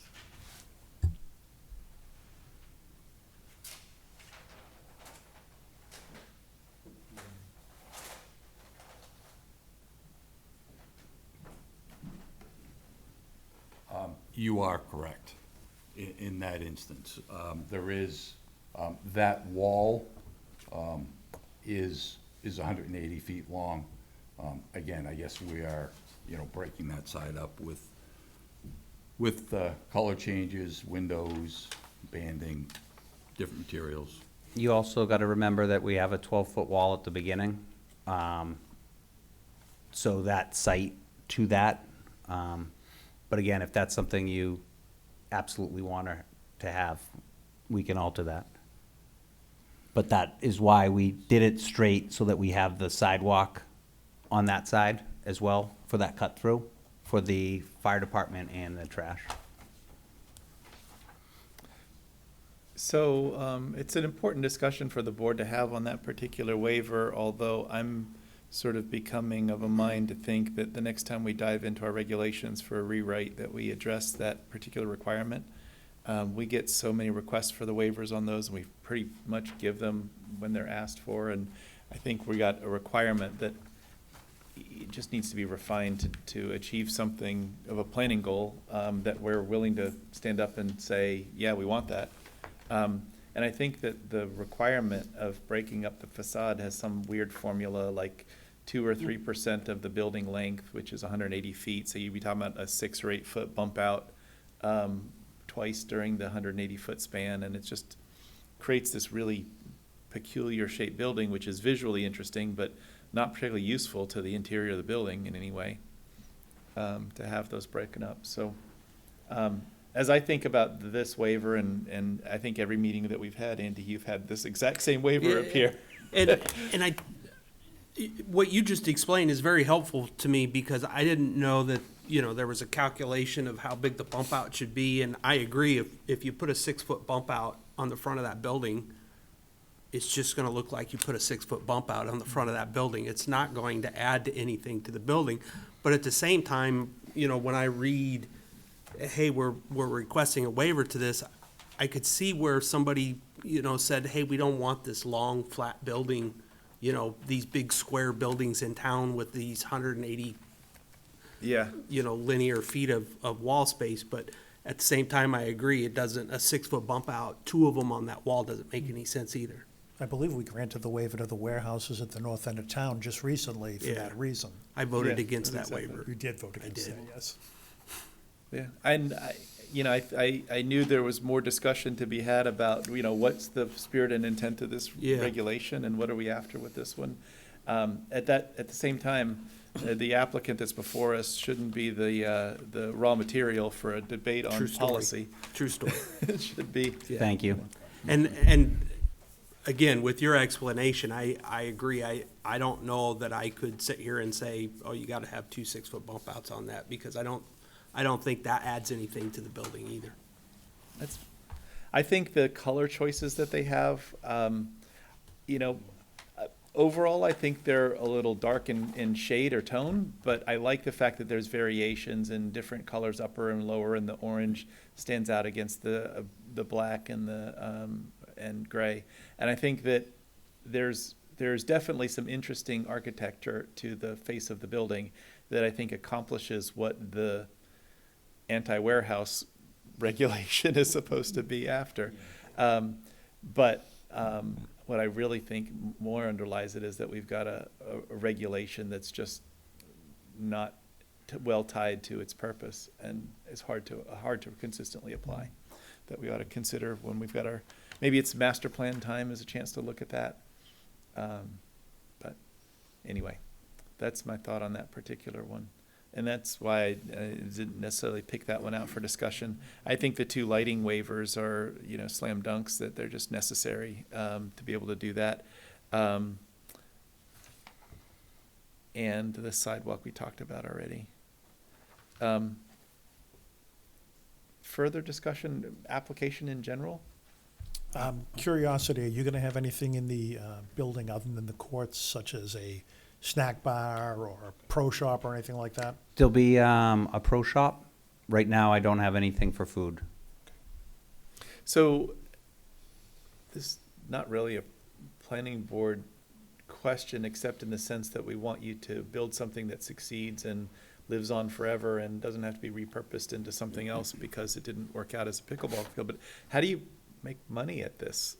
And is it? If you build it, they will come. But so people pay to play. Yeah. And so they rent your court for an hour. You got 12 of those available inside and 6 outside, so 18 courts. To give you an idea, I've been looking at this for almost a year and a half. My wife's ready to kill me. She doesn't like pickleball at all anymore because of this. But I constantly, when I'm either A, I just drive to some and look, or B, as I'm driving along, I'm like, oh, pickleball. And to give you an idea, most of them range with about 6 courts, and they usually have between 1,200 to 1,500 members, and there's usually a wait list of about 500 people. So you have a membership fee, and that should cover things. Okay. Now, that being said, just on a flip note, on this side of the building, when I build it, there's actually going to be some headers put in. So if for whatever reason this did fail, we could pivot and make it into an office park where there's upstairs, there's offices, and downstairs you'd be able to do like pull-in bays. And it would be a fairly easy transition because the fence would come down, and the courts, you'd be able to use that as parking and driving in and out. Well, knock which on wood, you hopefully I don't never fail have to do. succeed at Plan A. I think it's an interesting feature to see built in town. Obviously, you don't see them very often as a commercial venture. There's some courts around at a apartment complex or at Wasserman Park or something, but I think it's a real attraction to the town to have something like that built. I think people would find it interesting and creative. If there's no further discussion with the applicant, let's open it up for abutters to tell us what they think about it. One question. Sure. One question. And forgive me if I missed it. I don't see snow storage on the plan. Just push it right over that 12-foot wall on the DW highway. It's It's the state side of the road, they can do it. The intent is to store some snow in this area here, and whatever's excess or above the storage capabilities of the site, we will haul off-site. Yep.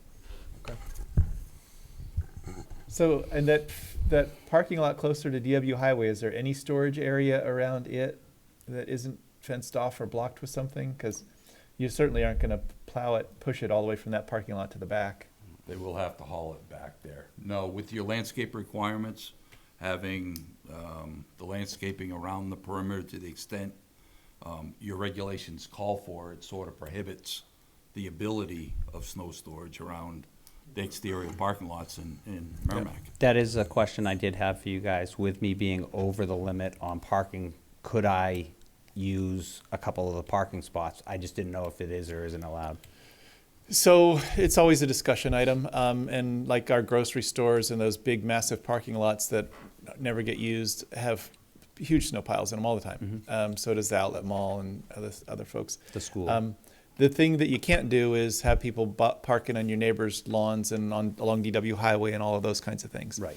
And so to the extent that you sacrifice some of your parking space and that limits the number of customers that you can have on a Tuesday, that can be a limited decision of yours.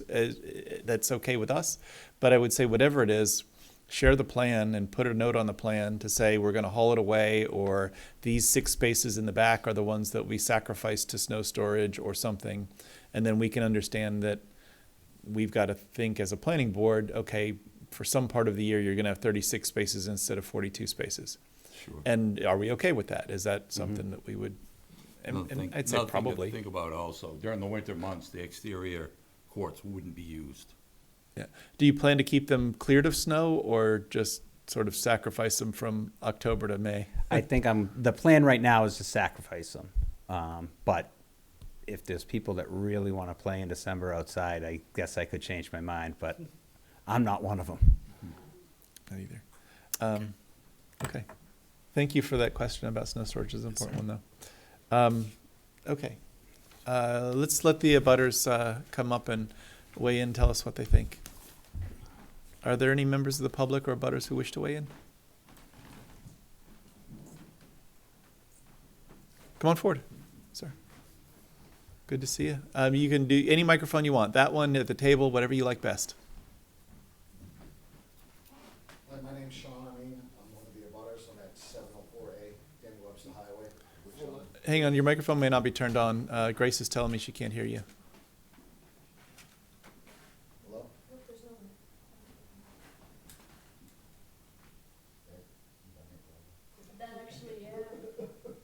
Dead battery?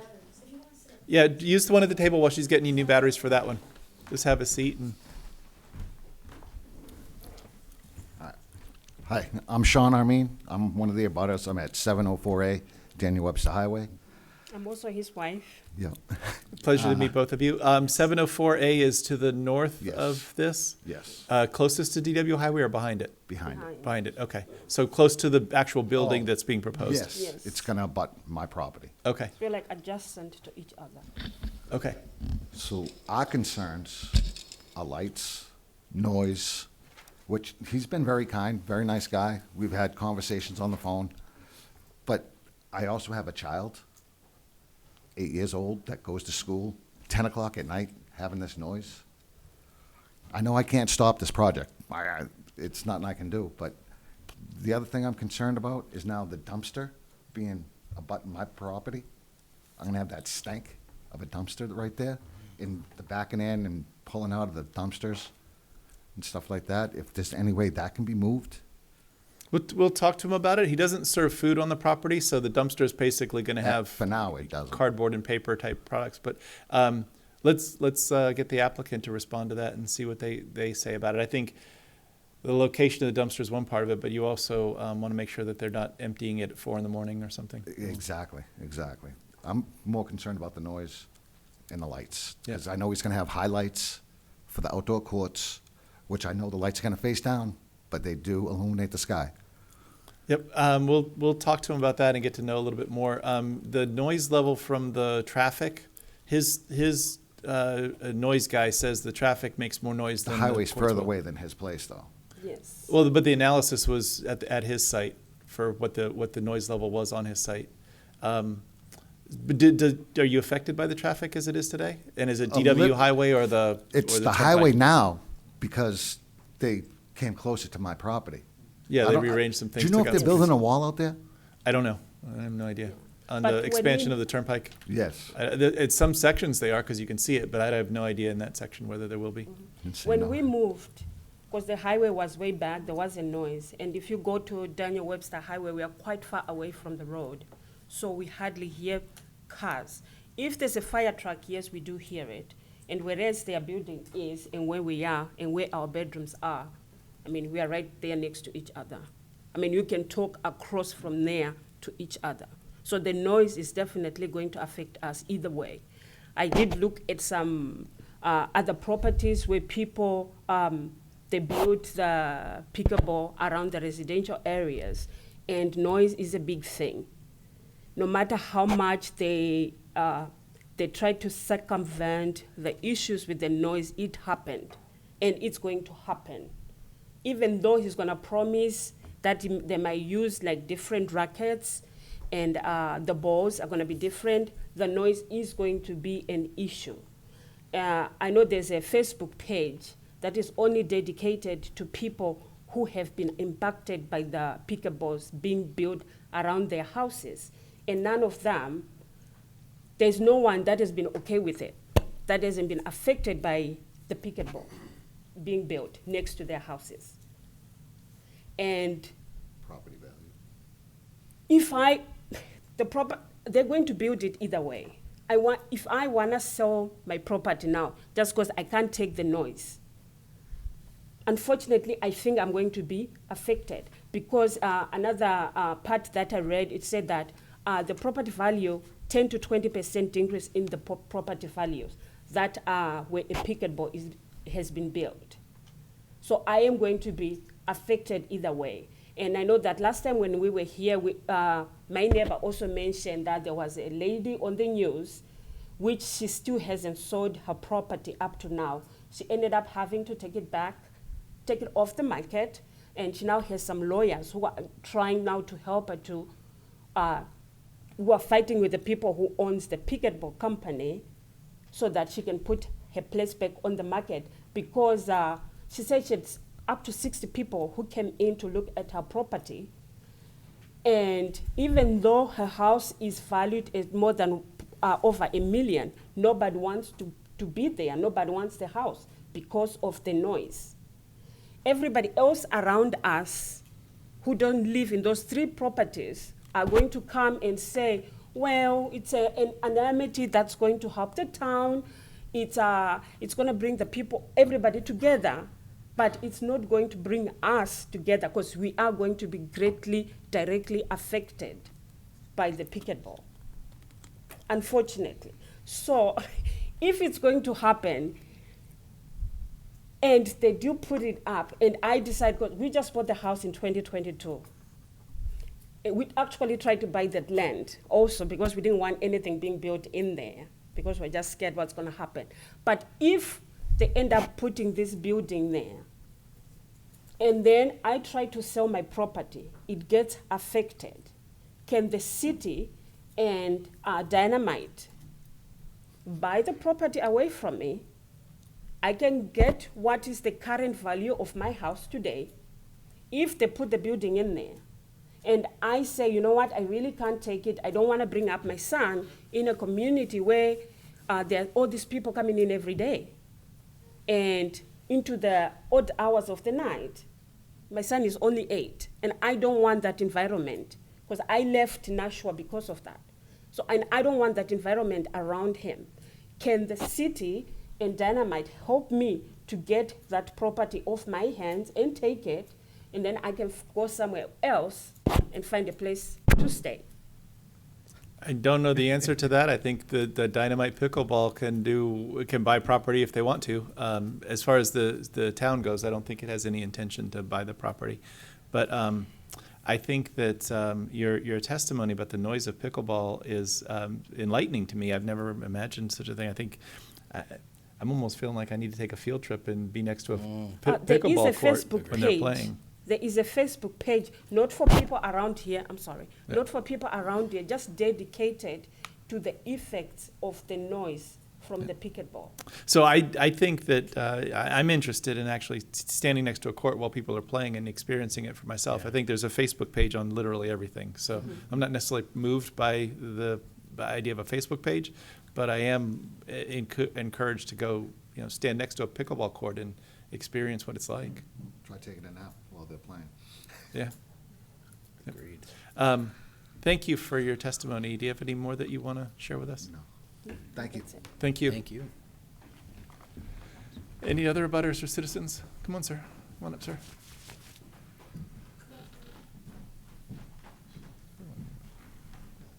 Good evening. Both of you got up at the same time, so you're next, sir. Good evening. How you doing? My name is Anthony Agorth. Those two were my parents. We were here during the initial meeting where we talked about it, and it was kind of just we were just kind of like saying like our woes, which I don't necessarily like. But what I did hear, which I did find interesting, is that he had 6 exemptions for the building that he proposed. How like frequently do exemptions get like approved or passed or? Yeah, the waivers that he asked for, is that what you Yes. mean? So the initial meeting that he had would have been with the zoning board, because we haven't had a meeting about him before. But these variances, virtually every applicant has a variance, not a variance, a waiver of some variety that they're after. And it ranges from very simple things, like one of his waivers is that there's a requirement that the light be just so bright, 0.3 candle powers, and he's 0.2. That, first of all, below 0.5 or even below 1 is very dim, very dark. You'd certainly feel like I'd rather have more light on if I was walking in a parking lot at 0.2 or 0.3 candle power. And I think for parking lots, we would usually require more. But the difference between 0.1 and 0.2, I bet you know, lighting experts without a meter in their hand wouldn't be able to tell you the difference between 0.2 and 0.3 candle power. Right. Very, very low. If you're talking about like a light, like a spotlight, like you would have a handheld thing, those things are usually like 100,000 candle power. And, you know, the difference between 1/10 and 2/10 or 2/10 and 3/10.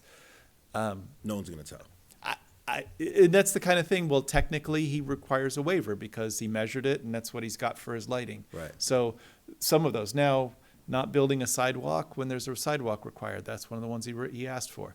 More significant, and you know, maybe that would impact people. They'd say, hey, I'd love to be able to walk down to the 7-Eleven or something. I don't know exactly what's near there, the medical center on the other side of the bowling alley or something. It's not a lot. It's just road. Yeah. Road in the bowling alley and that like doctor's office. Yeah. Yeah, the Southern New Hampshire Medical Center. There used to be Newick's Seafood. Have you been here in town long enough to know that that used to be a restaurant? No. Pretty good seafood restaurant. That's I great. miss it. I liked it better. So there's always waivers required, and there's a requirement that we determine by a majority of the board that there's justification for it and all of that. Right. And if we're not persuaded, then we don't approve them. Then they've got to build it without the waiver, or maybe they don't build it at all. But the waiver can't like, I don't know, push back, postpone, restrict the building of the like property. Well, we either grant the waiver or we turn it down, and then he Right. decides what he's going to do based on that result. And if he needs that waiver and there's no way to build it economically without the waiver, Right. then he might decide not to go forward. Okay. I think you guys got the pleasure of sitting through the waiver discussion on the premium outlet Oh, yeah. Oh, yeah. development. Some Oh, of yeah. theirs that they asked for probably were essential to Yeah. them proceeding. They might not have proceeded without getting some of those waivers. That doesn't really weigh on my view of whether I support it or not. It's Right. whether the request is justified on the statute. And if it's a waiver that they want that I can't live with, I don't support it. Okay. I just wanted to see if I could get some leverage with those exemptions, because when I hear, oh, can I get a waiver? It's like, okay, he's kind of teetering the line of like what's acceptable, what's the rules, this and that. He is doing exactly that, although the whole system is built first with the variances that the ZBA grants, and then these waivers, and then there's also a special exception kind of a thing you can apply for. The system is built to have relief from certain requirements that Yeah. strictly applied don't make a lot of sense. Right. And So. you were mentioning that with like the 6 feet out building in the front, like the 6 feet out, and it doesn't do anything to the building. But something about like a warehouse, we don't want warehouses next to residential housing or whatever. I don't know. Yeah, it's an architectural standard just to make it Right. aesthetically pleasing. And Right. so does it actually make it aesthetically pleasing? With the You heard 12-foot walls, maybe not. You know, the guys at the outlet mall were talking about planting trees 20 feet apart versus narrower or wider. Does that really make a Difference? huge difference? Probably not. And that's why the waiver was granted in that case. Right. So, anyway, So, and then my parents mentioned like noise, and yeah, the noise is real. And with that project going on like Route 3, right by like, I think it starts like the beginning of 8 and it ends, I think, over by like a little bit past 13 or right before 13. Is it the widening of the highway? Is that what it is? Yeah. So like traffic is getting like absurd. Like accidents have increased, and like people are taking Daniel Webster now to kind of dodge that highway. And if this gets built, which I'm assuming it will, and like I'm younger, so like I can go play pickleball. Like all my boys want me to go play. And like pickleball is also one of like the largest growing sports like ever. So like with that being said, I think traffic will increase, and like, you know, my baby brother being 8, more people, more traffic. My concern is really just like safety. Where there's a lot of people, a lot of things happen. So, and like you talked about like longevity, and like I think in that area, like yes, there is a lot of traffic, but I don't think a lot of those people are pulling off to go, like even like bowl, and like 10 Pins has been there as long as I can remember. That parking lot, like the first like 20 spots are taken. So I think with the new place opening, I think yes, it'll be great. I think it'll drive more people, younger people to come to Merrimack, maybe drive up property, this, that. But especially like, I mean, I'm going to advocate for my family, like our house specifically. Yeah, that's what you're here for. Right? Like, I know I wouldn't want to live there. And like when they bought the house, one of the biggest reasons why they bought it was because it was quiet, because it was away from everything. So, and I feel like that's kind of what Merrimack is, right? Most people move out of Nashua to live in Merrimack to then work in Nashua, work in a cityscape. And like Merrimack is not that. So to like kind of like sell that, we buy this $750,000 home, and then it's like, oh yeah, we're going to build something right next to you guys. We're like, there's a lot of traffic, and it's a huge growing sport. So it's like, why advertise that like over this quiet town, right? I'm not sure we advertised anything, but well, no, not Merrimack, I not you get guys it. generally, but like, but that's kind of like when you think of Merrimack versus Nashua, like that's what it was. Like when we lived in Nashua, we lived off 2 main roads. There was people literally dying because of traffic, like right in front of our house. So I think that's kind of just something that should be taken into account. We do, and thank you for sharing it, and you've articulated it as well as I've ever heard it articulated. We always have, anybody that lives next to an undeveloped parcel is upset about seeing it become a developed parcel. They liked it better the way it was. Quiet. Of course. Right. I liked it when there was, nothing going on but wild animals. But unfortunately, except for owning it, that's the only way that you can control what gets done on it. Is people have the right to do it. But it is, they do have an obligation to be good neighbors, and the noise will be something we've got to figure out. And I don't know exactly what we do with that. We may decide that I'm inclined to say that we may not make a decision on this tonight because I want to go stand next to a pickleball court and experience this noise before I make a decision about it. So I've actually like I said, my boys play, and like he's super big in the pickleball. So they have one in Nashua by Shady Lane. So I started like doing research, and I started looking into it. Like a lot of places, I don't know if the city or the town or whoever, but they're required to have like padded, like pickleball. Like I don't know, like paddles. Yeah, right? well, I guess that's what racket or paddle or something. I don't know. But they're required to have like, especially outside, this would be like, I think, beneficial to like both parties. But like they have to have like padding, almost like ping pong like table paddles. They need to be padded. The ground needs to be padded, and like the walls need to be padded because like it's like, I mean I don't know how much the noise really is, but like they at the YMCA in Westwood Nashua, they run pickleball, and when they're running pickleball and we're playing basketball, I can't hear my sneakers on the court. Like I can't hear that. Pickleball, I got to go experience this thing. Yeah, It's way like, noisier than I ever imagined it was. You should definitely go, but like, I've got to go see what this is about. Right next to it, and like you cannot hear. In a different world, a different venue, I had experienced somebody proposing to do a bus parking lot similar to the one that we have next to the vault. And the applicant that was proposing that had come up with a lot of materials that you can put on the interior surface of walls and fences and things that dampens noises. Yep.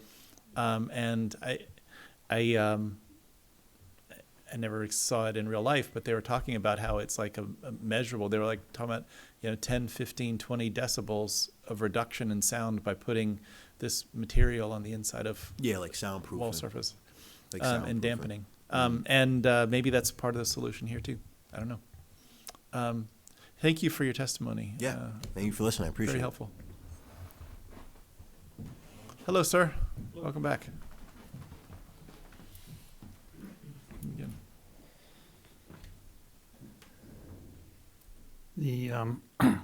Introduce yourself again. I know Okay. you did earlier, but Ben Niles, 11 Fernwood Drive in Merrimack.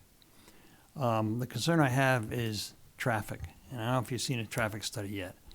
I've lived in Merrimack for 40 years, and traffic on Route 3 during rush hour is absolutely horrendous. I do my best to avoid traveling Route 3 during those times, or if there's realistic back roads to take, to do that. And if there's no turn lanes, north and south, in front of this driveway for the pickleball court, it's going to be a disaster. And I would think that it would be incumbent that you receive and review a traffic study before you would to vote on, the planning board consideration and approval of the court. I'm thank you not for the against- suggestion. There is a requirement. It's a minor traffic study for something like this, but yeah, there is, and it's peer reviewed. Yeah. So the town, when I mean peer reviewed, the town hires an engineering firm to look over all of his engineering firm's work Okay. and tell us what they think of it. Okay. So, but yeah, traffic, a minor traffic study is part of the I mean, thing. the traffic, the rush hour traffic Route 3 is so horrendous that any new or additional development, commercial development on Route 3 is going to just add to the severity of it, unfortunately. Thank you. Thank you for the suggestion. Other abutters or citizens who wish to weigh in? 1, 2, 3, going once, twice. Okay, we'll close the public hearing. Come on back up as the applicants. And I want to give you a chance to respond to the various things that you heard. I think I heard a lot about noise as much as anything.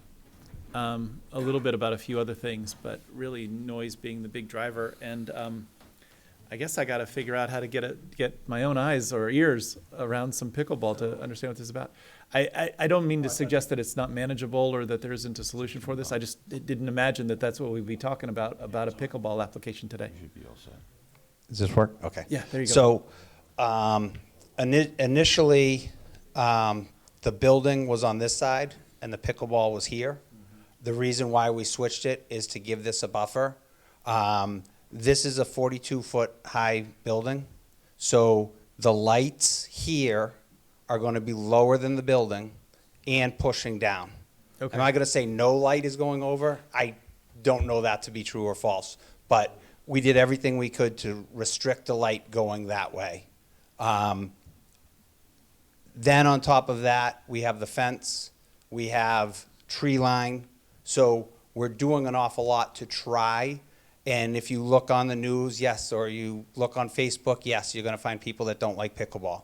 But I don't know anything that has a 80-foot wide, 180 foot by 80, and then 42 feet tall buffer in between.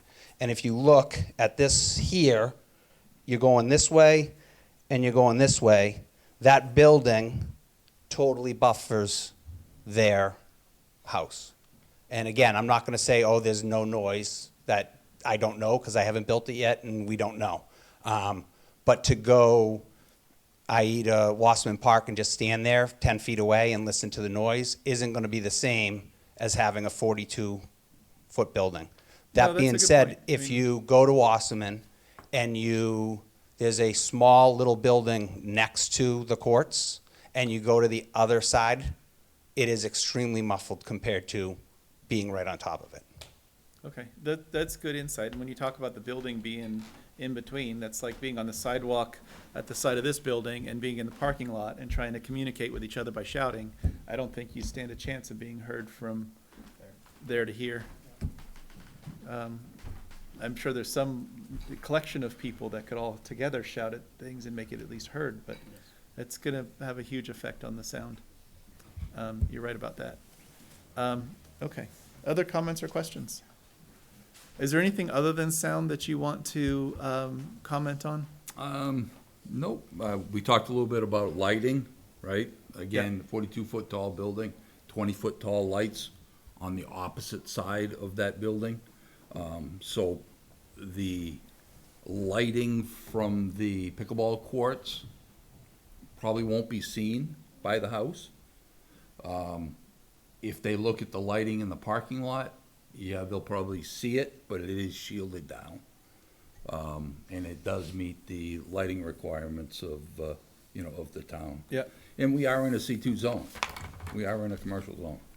I think that's the biggest thing, and I do empathize with them, and I've put a lot of thought and money into trying my best to buffer them from this. But at the end of the day, at the last meeting, they said, would you want it in your backyard? And the answer is, I wouldn't really care, but at the same time, I can't because I live in a residential area. So buying something in a commercial area with a lot next door, it's a tough lesson to learn, but at the same time, I'm a builder by trade. I build houses, and every single lot I ever try to get approved, the neighbors don't want it because they like the woods and so on and so forth. And with those instances, I'm building a house, so it fits right in. The difference with this is they're in a house that doesn't fit in with, call it the neighborhood, because it's commercially zoned. There are a handful of residential properties still on DW Highway. They're becoming fewer and farther in between for that reason, although they were the compliant zoning when they were built. So they weren't built by variances or special exceptions. They're the old thing that was here first. Doesn't settle the argument. This who came first thing is not the answer to anybody's dispute about neighbors and zoning and all of that. But it is obviously commercial zoned all the way up and down DW Highway now. And if you build residential, it's sort of mixed use or multifamily residential, not single family. But nevertheless, as we heard with some of the earlier testimony, when it's somebody's home, it's their home, and absolutely, it's important to them, obviously, and noise and that sort of thing. Are you familiar with some of that noise dampening fabrics and things that people can put on the fences or the surface of the building or something to try to dampen noises, or even around the fences that surround the pickleball court? There's a bunch of different things that you can do. I don't know as far as how much it does or doesn't do. The biggest thing for me is, if I call it, you have a fence going around the courts, and then I put a mat on those fences, it's not gonna look pretty, that's for sure.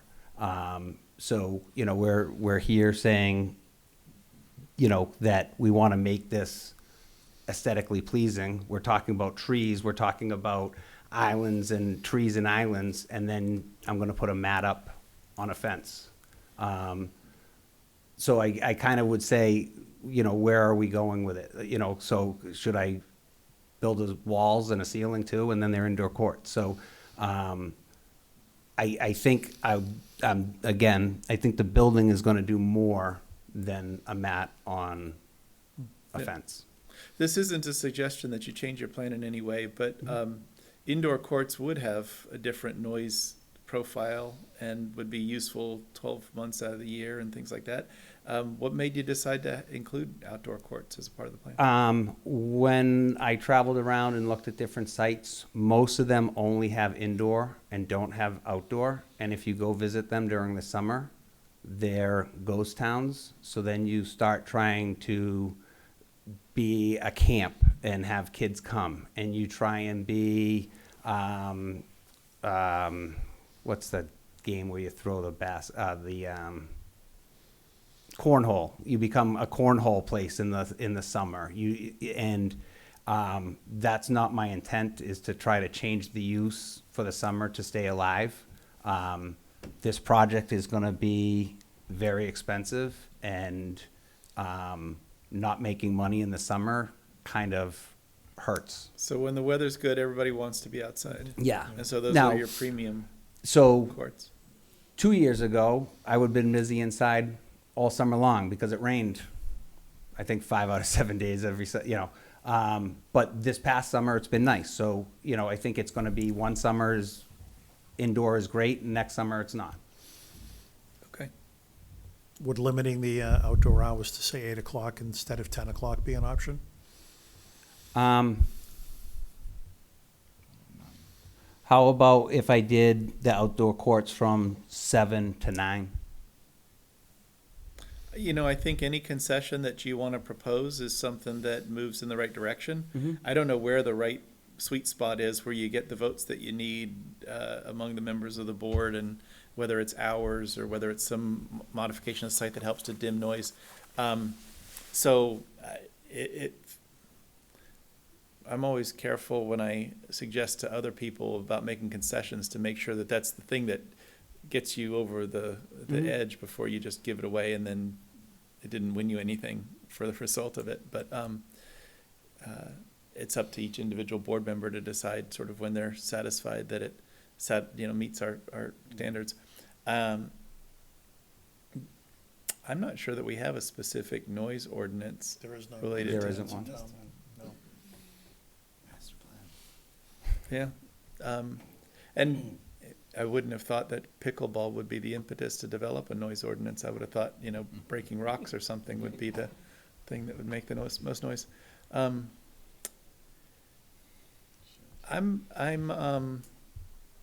As I mentioned before, during the public testimony, I was moved to experience this game a little bit more, and I don't know what other board members think. I'm also, at the time that I said that, I wasn't necessarily taking into account the 42-foot tall building between the neighbors and the outdoor pickleball courts, which is certainly a counterbalance to the idea of the noise being affected.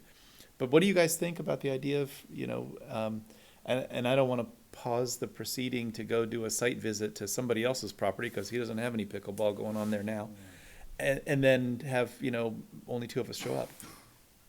I just want to remind the board that it seems like this project needs to make a trip to the zoning board. So it's up to the board how you want to handle that, whether you continue this to December while they go on a trip to the ZBA, or you could conditionally approve it that they get it. But I guess my point is that could buy you more time. Thank you, Casey. Yeah, there isn't time pressure to make a decision today if you've got to get a variance as well for setbacks or something else. We wouldn't mess up your schedule at all if we wanted to. Actually, now where could we go other than Wasserman Park to experience pickleball around here? In a half a dozen or more courts. I can get you a couple. I don't know I know there's a couple spots in Nashua that have like 6 courts, so it would be a more comparable comparison. But again, I guess I would, if you're going to do that, I would also ask you to go to this site and stand there and listen to the traffic, because it is loud, regardless of, the further back you get, you have sound from the highway and DW. Whereas if you're forward, you hear more of the front, So if that is the direction you're going to go, I would ask you to also, visit the site to hear the amount of traffic noise. That makes so doing a site visit to your site is a normal part of what the planning board would do and go check it out. In this case, we've got this weird instance where we want to see something that isn't there yet. And so going on a site visit to someplace in Nashua, essentially we would just take a break and all go do that on our own at some point during the week or something. I would think if you went to Wasserman, even though there's more courts and it's going to be much louder than what mine would be, they're also on asphalt, so you're going to get more ball sound than you would. But with a 1-story building right next to it, you could go to the other side and hear how much that dims the noise. So I think you'd be surprised at the difference. Yeah. At Wasserman, the pickleball courts are what used to be the tennis courts? Correct. So they converted all the tennis courts to pickleball? You still can play tennis, you just pull the temporary nets aside. Okay. So, but there's probably, I've gone there probably 10 or 15 times, and I think I've seen 2 people playing tennis. Yeah, I did same observation. I used to take my dog there, and you could find a tennis ball in the woods because they're always there, and play with your dog on the tennis court because there's nobody playing tennis. But I guess pickleball's more popular. It's the largest growing sport. That's what It was I heard from a that year before. ago when I started. It was about 12% of people played. Now it's getting close to 14%. They just gave their first college scholarships for pickleball. So this isn't, I don't think it is racquetball that kind of had a great jump and then a great sag. I don't mind going to Wasserman Park, but I want to find out the place that we could go that's the most comparable to what we might see at your place, if you can think of it. It's in Nashville, the end of Block Street. No, not there. I'm talking about the one. Lucille School. Yes. Lucille's Elementary. So Shady Lane in Nashville, O'Reilly Park in Nashville. I believe the one on Shady Lane has 6 courts. Is there a building anywhere near it though? Mm-mm. It's just wide open. So again, they're just gonna hear the sound Mhm. of the racket.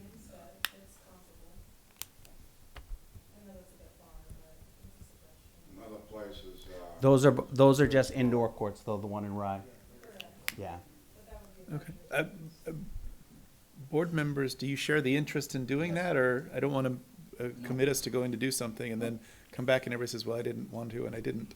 I mean, it sounds like the majority of the board wants to do that, so I'm with that. Okay. I would like to. I'm just really kind of taken aback at the whole notion that the sport is that noisy. Certainly been around, outdoor sports with my kids at soccer and rugby and lacrosse and everything. Okay. Interesting stuff. I will learn my lesson and get to know more. Board members, do you want to address the waivers here tonight, and then at least that piece is behind us for the applicant? Have we accepted this as complete? Accepted it as complete. Do you want to address the waivers in that way? If we, for whatever reason, don't approve one, the applicant can fall back and regroup and decide what to do about it? Propose something different, or who knows what? I'm persuaded that my initial reluctance to consider the parking lot island waivers is something I'd back off of and be okay with granting those waivers. I don't know if board members speak to the waivers however you choose. I'd feel the same way about the 100-foot wall. I'm willing to forego that. Yeah, I agree. Let's see. Yeah, I started out in that kind of place because of just understanding about those before. The 2 lighting standards are the simplest. The sidewalk waiver, I guess if we're going to continue to another night, we could have our own communication with the DOT to hear from them what they say about it, and just decide that waiver later and decide the other ones now. I just don't know that we'll learn a lot from DOT. Frankly, just getting them to answer a question. It Near terminates impossible. to nothing, so if the other sidewalk another terminates to sidewalk to nothing, then. Yeah, and the 2 residential properties to the north are not gonna ever have a sidewalk by them. And south of, I think the actual, the bowling alley and the medical center share the common driveway, and the sidewalk is only on one of those 2 sides of the common driveway. Fair. And then on the other side of the seafood restaurant, medical center is what, 7-Eleven or something? No, 7-Eleven's on the other, it's It's a ways Further down? the other direction. Oh, I don't know what's over there. Or does that go into Webster Green? And there's no sidewalks on Webster Green, nor will there ever be. Well, there are within their property, there's walkways, but they're not sidewalks out to the street. And on the other side is St. Cobain and all of that, because that's the other side of the bowling alley driveway. And Gilbert Crossing is gonna have internal sidewalks, but not along DW. Terminates at Webster Green. Yeah, I would say there's no point I'd in, let it go. let Yeah. those sidewalk go.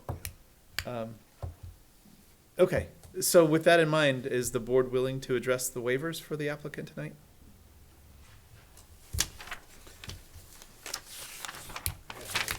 You got Oh. correct. Halim, you're the motion maker? Okay, I'll make a motion to accept the. grant the 6 grant waivers. the 6 waivers, Based on the statutory criteria. based on the statutory criteria that, where is it? Let me find it. Should Bear be in the with me. memo. I have so many memos. Bear with It me. should be in the one for this project. They put it in Yeah, each one. I'm looking for it. No, strict conformity would pose an unnecessary hardship to the applicant, and the waiver would not be contrary to the spirit of and intent or of the regulations. Okay, so motion to grant the 6 waivers subject to the first statutory criteria. Is there a second? Second. Second, all in favor say aye. Aye. Aye. 400 to grant the waivers. And then if we're going to take a field trip, our next meeting is the mid-November? 19th? Yes, sir. So I just wanted to spell out when the next zoning board meeting is, which is something worth thinking about. The next submittal deadline to get onto the ZBA meeting is November 5th.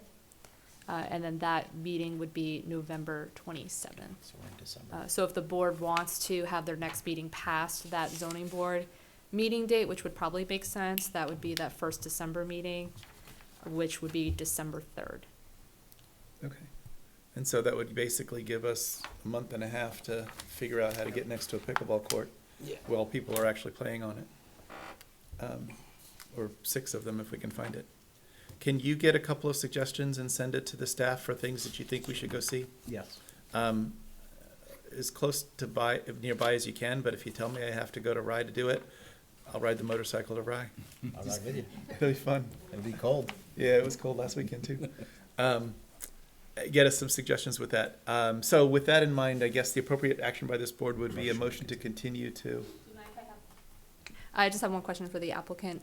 If I'm correct, that sound study was not part of that submittal to the planning board. Correct.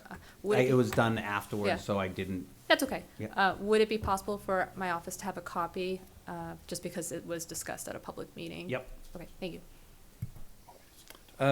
Yeah, the information from your sound person, or maybe if they could come, I don't know if they're available to come to a meeting and tell. I tried to get him tonight, and he was like, I can't, so. Understood, and if he can't, he can't. I certainly understand it. We can certainly work with the written study plus going out and doing a bit of a field trip on some things. Does that make sense? Okay, then we're continuing to December 3rd, is that right? Is it December 3rd, or? Who will make that motion? I make the motion that we continue this to December 3rd. With no further notice to abutters. So all of you in the room, there won't be anything else that comes in the mail to tell you to come back on December 3rd. So if you want to come back, please do. Is there a second for that motion? I'll second that motion. All in favor, say aye. Aye. Any opposed? Any abstaining? Okay. See you in a month and a half. Thank you for the Okay. presentation. Thank you. I think it's Thank an you. interesting project, and it is at 6:30. Jesse. Yes, let's do a brief recess. Take a couple of minutes while the USA Chicken folks get ready.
this after the last vote of the CUP, because the town council didn't love us for doing that. And so there's certainly not.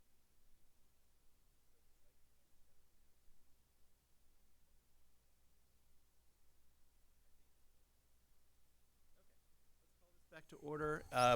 Let's see, let me read the description into the record. USA Chicken as the applicant and SBNK Merrimack LLC as the owner. Review for acceptance and consideration of a waiver of full site plan review to change the use of a property to a drive-through food service use. The parcel is located at 421 Daniel Webster Highway in the C2 General Commercial Elderly Overlay and Town Center Overlay Districts. Tax map 5D4, lot 91, case planning board 2024-20. Casey, is there anything that we need to know before we hear from the applicant? Nope, the applicant can make their presentation. Excellent. So you're going to redo an old bank that's been an empty bank for a long time. For a long time, yes, sir. That's the plan. Introduce yourself and tell me about your project. Thank you, Mr. Chairman. My name is Bob Duval. I'm an engineer with TF Moran. And with me is the respective owner or tenant of the restaurant, Mr. Sip Woodod. Thank you. Mr. Woodod has two other similar franchises, and we'll get into that in a moment. So first, I'd just like to go through the basics of the project. The reason we're requesting a waiver from a full site plan review is this is an existing facility, and it's the intention of Mr. Woodod to occupy this building and basically with the understanding that little or no site improvements would be made other than improvements to the building facade itself and on-site circulation improvements. Therefore, it doesn't make sense to have to comply with all of the requirements of the site plan, which anticipates a substantial amount of site construction at the site. So that being the case, I'm going to start by just going through the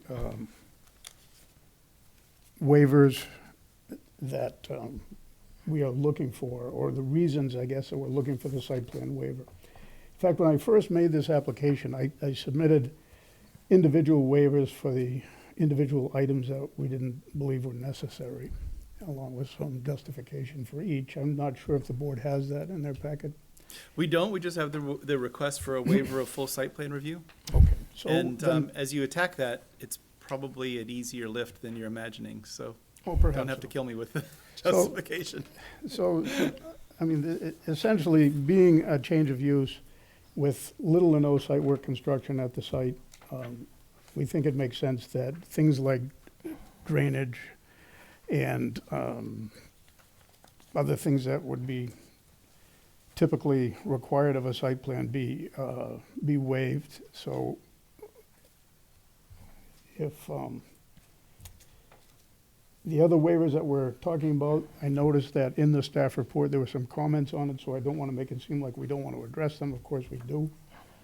And however, just for purpose of acceptance, if nothing else, I would like to have that full site plan waiver acted on, and then we can get into the details. That's right. That's what our staff always tells us to do on the waiver of full site plan reviews. It sort of goes hand in hand with completeness, because right. You have to grant the waiver in order for it to be complete based on what you submitted. So Andy, this is your first time down that path, but it's sort of this weird dynamic where we're waiving a bunch of requirements. If we didn't waive them, he's not complete. If we do waive them, he is complete. And so this first initial vote covers two hiccups at the same time because of the nature of things. And there's probably lots of other ways to do it. I certainly have seen other towns approach it differently, but this is our approach, is to kind of sweep those two decisions together into one, completeness and waiver of full site plan review. If you don't feel like you could waive full site plan review, you probably would also vote that it's not complete. But if we do that, it's probably more of a focus and say, I'll waive full site plan review, but I want your landscaping plan or something that you want them to actually do or comply with, if for whatever reason we thought we had to. it is pretty common to waive full site plan review on a reuse of a property that doesn't have a lot of exterior development to be done to it. I am interested to understand more about the project, whether there will be any interior dining room, and if not, then how do they queue all the cars that'll come through the drive-through and make sure the traffic is handled. But those are not necessarily challenging site plan things that would stop you from waiving a full site plan review. If, Mr. Chairman, if maybe it would help expedite things even further to say that there were staff comments about landscaping, about lighting. Of course, we did a full traffic study anyway. So we have every intention of answering all the comments, even if they pertain to landscaping and lighting and some of the other things that would be Very good. waived. That's helpful. Just those couple of points that I made, are you going to have an interior dining room at all, or is it going to be Yes, sir. pure straight? How many tables and chairs? 16 seats. 16 Yeah, seats, so 4 fairly tables. small. Yeah, fairly small. There's not much space. Yeah. It's Are your other two the one in Nashua and Manchester? 'Cause I've been Nashua to has those. 4 tables, 16 seats. Manchester's much larger space. Those are both yours? Yes, and Salem as well. We just opened in Salem a month ago. Haven't been to that one, but good food. I try to avoid the fried chicken because I don't want to be fat again. I understand, yeah. We're working to get unfat. If I knew the meeting was going to go this long, I would have brought some. Oh, man. Everyone's you were my hangry. favorite. Oh, man, that would have been a winner. What are your plans for the drive-through? I know that there's 3 drive-throughs. Are you going to be? Definitely a single use. Yeah, I get you. Oh, sorry. Yes. So just a single drive-through. Correct, sir. So are you going to remove the other 2, or are they? Correct, sir.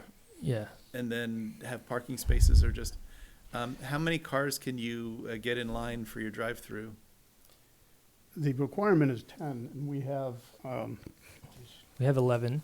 yeah, we have 11 before, there's actually room before we get out into a driveway, there's more than 11 spaces.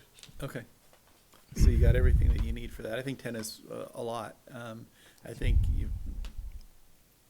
I mean, I don't know, trying to compare the restaurants like yours, I don't know, KFC or Popeyes or something like that, it's different than comparing it to Dunkin' Donuts, where everybody's in line in the morning for a cup of coffee for $3.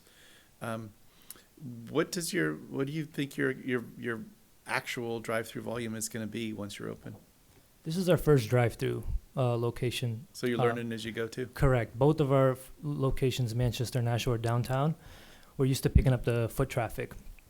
This would be our first experience in learning so, but we kind of look at bigger establishments such as Chick-fil-A, where they do a great job of taking your order outside if necessary, doing the payments there, just getting the people through. If you noticed, I've even included 2 drive-up spaces, just in case, you know, but we're usually pretty hands-on as far as service. Our wait times are not long, especially with bone-in chicken and tenders.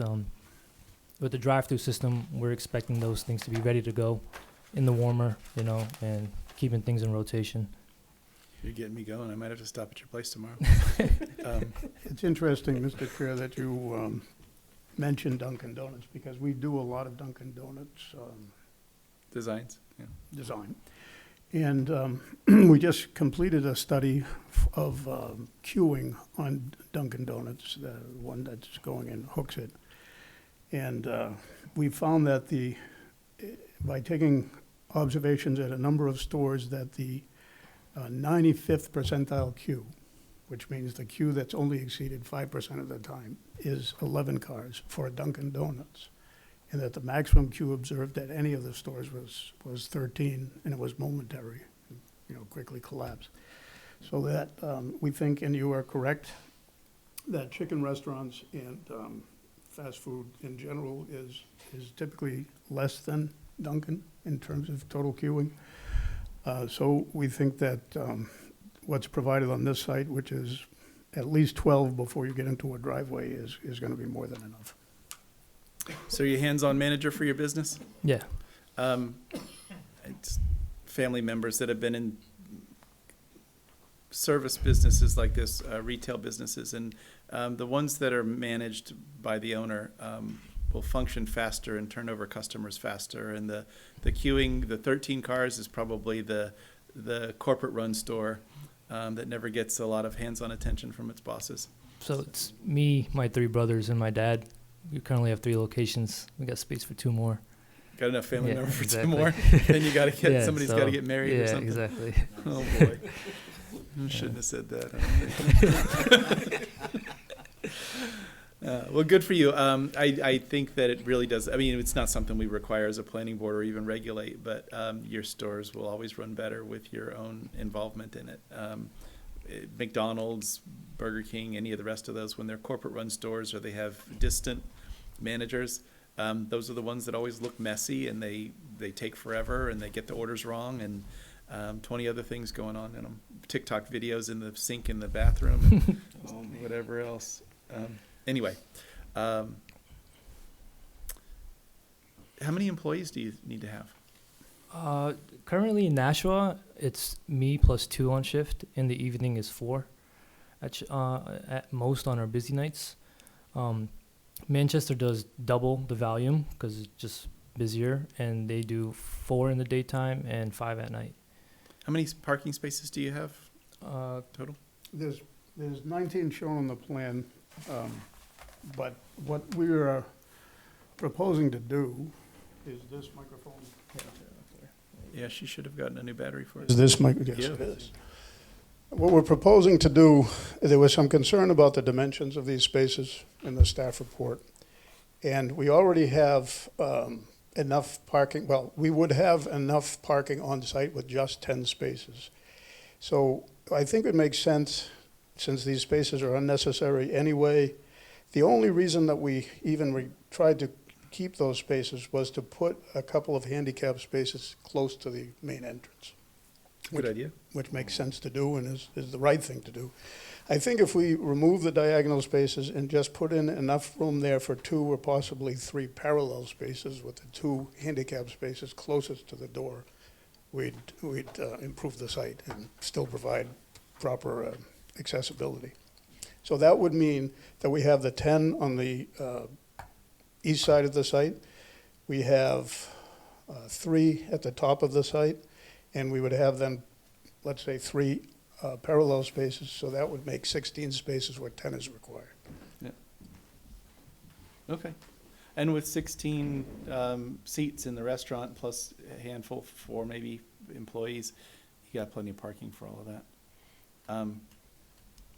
You won't use all your parking. What does it take to make a bank into a restaurant? You got to like get rid of equipment and vaults and all of that? I mean, no, it's all internal. It's not planning board stuff because we only look at the external, but. It's my first time. We did a photo studio in Nashua. So the one next to Daryl's was a photography studio, and it was all internal stuff.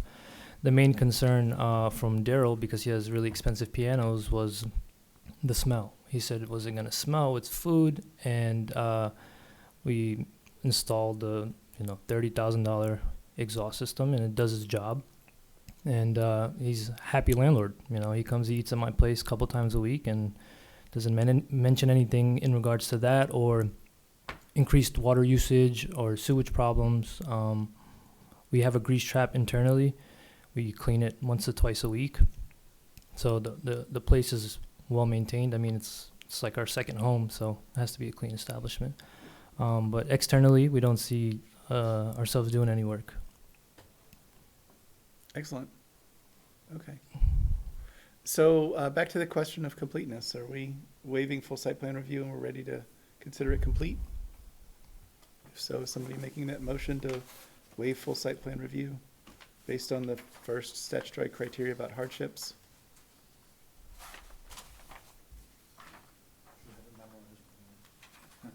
I'm waiting for somebody to jump.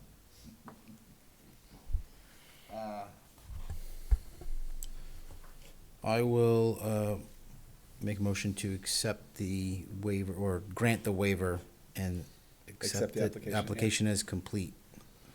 Is there a second? Second. And that was based on the first statutory criteria or the second one? Oh, I always forget the statutory criteria, the hardship. Bear with me 1 second, I gotta look it up. This is in relation to the strict conformity would pose an unnecessary hardship to the applicant, and the waiver would not be contrary to the spirit and intent of the regulations. Okay, motion and a second to grant the waiver and accept the application as complete. All in favor, say aye. Aye. Any opposed? Any abstaining? 400. So we're in the game. And then you've got some waivers that you wanted to talk about, and then we're going to, the staff is recommending that we continue it so that our peer review engineer can have a chance to do their work. What's the status of are they already going? Are they waiting for a check, or is anything going on with them? We actually received It their came in- report today. Yeah. Okay. I have not Close personally then. had a moment to read it, but it did come in today. Okay. I assume you've had a chance to review it? Yes, I did. Do you see anything in there that's gonna be a roadblock? No, I don't. It's a very favorable review. I was going to talk about the comments they made Okay. as we go. So, board members or applicant, for your benefit, the peer review, provides us information that we can use to base a decision. We have at times made decisions to tell an applicant, as long as they comply with the results of that review, then we'd give them a vote. And I don't know if we want to do that, or whether we want to have the staff receive and analyze these results. That's typically the way to go. Not typically, putting it on the applicant to just comply with whatever willy-nilly thing the engineers came up with. But we've got reasonable engineers, and if he's saying he's already seen it and he's fine with it, up to you guys, whatever you think. I don't want to make the applicant come back for nothing, but at Yeah. the same time, I don't want to shortchange the process and not have the benefit of our staff and our peer engineer review if we need it. She hasn't seen it yet. I know you haven't reviewed it yet. I don't want you to have to try to guess. Yeah, I on- just wanted, this situation's just slightly different, so I just wanted to kind of explain it. So because, this was a waiver from full site plan review, we did not ask Fuss and O'Neill to do a full review.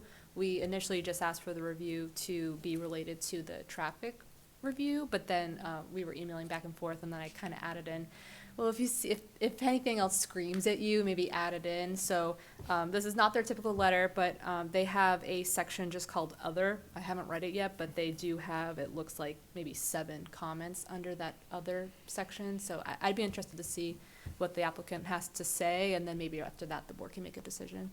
What do you think of the other section? And I haven't seen this, I'm blind here. Tell me what I'm Well, looking at. in addition to the traffic, which he started out on, this is the Fuss and O'Neill engineer, he also discussed drainage design and the other section which talks about site distance, the parking space issue that I just mentioned about being dimensionally too small. The stacking spaces, the question he had about the stacking was, what is the purpose of those 2 pull-off spaces in the front? So Mr. Woodall has already addressed that particular one.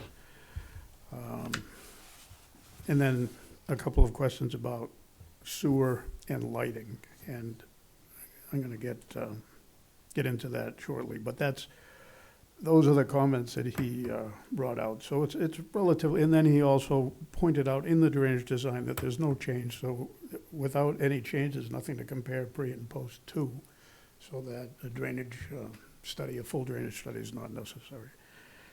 So your property has a driveway, one driveway on DW Highway and 2 on Railroad Avenue? Is that the way the site's configured? That is correct. And the DW Highway one is shared between you and the next door neighbor, is that? Yes, it's a going joint driveway with the property line running approximately in the middle of the Okay. driveway. And the one from DW Highway is entrance and exit, or just entrance? It's ambiguous now, it's not really marked, but there's no reason to have exiting traffic there, and it sort of goes against the flow of traffic through the drive-through and so forth, so we're gonna make that one way. The primary driveway for the abutter is the other one. They also have 2 driveways. This is sort of a backdoor entrance. It doesn't seem to be used very much. I noticed that the cars and the activity really favors the other one. And if they want to exit, they can exit through this site and as well as directly onto DW Highway. So there's really no need to have exiting traffic there. Okay. And the site distances that Fuss and O'Neill is commenting on is as to which driveway? Their distance, their question about site distance was in regard to overgrown vegetation here and here, which Can be trimmed. can be addressed. Okay. It's private vegetation, if you will. And then there's a second comment about site distance out at this driveway here, which they just felt that the stop sign was too far forward and should be pulled back with a little bit of an angle on the stop bar, just to, It's minor stuff. not a significant issue. I think that I hope that you'll have more traffic than the bank did when it was there. The bank was built in the days when people actually went to the bank and had to get their paycheck cashed and all that kind of fun, which is different, and that's been gone for 20 years, 30 years. So it's been a very lightly traveled site for a long time, and then vacant for how many years now, 10? Only 2 years. 3 years, actually. Oh, wow, I thought it was vacant for a lot longer than that. I haven't seen much action since it was Santander Bank, most recently, I think. It closed in late to 2021, so basically it's been. It was awfully sleepy about 3 before years. that. It was also COVID, so. Yeah. That was a quiet bank. And to the point of traffic, it actually, from the size of the building, which is 1,650 square feet, doing a traffic study, and this was verified by the reviewer from Fuss and O'Neill, that the trips generated by the restaurant use are slightly less than the trips generated by bank, and these are current ITE data. Okay. So, you know, How interesting. it is, and it's, and the numbers are, you know, are well validated by an independent review, and they are straight out of ITE for 2 uses. The bank with drive-through use, and also a fast food restaurant, which if anything is conservative. As we mentioned, you know, fast food as a category includes, you know, McDonald's and high-volume users in the mix, and, you know, this type of a restaurant typically has lower traffic in it. And that's been verified by actual records kept by Mr. Woodard at his other locations, that the actual number of sales during peak hours, well, in the daytime is less than would be predicted by ITE. So the traffic study is conservative, and it still shows approximately the same traffic, a little bit less with this use. Is USA Chicken your brand, or is it a franchise? That's us. So you're the only stores that exist? Correct. Okay. I like the idea of a local owner and a local business person rather than a corporate chain, but sometimes with the franchises, they have to approve your site and location, and they've got their standards and things that keep it so all McDonald's look the same or close to the same. So. Well, The let me only go- the four that exist in the universe are? Yeah, well, I appreciate the support on that. It means a lot, because we try really hard, and we've been trying really hard to get to this point, so thank you. Good for you. Congratulations. I look forward to being one of your customers. I'll be at one of your other locations just because I'm now craving chicken. But once you are opened, I certainly would visit. We can do that when we go get the pickleball. Yeah, here's some pickleball and eat some chicken. Oh man, that day. Let's see if we can wrap up tonight. Board members, do you want to consider some final action tonight, or do you want to have our staff review the details of this letter and report back to us on its content? And Casey, what is your comfort level with either one of those choices? I guess I'd like to know from the applicant if the applicant feels confident that they could independently meet all of these comments from Fuss and O'Neill without the planning board's weight to kind of lift some of those comments, because if the board approves this as right now, as today, every comment in this letter I would have to hold to your project. If there's any doubt, it would be in your interest to actually do a continuance. That's right. If I put it in the staff's hands, they've got to hold you to the letter of that Yeah, document. Yeah, we would have to send you back to the planning board if there's a comment that you can't meet. With new notice to abutters and all that. Yeah, exactly, so it. One of the questions is about, well, actually, he mentions a lot of things that the staff had already mentioned, including, for example, lighting. And the staff pointed out where we had asked for a waiver on a lighting plan and changing the lighting, thinking that existing lighting was probably better in the sense that neighbors are used to it, and why change something that's been there for decades? However, the staff points out, and so does Fuss and O'Neill, that the lighting is not cut-off style. And so staff is recommending that we do a lighting plan and put in cut-off style lighting. And we agree we would withdraw that as a waiver and just do the lighting plan. And Okay, that one doesn't sound like it's a tough hurdle to get over if you're willing to do the plan, and then I assume the results of that plan, if it tells you. I mean, cutoff lighting is just a shade built around a type of Right. fixture, and so I don't know how many external fixtures you have, but it's not a heavy lift to. I think there's 4 poles anyway. The poles are sort of old style, 30 feet tall. You can see the luminaire all around like an old street light. So that would just be replaced with a more typical LED style, full cutoff shaded fixture, and thus be compliant. Or the planning board could decide that its waiver of full site plan review adopts what's there on the site, and you don't have to do any of that, if that's what we're comfortable with as a board. I'm sure we can work that out with staff. I mean, I don't The want board is to willing do bend over backwards and do things that don't make sense as a planning board, but this site has literally been lit that way since the beginning of time. And it doesn't, whatever it did to bother anybody has, everybody's acclimated to. At the same time, there's always some concern that the things we do set precedent for other people to make requests. There's always distinguishing facts. Why don't we just, how bad does it upset your plans if we see you in November and have a chance to kind of have our staff look over the letter and really be able to make a full final decision for you? Is that? Well, may I suggest this? How about if we were to get a conditional approval that made resolution of outstanding comments from staff and from the consultant as conditions of approval before the site plan is signed?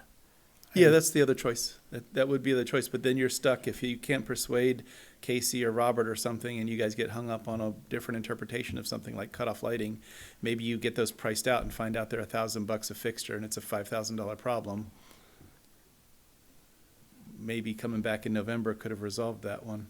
But at the same time, if that's what you want, I mean. If I can be open with the board, Yeah. I am planning on purchasing this property from the current Santander owner because he just neglects it. He's big retail, big property guy, doesn't want it.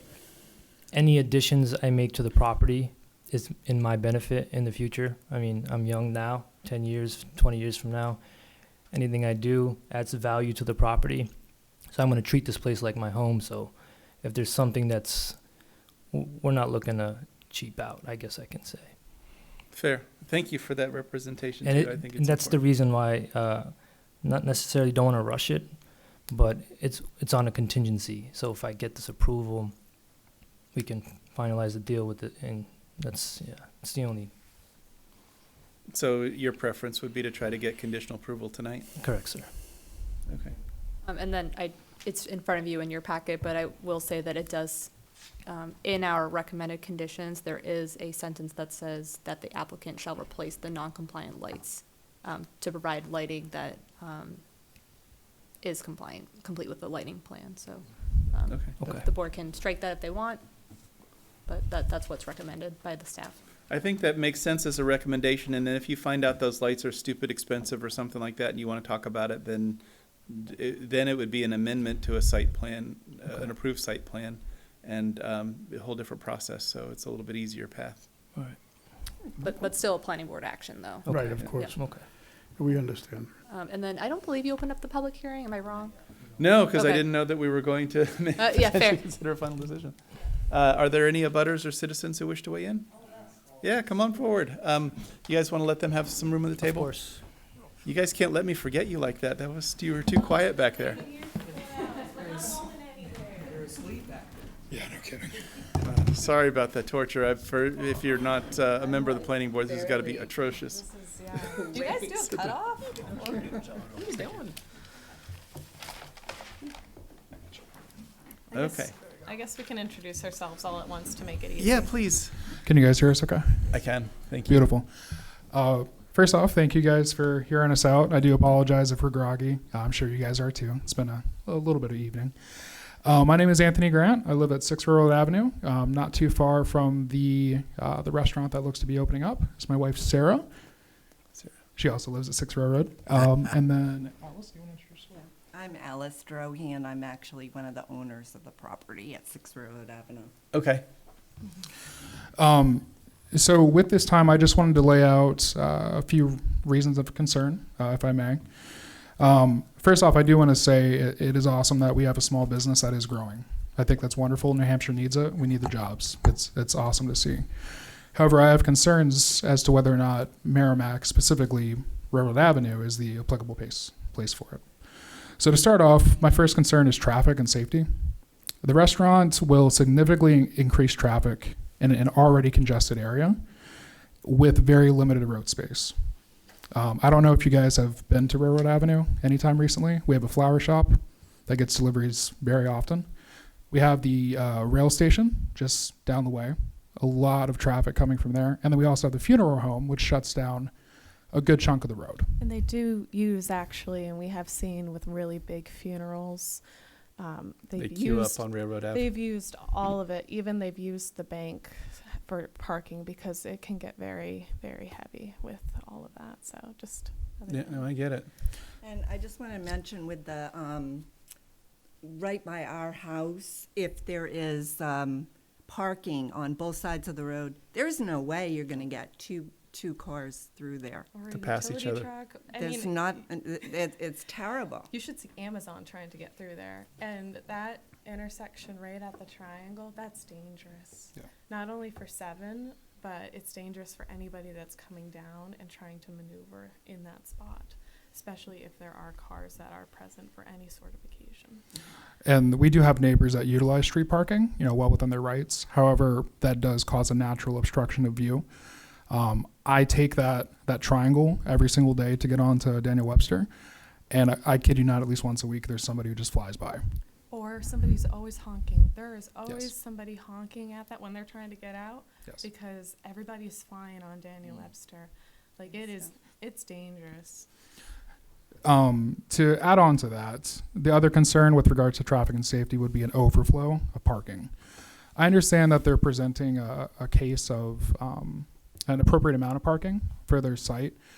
However, that is still a fear of ours in the neighborhood, not just ours. We've talked to other neighbors as well, and that is a big fear.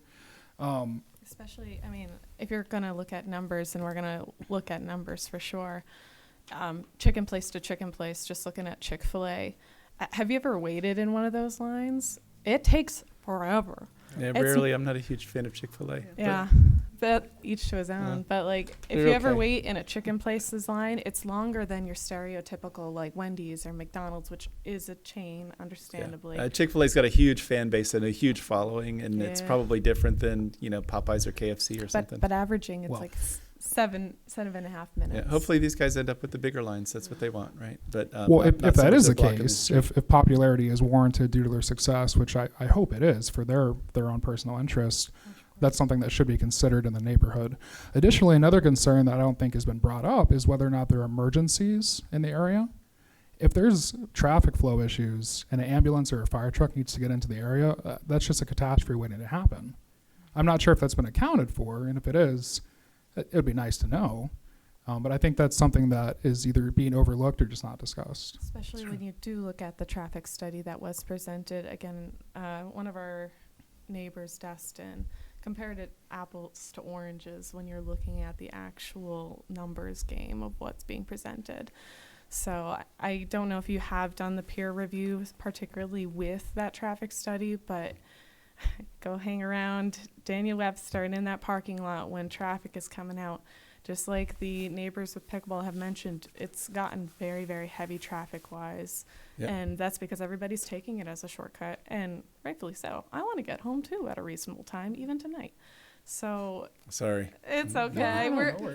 But Is the exit out of the chicken place, is it just the lower part off of Railroad Avenue? Is that the only place where they're exiting? On their plan, their exit is the one that's furthest from Daniel Webster Highway on Railroad Ave. That's right. that's- So it's gonna that's exit. come swing around by our house, and it's gonna be a nightmare to get people around that, and then past the flower shop, down by Rivets, and then there's a stop sign there. How is all that traffic gonna flow out? Yeah. Especially peak times. You've got a dinner hour, and that's when rush hour is. So the traffic, the peer review that was done is almost exclusively a traffic study, because that was the main thing that they were after and taking a look at. So they had to do an analysis of that and what impacts they would have. As far as that general intersection with the triangle that I think has Veterans Park or something like that, we call that Veterans Square or something. Yeah. The little triangle. I don't know how whether fire trucks or ambulances have ever had trouble getting in there as it exists today. It's always a weird kind of congested area. it's tight. Well, I mean, So I don't know to, the to answer. interject, we're talking about a potential of what's to come, right? So that is my concern. John's our local fire expert. John? Have you ever had, well, you guys, Right now, we have not had, even during the funerals, there's usually. I'm sorry, even during the funerals, we've been able to get the apparatus down there. even during the funerals? So is it a matter of just cars parking on both sides of the road that could restrict it? Or is there other things going on there? It's pretty much just parking. Okay. Also, wasn't the traffic study done in the summer? So they are done. I don't know when this one was done because I didn't see it. I But believe it was either Yeah. June or July. That's one of the really bizarre things about traffic studies is they can pick any 2 days out of the year and project the rest of the year from it. Look good for their own numbers. Well, no, it's not that they pick a day and it looks good. They actually know the difference between January 5th and September 10th and can project every other day on the calendar based on just a couple of measurement points because they know what traffic does when schools are in session and when they're not, and on election day and 20 other days. They really are good with traffic studies and being able to figure out from a couple of data points what the rest of the year looks like really accurately. It's bizarre to me, but I've been on the planning board now for 15 years, and I've seen them. We've actually sent them out with some big apartment buildings to actually go measure cars and traffic after they told us a report was a thing, and it was always less traffic than was proposed. Traffic studies, the traffic engineers really know their stuff. I've been bizarrely impressed with it because I'm like, no, that can't make sense. That can't be. But those guys are good. To move on to the second point that I'd like to bring up, Sure. there's a lack of screening in the plans that we've seen, and the potential risk of increased pollution, both noise and I believe the phrasing is fog, fat, oils, and gas.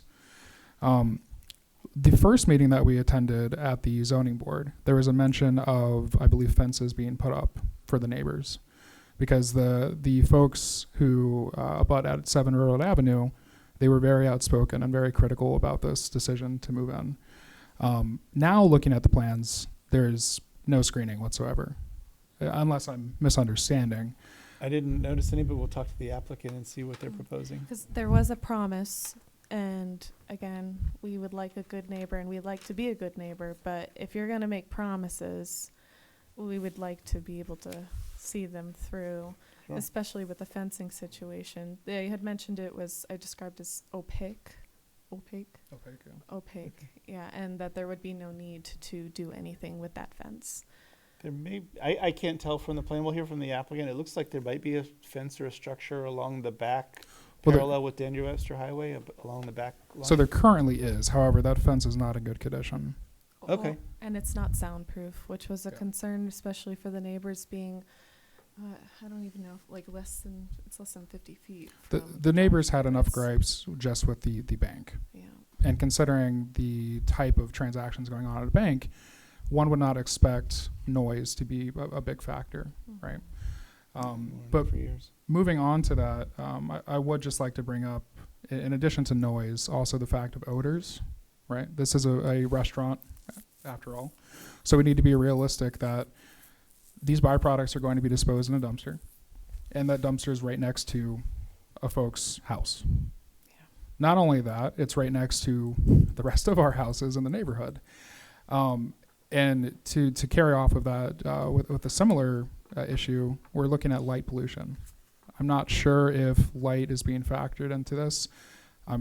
After today's meeting, I'm seeing that it looks like they're trying to waive modifications for lights.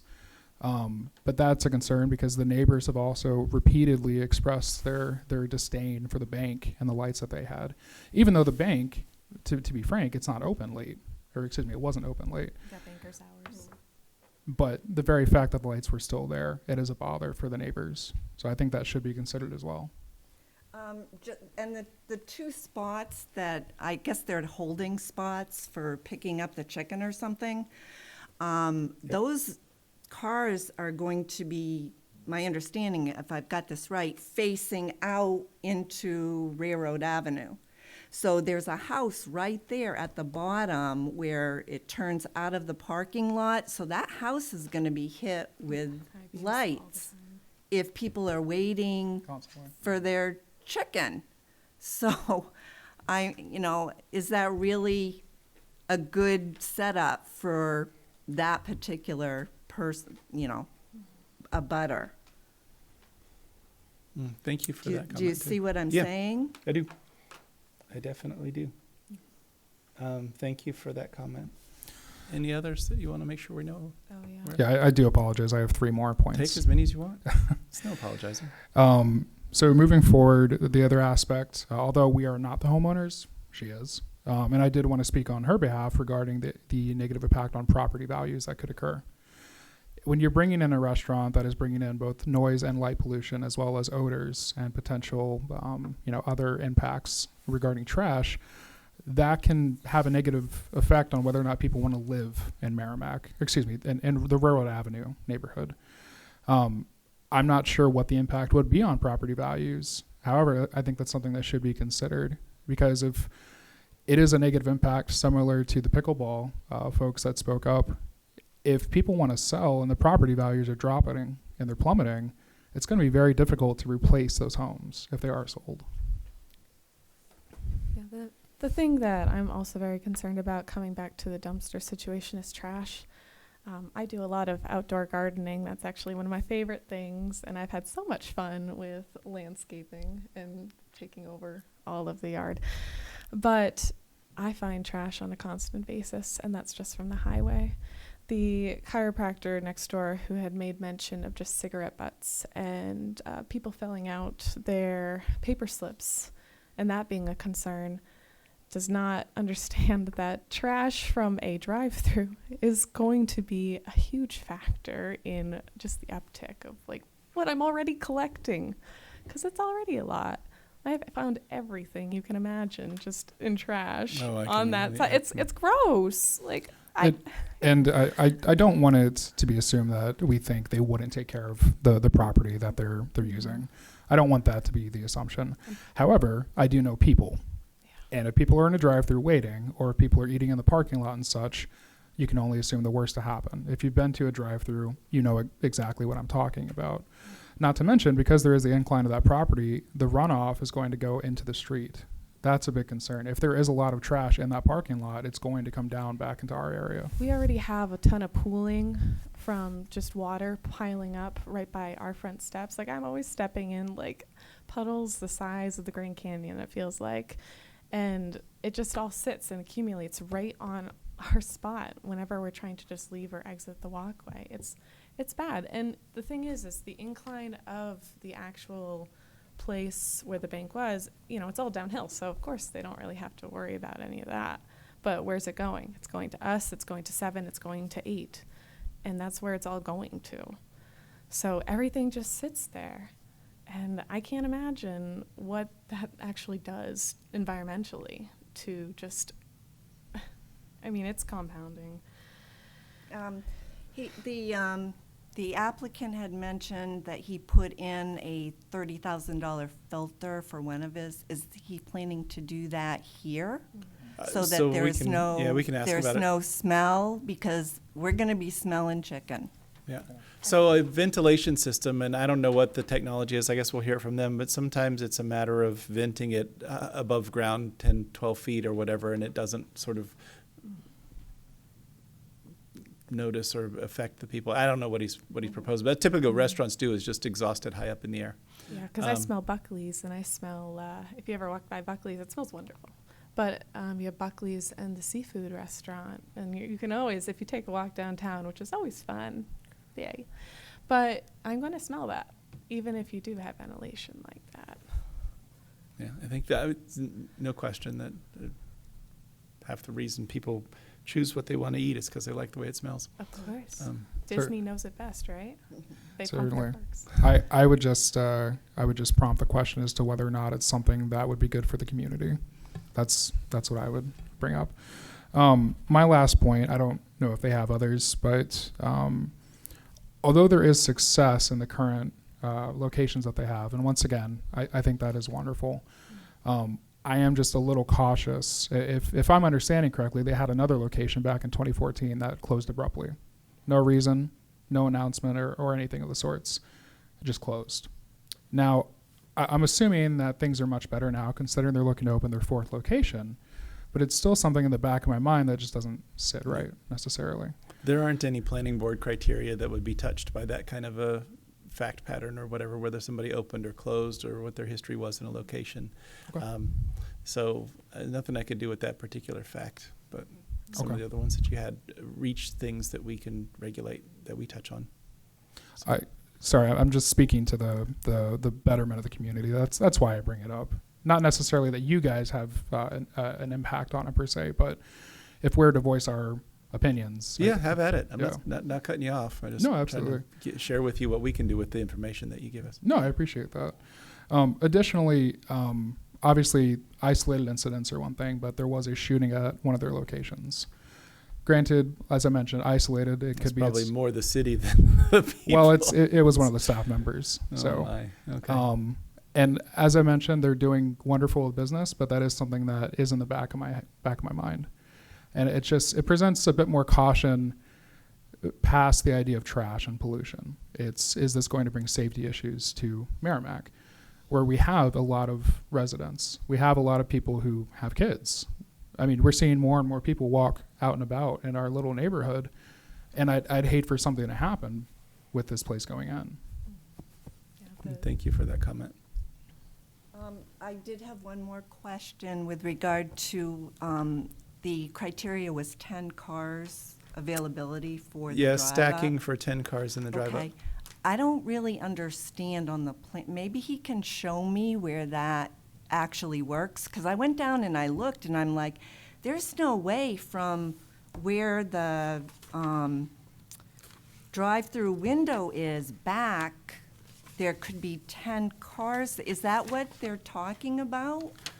Yeah, And- that's and it. would They back up from the window And all would the they way back around ride the out, building. would it ride out into the road, into Railroad Avenue? No, they're not permitted to do that. And so they've got to be able to get 10 cars from their window all the way around their building to their driveway. So I couldn't see it, but maybe it's just me, but there just didn't seem to be enough room there for 10 cars. Unless they're smart cars, like really small. You think of like, a lot of people have trucks, and you try to put 3 trucks in there, and it's definitely already packed. Yeah, we'll get them to show, Plan CO2 has them on there, and there's 1, 2, 3, 4, 5, 6, 7, 8, 9, 10, and that goes to the rear corner of their building. So it wraps around from the drive-through to diagonally the opposite corner of the building. And it's still a good 30 feet from the entrance of their driveway. I don't see it. So, yeah, it's on their plan.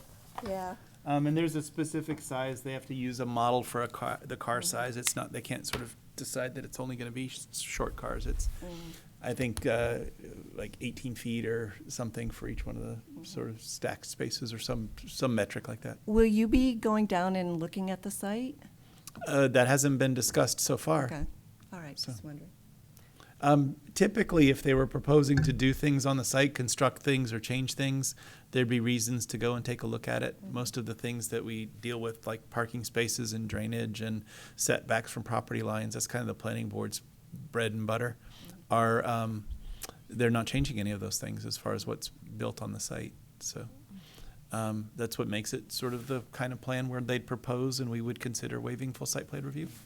But the things that you raised, at least some of them, are things that we would entertain discussion with the applicant to learn and know more.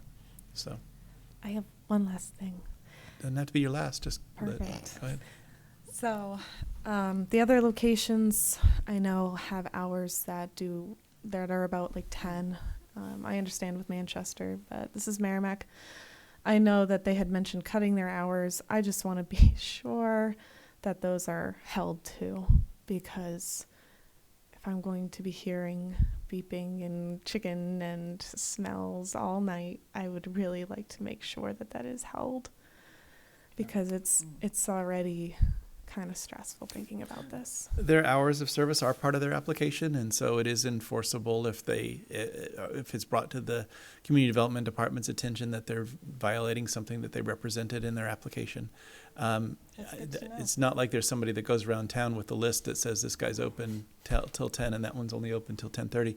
But if whatever they represent is their time and their hours, if they're not complying with it, the community development department would be the place to call. Great, thank you very much. Yeah, thank you folks for your time. And, once again to USA Chicken, I am grateful you guys are doing good with business. It's nice to see local, doing well. So, thank you. Since there's no other people in the room, I'll assume that's all the public testimony for tonight and close the public hearing. Thank you guys for waiting so late. It occurs to me that I should have rearranged the agenda and dealt with the long one first. Sorry about that. Well, thank you for staying. No problem. I'm glad to do it. Do you want to reply to some of their comments on things? I think they asked to know more information about whether this building will have the ventilation system that you proposed in the other one. And Absolutely. Some of the things that were mentioned about the characteristics of the other store are not necessarily within our purview anyway, so you don't feel like you have to address those pieces. Whatever experiences you've had with either customers or crime or whatever, that's not our area. But let me open up the floor and let you respond as you see fit, and then we'll guide you with some questions that we may have. Okay. Great, thank you. So in regard to the traffic study review, I think it's pertinent to actually read the conclusions of the independent traffic reviewers report. So he says, the procedures used for calculating background growth, COVID adjustment, and seasonal adjustment to base traffic is reasonable and appropriate for the site. Excuse me. Since a bank was a former use, it is appropriate to apply the traffic based on ITE trip generation for that land use. The procedures used in the calculation of site trips are reasonable, with the appropriate ITE trip generation rates used for the bank and the proposed fast food restaurant with drive-through. The data shows that the restaurant with drive-through will provide a reduction of 27 trips in the PM peak hour and an increase of only 8 trips in the Saturday peak hour, but after applying pass-by reduction, and I'm sure the board knows what pass-by is, it's traffic already on the road entering a site and then resuming its trip. So those cars are already on the roadway. After applying pass-by reductions, the net reduction is 17 less trips in the AM peak, 28 less trips in the PM peak, and 6 less trips in the Saturday peak. It is worth noting the hours of operation, which were just mentioned, is 11 a.m. to 9 p.m. In the AM, there is no traffic from the fast food use. And then he goes on describing other sections of the report. Overall, we concur with TFM's report's conclusion that the proposed development will have no significant impacts on the Daniel Webster Highway corridor and adjacent roadways when compared to the bank use. The trips for the fast food restaurant and drive-through actually produce a reduction in traffic volume. The bank has been closed since 2021, so there will be an increase in traffic compared to current conditions at the site. So, you know, it's essentially a ratification of the report. Thank you for including reading that, the and I think elements the that- last sentence was an important one, especially for our butters to hear that when you look at a site that's not doing anything, of course it's going to have more traffic than that, but it'll have less than what the experts think a bank would normally have generated in terms of number of trips.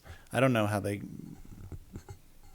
determine that. I mean, it's data. They just study the number of people that go to banks, but how they compare to drive-through for food that happens at mealtime as opposed to any time. It's based on essentially sometimes hundreds, but usually at least dozens of traffic studies done across the nation. Those are compiled and averaged, statistically analyzed. There's regression equations for each of these to take variations into account for individual stores, and then that's the data that's used. And it's really sort of the gold standard of traffic studies, using the IT manual.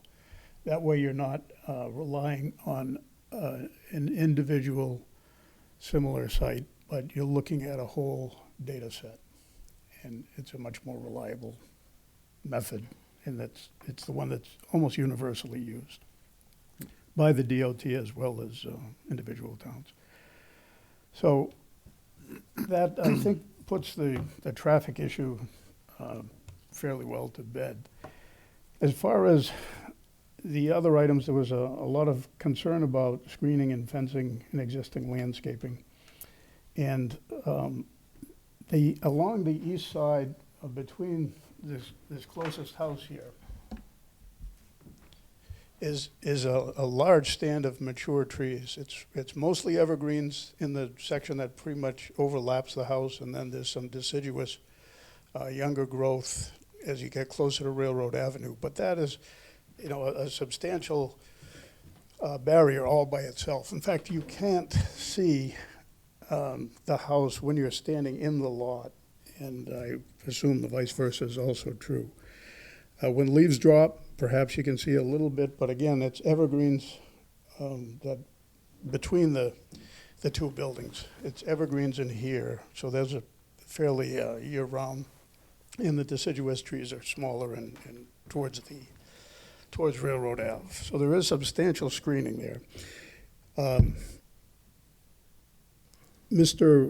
Woodard has affirmed that they did talk about putting in a new fence. There's a 4-foot-high fence there now, and he is willing to put in a 6-foot-high opaque fence to supplement screening there, even though there's, again, quite a bit of natural screening.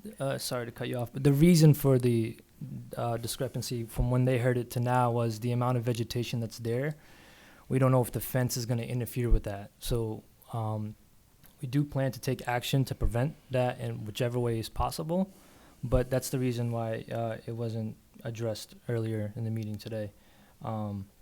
That's something that we're going to have to do. If I put in a fence and the trees are all over it and it destroys the fence within a year, then, I don't know if I could afford to. The quote was for $13,000 for the new fence, so renewing that fence biannually would, not be great for me either. Looks like a chain link fence is there. What are you thinking of in terms of a potential for a future fence, assuming the trees aren't going to be an issue? Just full covered platform wood to where the light would not be able to seep through. A stockade fence. Stockade Stockade fence, type correct. fence. Okay. Yes. That makes sense to me. Okay, I didn't mean to interrupt you if you want to. Yeah, go ahead, Bob. So that in regard to the landscaping and the screening, the dumpster is located in the lower right. You can probably see it from where you are. It's in the lower right corner of the site. It's as remote as it can be from that closest house, and closer to the commercial property on the bottom. And of course, that will have an 8-foot fence all around it. And I think, as has been stated a couple times, having an owner-occupied store, they're going to be a lot more meticulous about trash removal and housekeeping than perhaps a typical fast food user And if would I be. get on, we have our trash picked up at our other location 3 times a week, and it's usually in enclosed structures. And yeah, we're pretty attentive to the sanitation of our facility in general. The odor control HVAC system, Mr. Woodard has already agreed that he would be putting that in to try to maintain the odors to a minimum. The 10 car stacking, I think, was resolved by the count that we have here, and that's done in the typical standard way of 20-foot long spaces with usually a 2-foot gap between the spaces, showing that it easily fits within room for at least 1 or 2 more. The drainage question, this is an existing site with existing drainage, and it's been this way for, I believe that bank was originally built in the 60s. So it's been that way for going on half a century. And we're proposing no change in drainage patterns associated with this restaurant. And hours of operation have already been stipulated at 11 a.m. to 9 p.m. And there was a question about a headlight wash across the street. But again, the drive-through geometry is the same as it was for the bank. If anything, there's perhaps less traffic associated with this use, so there'd be less headlight wash across the street. They specifically mentioned the 2 pullover spaces that would have had headlights facing across the street, and I believe we could probably screen that from happening by just changing the geometry of them a little bit so they're not facing that house across the street, but facing more into Railroad Avenue at minimal expense. So I think we've gone through the salient points of the butter testimony, and of course, this is an existing use, first of all. Existing building, and it's an approved use, and a variance was granted for the drive-through, so essentially that's approved as well. So we're not proposing anything that shouldn't be expected, I guess, at the site. I was just sort of not distracted. I was looking at the Google Maps, sort of what it looks like from the road, and I don't think that those 2 stacking spaces are actually going to point directly at the house. It kind of points into where their cars and driveway are parked. It kind of points in the other direction from the house itself. So I don't think that'll be an issue. Plus, there's a big slope difference. They're really downward as they're sticking out your driveway. They're not pointing across or up.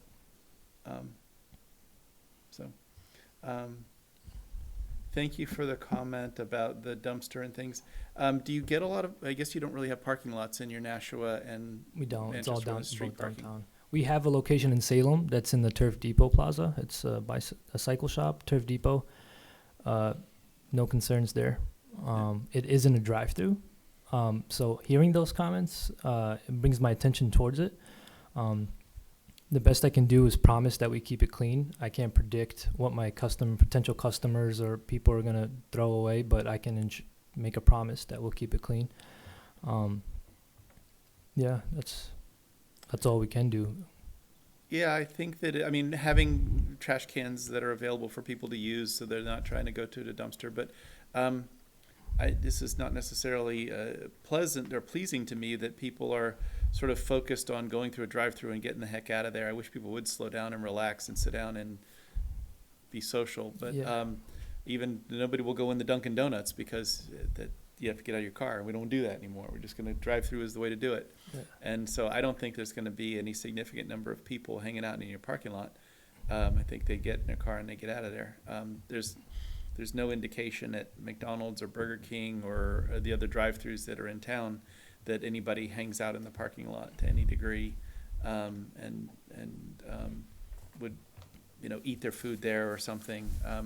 Especially when they're seating inside. Sorry to Yeah. cut you off. No, that's true. And either I'll enjoy the seating inside, or I'm going home, or hitting the road again, or continuing on my way, whatever I'm doing.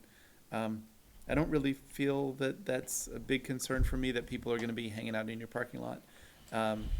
I think 9 o'clock is a reasonable time to close. I think that's about the same as Thirsty Moose and some of the other restaurants in the area and how long Lobster Boat's open. Portofino's has got those hours. Tomahawk Tavern's got those hours. I know those aren't drive-through businesses, but in terms of people being out and about late and doing things, that seems to be about normal for a Merrimack restaurant. 9 p.m. Is that different? 7 days a week, 9 p.m. or is it different? Correct. For now, we adjusted that based on the community's comments. So normally, we're at 10:30, both locations, but those are downtown, and we just don't like the hassle of late night business. So yeah, I when don't they think you're gonna sell a lot of chicken late night. I mean, maybe you will. But I'd be surprised, but no, and when they voiced it, I was like, if they don't like it, that means no one in town's gonna like a late night, you know. So 9 p.m. is the cutoff. I get my lunch, I get my dinner.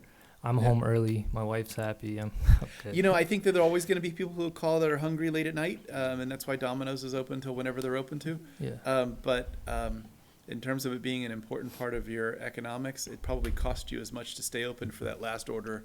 Exactly. And the amount of food that you're going to have to make and throw away Exactly. to serve you that customer. I apologize if this has already been addressed, but I would like to note that on the plan, it says that you will close at 7 p.m., so that it would need to be revised. We can revise that. That must be a mistake. Okay, yeah, the plan says 11 a.m. to 7 p.m., and what is listed on the plan trumps anything, so that you would definitely want to fix Yeah, that. because in our narrative, we did mention 11 to 9. The traffic study says 11 Yeah, I'm to looking 9. at- I think it's a typo. so Okay, we'll fix sure. that. Thank you for noticing that, though, so it got I changed appreciate before that it as ended up well. being an issue.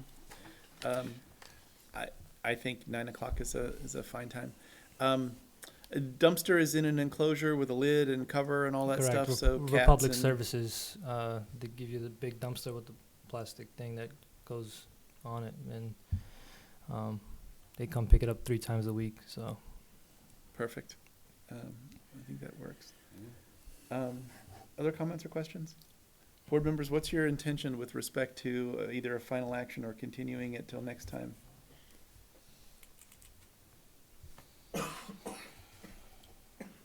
I'm willing to move forward.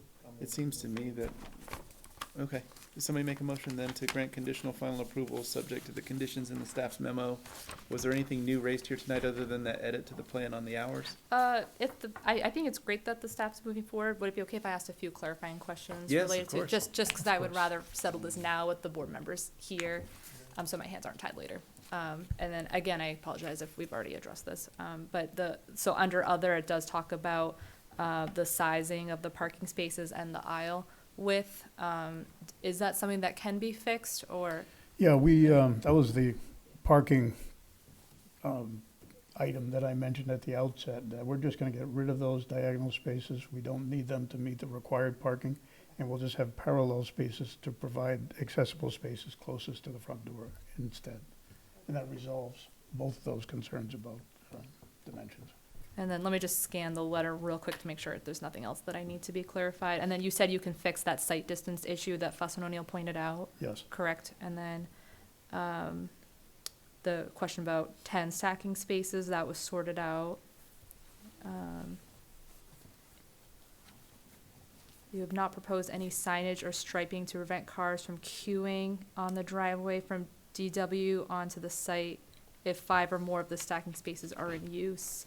This could potentially lead to vehicles stacked out of the driveway, but I believe. I think yeah. that's just a misunderstanding. Sure. We are proposing to clarify, and as a matter of fact, we're going to be adding a sign at the DW driveway that shows an arrow to continue up the DW to the other driveway for drive-through and to enter here for parking. I think that clarifies. Yeah, it. I think that's great. And then just a few more quick things.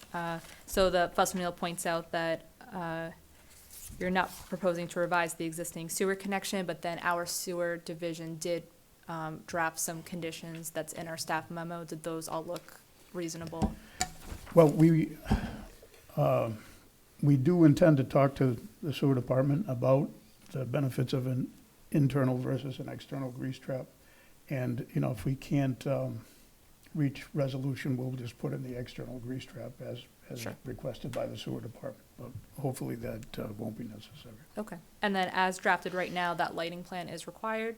Yes. assuming that's what the board wants. And then finally, the Fuss O'Neill points out that nothing was submitted as far as any alterations to the drainage design. And I think that's consistent with how we usually do these when there's no expansion of impervious surface. But again, this is the board's opportunity if you see any issue with that. I don't see any issue with it. I just want to make sure, Casey, that we're not putting you on the spot and making you rush through a process that you would rather have us give you more time to do. No, I don't feel rushed. I had plenty of time to sit and look through this. I agree that the traffic, what am I saying? The review of the traffic memo, the conclusion is that there's no significant impact to DW Highway. It looks like they might have nitpicked a little bit with some of the methodology, but at the end of the day, that does not change Fuss and O'Neill's conclusion. And then everything else I already just rattled through. So if the board's happy with our drafted memo, I think conditional approval tonight is fine. Okay. And just to reiterate, we feel comfortable that we can work out all of these comments. You know, TF Moran, we've been in business for 56 years now, and, you know, we're not going anywhere, and we're gonna make sure that staff is satisfied with the resolution to all of these issues. Excellent. And then, I'm sorry that I keep talking, but, and then I just drafted that if you want to add in the condition of that 6-foot-high stockade fence, fixing the hours of operation on the plan, and then I didn't know if you want it formalized, having that, what is that called, like the air filtration? What is that called? Exhaust system? Thank you. Yeah, the exhaust system. Yeah, for the did cooking. we want that to be? mandatory. You can, I'm sorry to cut you Oh, off. sure. I That's- didn't. Yeah. Go ahead. I didn't know if that was something that the board wanted in writing. So it's usually a fire department and health code thing to have the exhaust fans over the kitchen, isn't it? Yeah, you can't have a restaurant without it. And so that's going to be imposed, and exactly how to configure it and how to position it. They all know that more than I ever would, so I'd say keep my nose out of their business. Okay. Anything else, Casey? Nope, that's it. Okay. Board members, what is your intentions in any direction? Make a motion? Yes, please. Move to provide conditional approval subject to the conditions in the staff memo and the amended operating hours of 11 a.m. to 9 p.m. Is there a second for that motion? Oh. 6-foot fence. 6-foot fence. With the addition of the 6-foot Privacy fence. privacy fence along, I guess that would be the East. east side of the property. Does Okay. he need to mention your notes or anything from TF Moran? I did say subject to staff memo conditions. Does that cover? Yeah, that covers everything that was in the memo. Is there, there weren't any waivers that we've discussed tonight for this property, but, no? Well, you Except for full site plan yeah, review. exactly. So you could kind of captured everything else. That's already been voted on, so it doesn't have to be a part of this one. Okay, so is there a second for the motion? I'll second it. Any discussion? So my only brief discussion is, I certainly heard from the abutters and have interest in their comments and the impacts, and implore you to be a good neighbor and think about them as they do those kinds of things, and, do what you were already planning to do, which is to run a restaurant that people feel comfortable coming to, and, all the rest of the pieces will fall into place. With that in mind, all in favor, say aye. Aye. Any opposed? Any abstaining? 400. So, I'll set Thank with you this very initial much. approval. Members of the Thank board. you. Thank you. Okay, where are we on our agenda? Only 3 more items now. Planning and zoning administrators report. We are supposed to address the appointment of a planning board representative to the Heritage Commission. That still ends up unresolved at 20 to 12 at night. I don't feel like giving it any discussion. We'll have to just tackle that later, and sorry to whoever's bugging us about it, but I don't think there's an answer today. There's a couple of administrative approvals that were granted, that are listed here on our agenda, and so be it. Take note of those if you have interests. And then we're up to approval of the minutes of October 1st, 2024. What say you? I'll make a motion to approve the minutes of October 1st, 2024. Second. Any discussion? All in favor, say aye. Aye. Any opposed? Any abstaining? One abstention, so 3-0-1 to approve the minutes. That brings us to the potential for a motion to adjourn. I'll make that motion to adjourn the meeting. I will second it. All in favor, say aye. Aye. Any opposed? Any abstaining? 4-0-0. Thank you all for a damn long night for, Stop hanging with